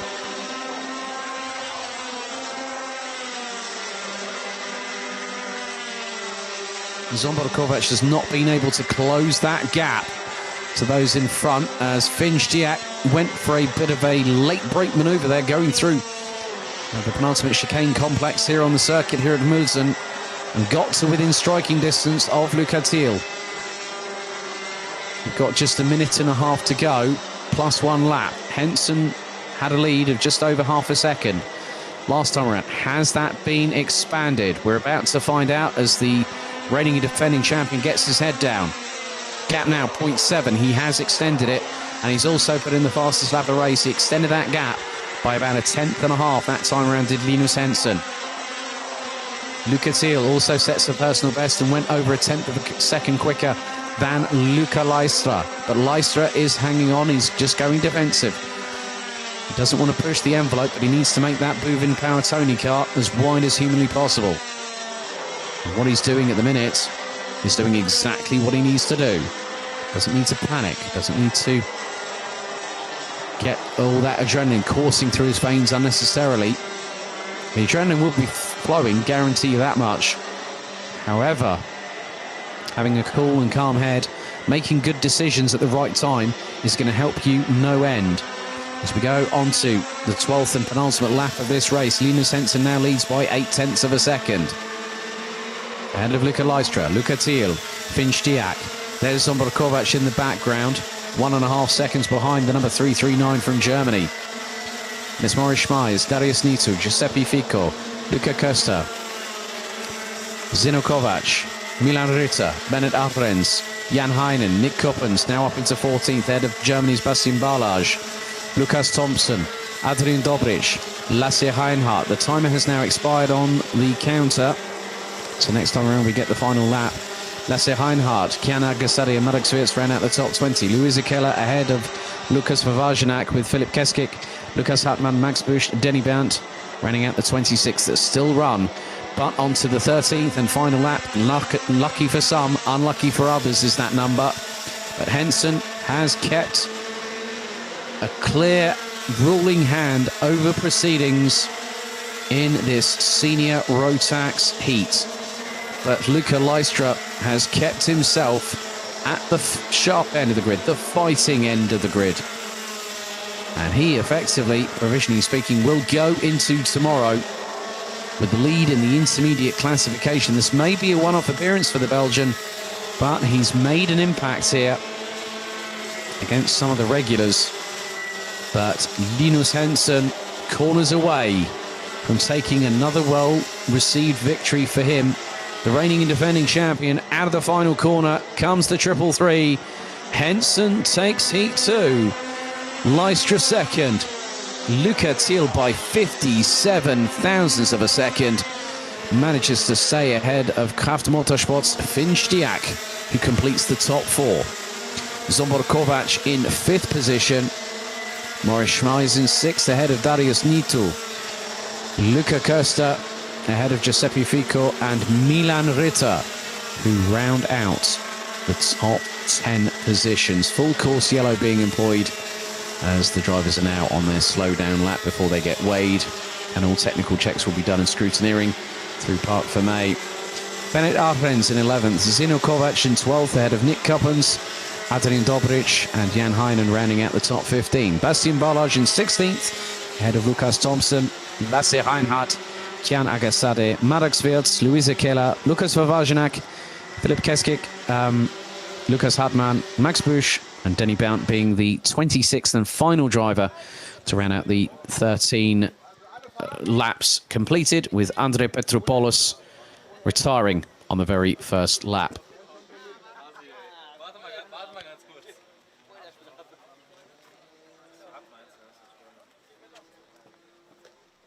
So before we get DD2 Heat 2 underway, there's going to be a very, very nice sign, a showcase of solidarity in the paddock here at Mülsen after what we saw 2 weeks ago in the pre-final, or in the final. And this is a banner that everyone can get behind. So, and holding the banner will be Janis Stier and Florian Breitenbach. And here it is, one message: Gute Besserung, Olli. Get well soon, Oliver Breitenbach, the 422 from Nies Racing. He's in hospital at the moment. He is recovering. And hopefully, buddy, we're going to see you back on track and at full racing speed. We miss you. We love you. We do really appreciate you. Are a big part of the family here at Rotax Max Challenge Germany. It's well appreciated, the efforts that he's shown. And great to see the solidarity of the DD2 contingent there. Thumbs up from everybody. Really good to see that one member of the family might be missing, but he's always here in spirit. So, Ollie Breidenbach, all the very best. Get well soon. We look forward to seeing you on track. So, a big thank you to the whole of the DD2 contingent there. And, yeah, we miss you, Ollie. And there is Andreas Matis just picking up the banner. A real good sign of solidarity, and a tap on the shoulder. A bit of a comforting arm there from Janis Stier to Florian Breitenbach, Ollie's brother.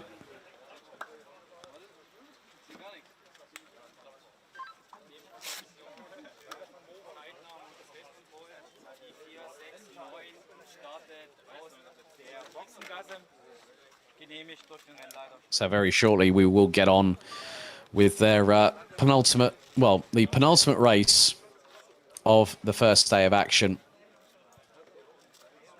And in the first heat, Zana Shriblack managed to put it, managed to get his way to the sharp end of the grid, despite a bit of a dodgy start from the Belgian, the current reigning and defending Euro Trophy champion, two-time B&L Karting Series champion back in 2018 and 2019. However, I have just seen that is more than like... Now, I saw a Kraft Motorsport kart being pushed past, and that looks to be Yannick Ehrmann in the 469. Everyone else is now starting to get ready as the grid is being cleared ahead of them being released.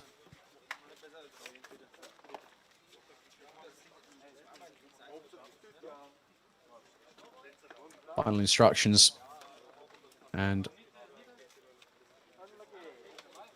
being given as the drivers now steel themselves and get themselves ready for 10 minutes plus an additional lap of racing. This is the penultimate of 14 races today, and tomorrow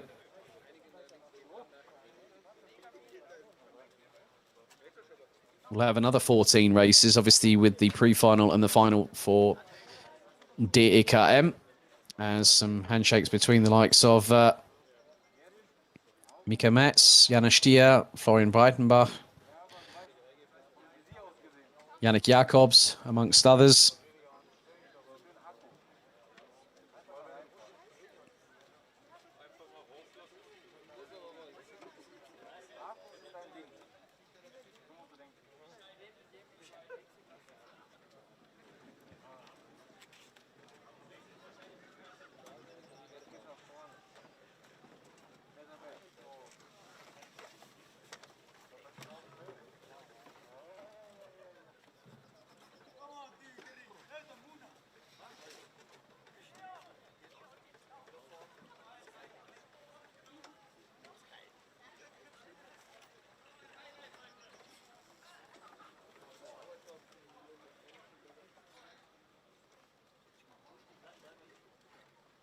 So the racing action gets underway at 10:30 local time here in Mülsen, with Micromax kickstarting the action before we go into time qualifying for the second day of competition for the Deutsche Elektrokart Meisterschaft.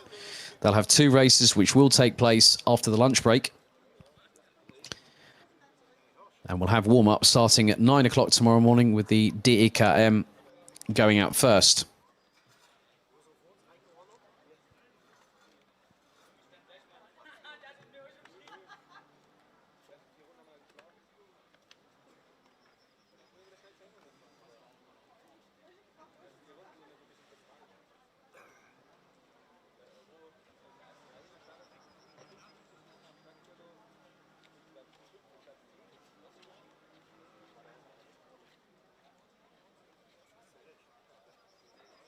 After this, we'll have our DD2 Masters out on the circuit.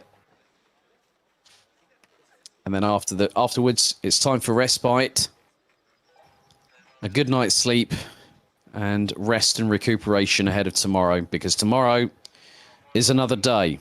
Could the weather change anything? Well, we'll find out. Let's have a look at the grid for race 13 of the meeting. Heat 2 for DD2. Florian Breitenbach again starts from pole position. Zana Schriblak alongside him on the front row. Mika Metz in the 464 will have Janis Stier alongside on row 2. And she's running in the 444. The 454 of Dennis Thiem and the 401 of Yannick Jacobs. That is row number 3. The 481 of Fabian Bock and the 408 of Matthias Lund. That is row 4. And completing the top 10, it's the 466 of Ronny Göttler and the 488 of Mark Bartels. Ragnar Virus in the 441 and Leon Arndt in the 442 ran up the top 6 rows ahead of Lawrence Seyfried in the 439, Marcel Steinert in the 413, Robert Schorpian in the 477 with Hannes Border in the 468, Philipp Treschler in the 402, Tim Stender in the 409, Jonas Wolscheid in the 420, Danny Schallau in the 403, Franziska Blum in the 425, Matthias Kalfas in the 458 and Yannick Hermann in the 469. Now, there were some changes. Leon Arndt was actually excluded post-race for a technical non-conformity. We had 2 penalties handed out. Lawrence Seyfried was demoted down to, well, he was demoted outside of the top 10, but as they say, sometimes things do happen when you get more than 1 slap on the wrist. Well, he got 2 because he was one of 6 drivers that have got a front-fairing time penalty, so a 10-second time penalty in total for Lawrence Seyfried, dropping him to 15th. Amongst others, we had the 408, the 413, the 468, which is Hannes Border. But now we get things underway. Now the real focus comes in, and these drivers will have to move quickly if they want to get up the order.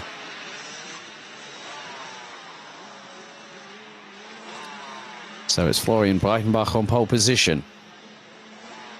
Heat 1 winner, Zana Schriblak alongside. Who's going to get the perfect start to get this race going? So they come through the final corner. They start to split. They enter into the tram lines. The revs start to build. We are ready and racing. And again, this time, a little bit of a difficult start for Sonne Schriblak. He finds himself behind Mika Metz, who jumps up into second through the start phase. Dennis Thiem rounds out the top 4, followed by Fabian Bock. Schriblak looks to the outside of Mika Metz going through turn 4, but can't get the switch back. Well, he does. Oh, my goodness me. That was braved and inspired, as now it's going to be 3 abreast as Mika Metz gets passed by Fabian Bock. Dennis Thiem was round towards the outside, and Ronny Göttler was factoring in. Janis Stier dropping a little bit further off the pace, but Florian Breitenbach has the race lead at this particular juncture, but he will be rapidly reeled in by the likes of Mika Metz and Schriblak if he's not careful. So out of the final corner, there is a bit of a light at the end of the tunnel for Florian Breitenbach, and that light at the minute stretches to just over half a second. But Schriblak in that Kart Republic chassis has really got a good turn of pace. Fabian Bock now battling away with Mika Metz. Bock up into third. Mika Metz looking up the inside. Here comes Ronny Göttler. Is he going to send the 481 slightly wide through turn 4? He does not.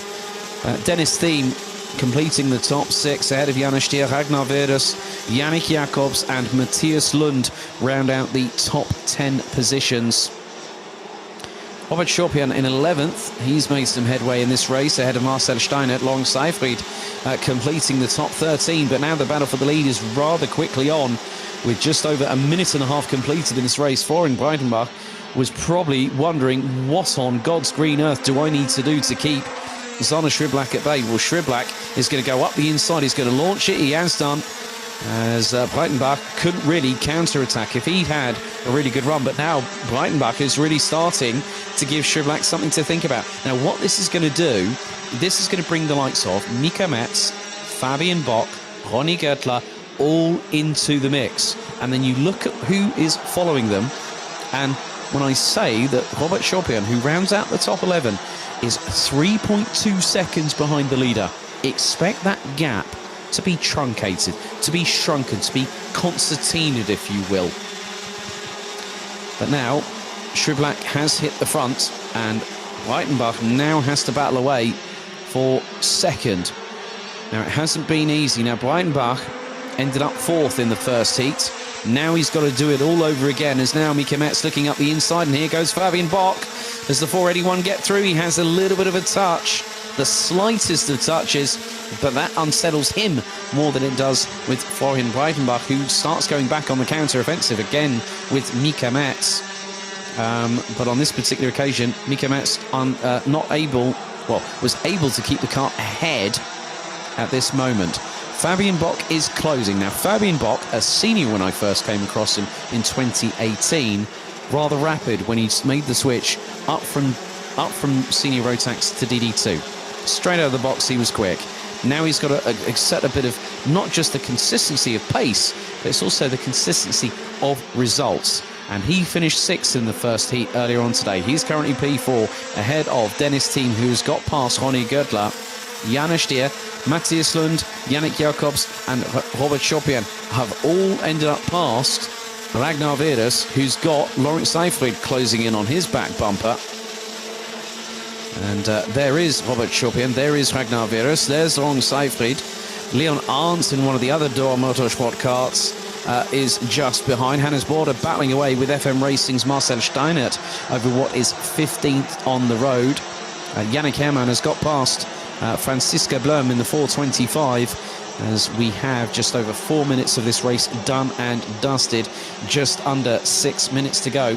Schriblak still leading, but Mika Metz is trying to close in, and we might have a repeat of what we saw last time. Now, Schriblak won the previous heat by just over 2.5 tenths of a second, and the gap at the moment is just over 0.3. So Mika Metz has some work to do. Matthias Lund in the 408 running at the top 8 positions is the fastest of anybody, with a 50.617 second lap time around this 1,315 metre circuit.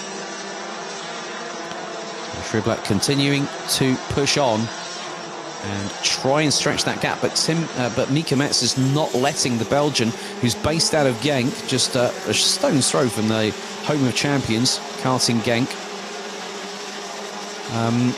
doesn't want him to breathe that well, wants to put the pressure on him.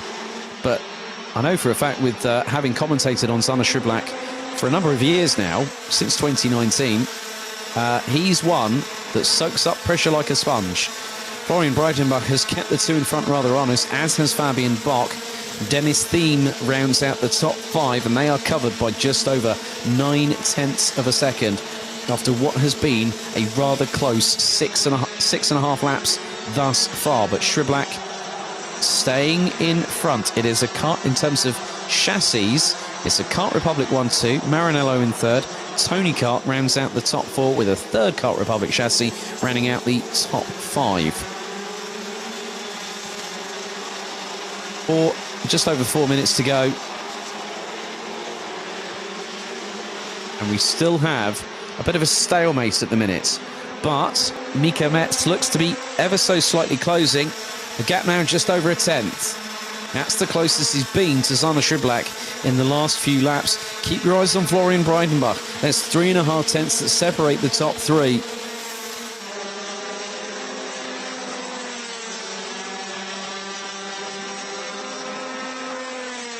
But now, here comes the move from Fabian Bock. He's gone side by side with Florian Breitenbach, and he's got the job done. Bock's up into third place. Now, Dennis Thiem is waiting for his chance to strike. It's not a case of if, it's going to be a case of when. But Mika Metz, in the meantime, has got the lead. He's got past Zana Sriblak. So Mika Metz trying to make sure that he gets past rather quickly indeed. And this is where things get rather close and personal, as now Breitenbach sends it up the inside of Bock through turn 2, retakes third position. Mika Metz is being closed in on by Zana Sriblak. Sriblak looking for the chance, but with 3 minutes to go, there he goes up the inside through turn 4. He just launched it. He just went, oh, forget this. Bang, straight through up the inside. Mika Metz trying to respond, and this is a repeat of what we saw in the first heat.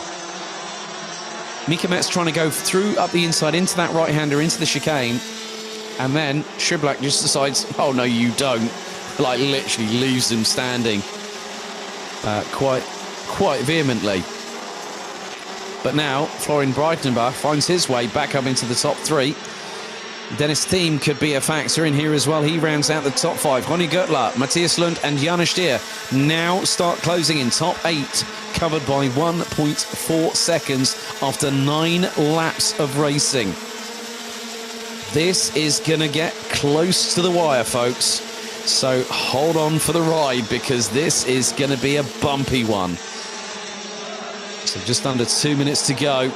Sriblak still leading. Mika Metz did take the lead, but Zana Sriblak wasn't having any of it.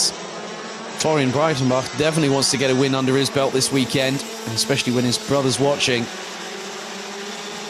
So you can just see how hard these drivers are pushing. Fabian Bock in the mix. Dennis Thiem in the mix. Ronny Göttler, Matthias Lund, Janis Stier. There they are. That's the top 8. The top 8 covered this time, 1.4 seconds.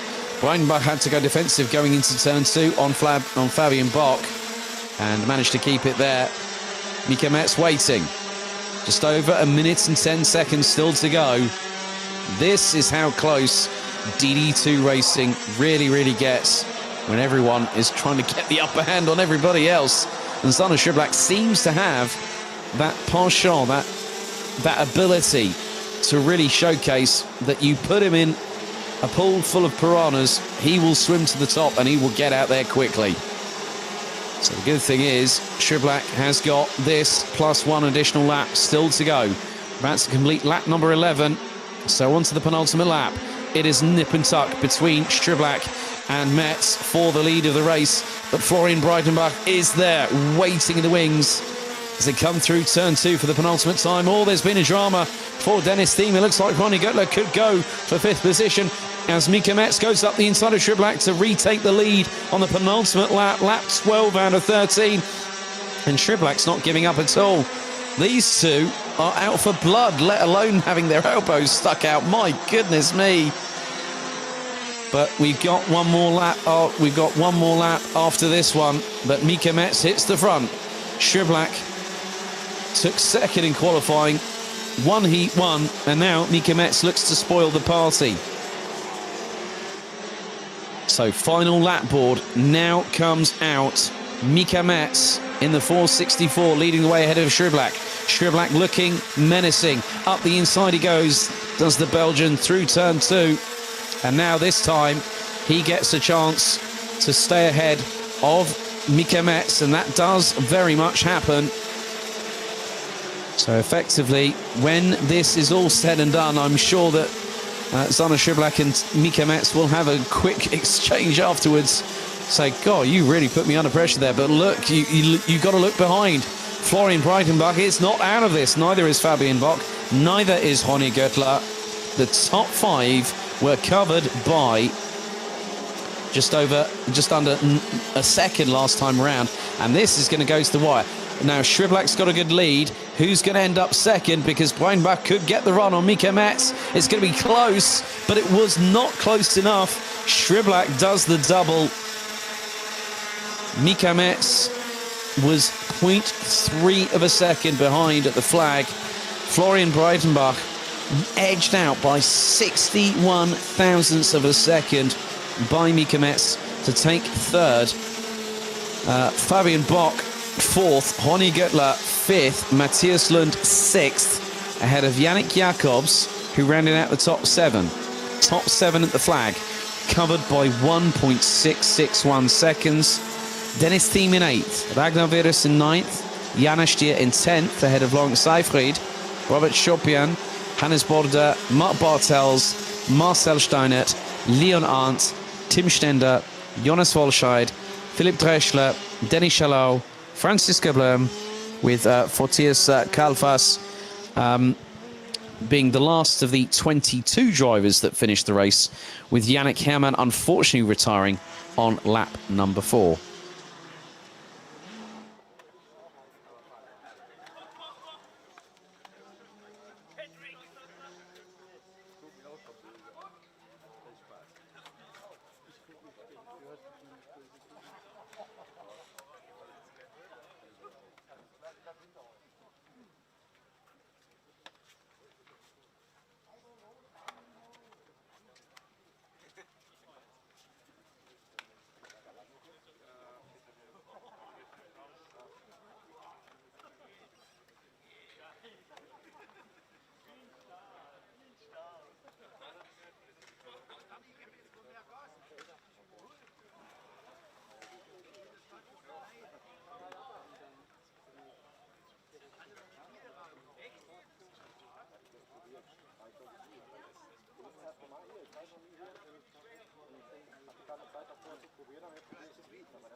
Gehst du dir den Arsch ab? Ich will heute noch einmal gut.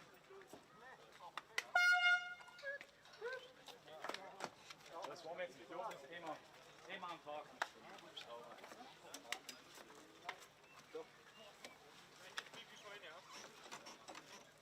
Vielleicht ein bisschen besser. Ja.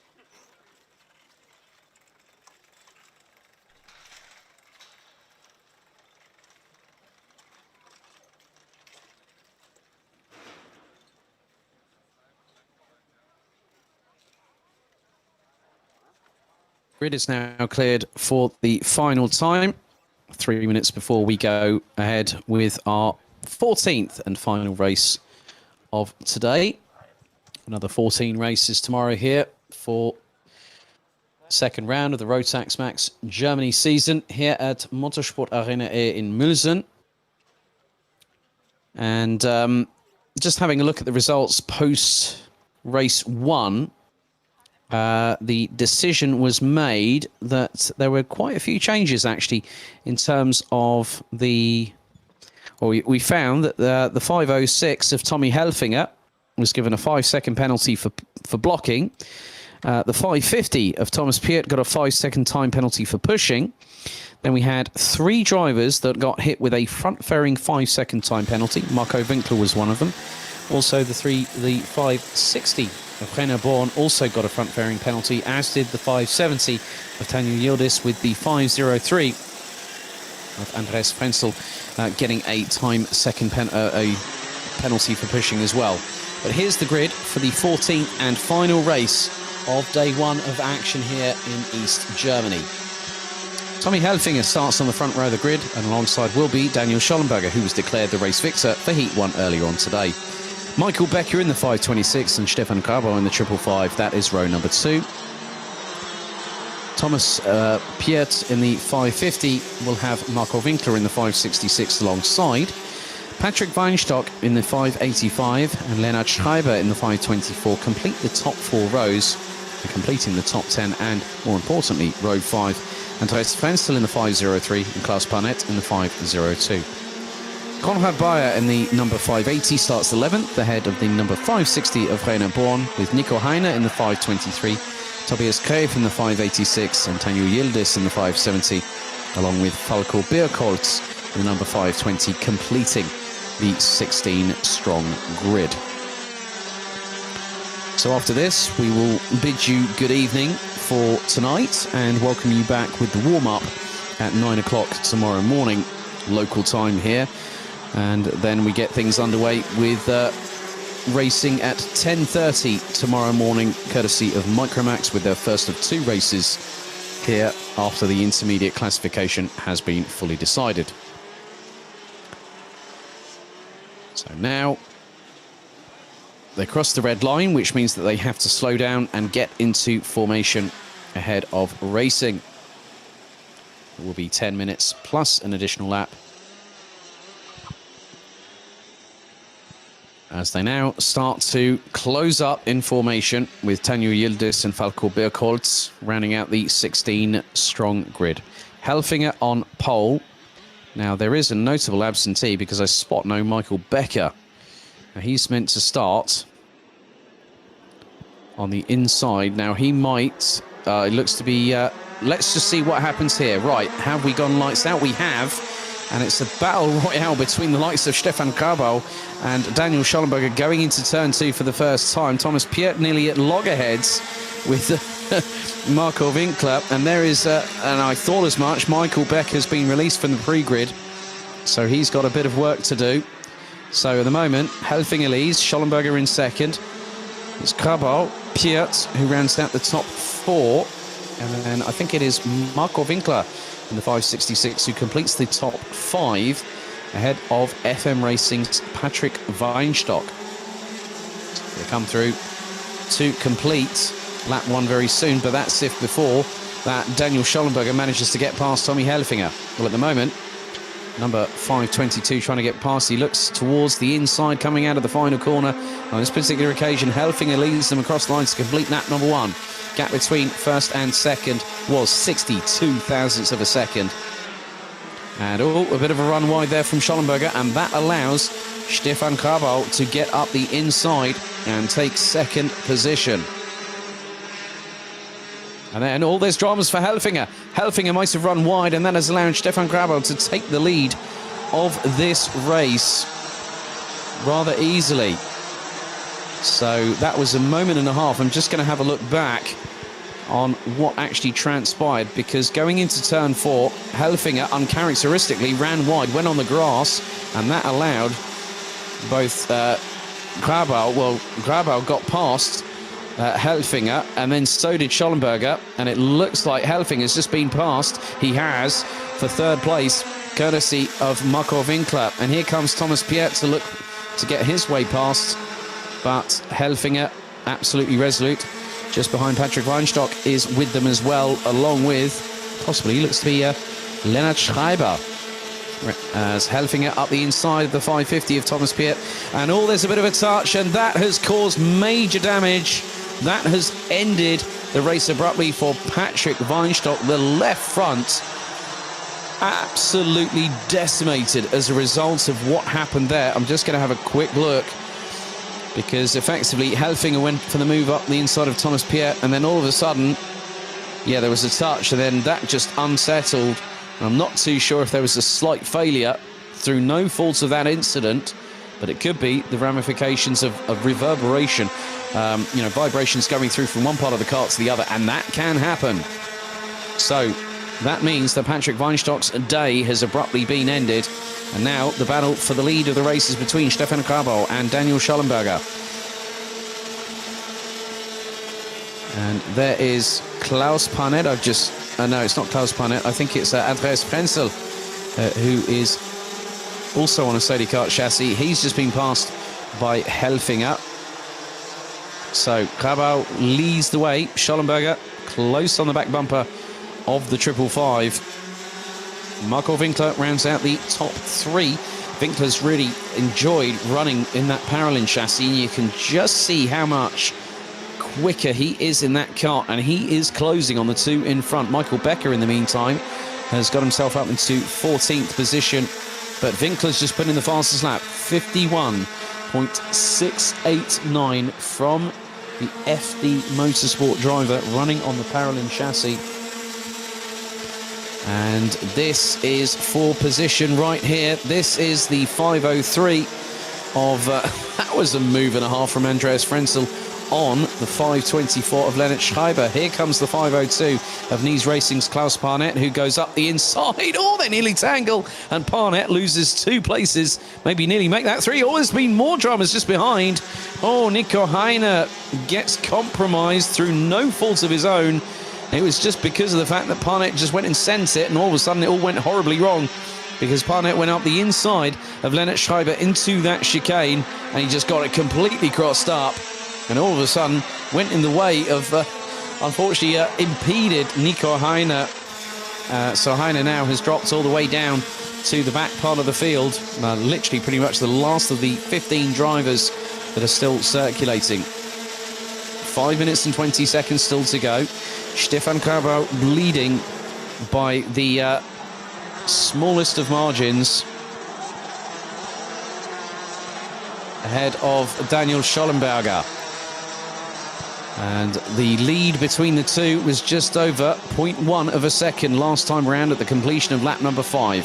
So halfway down, halfway to go.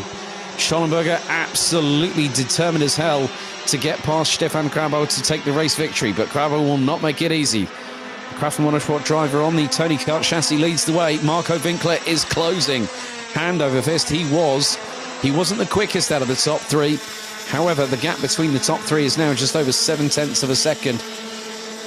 As you can see, the shadows have started enveloping the circuit here, as we are fast approaching just past 7 p.m. local time here in eastern Germany.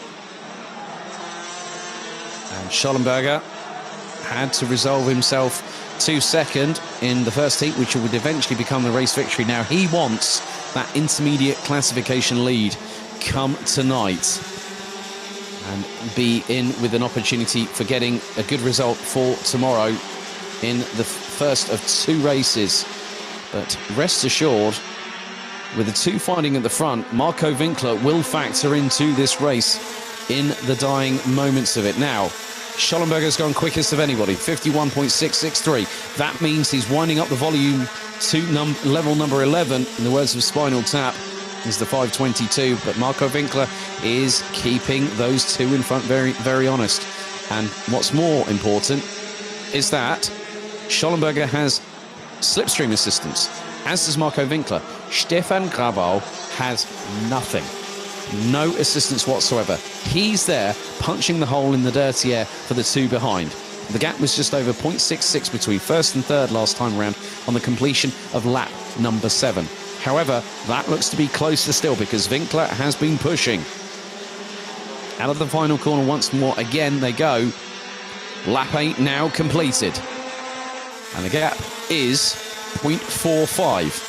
Winkler is within striking distance, and Winkler has just gone over 0.2 quicker than the 2 in front. He did a 51.4 second flat lap time. That's incredible pace from Winkler. He now knows he can fight with the best of them. And here is his chance to prove it right here and now, because he's got just over 2.5 minutes to go in this race. And I'm sure that Grabau and Schollenberger will be watching where he is. And that, to me, ladies and gentlemen, says that things are not all one-sided.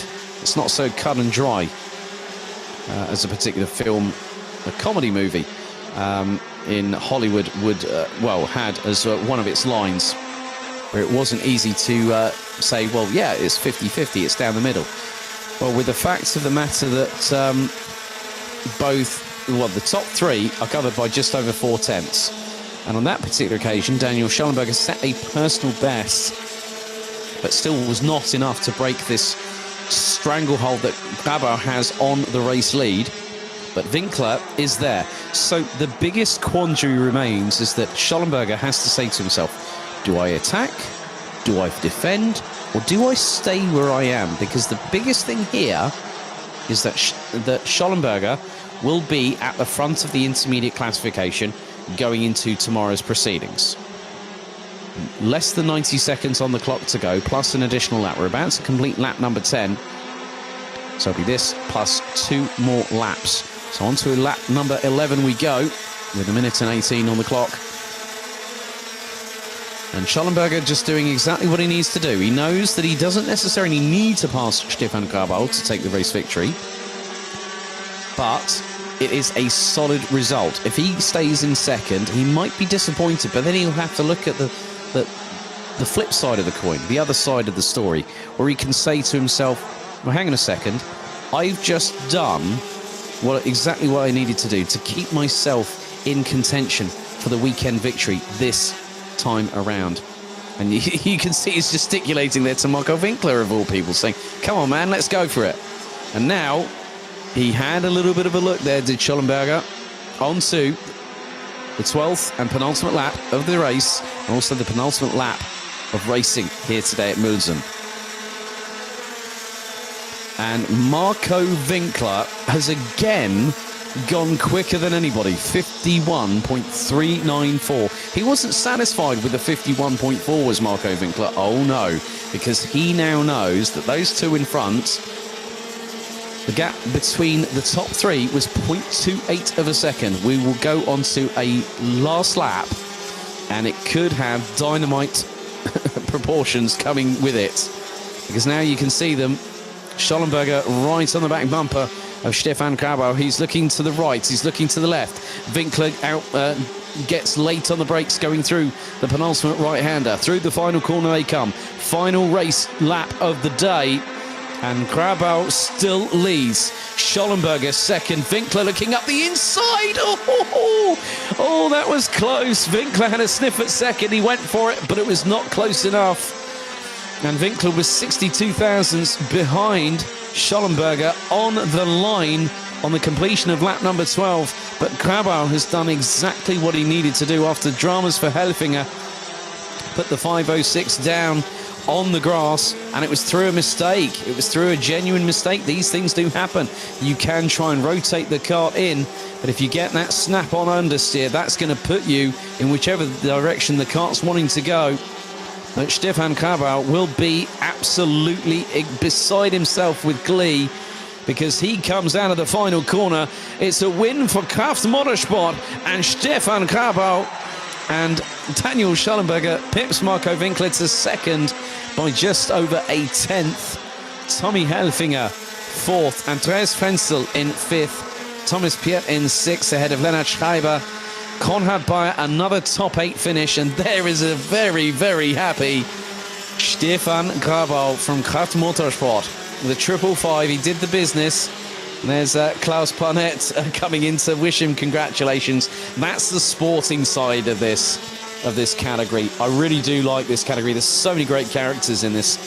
Klaus Parnett finished 9th ahead of Michael Becker, who started from the pre-grid, let's not forget. He would have started P3, and that could have had a very, very different set of a situation on proceedings here in the DD2 heat here today. Rainer Born rounds out the top 11 ahead of Tanju Yildiz in the 570. Tobias Kreef in the 586 was 13th ahead of Nico Heiner in 14th. Falco Birkholz being the last of the 15 drivers that made it to the checkered flag after 13 laps of racing, with Patrick Weinstock rounding out the 16 strong, but unfortunately retiring on lap number 3.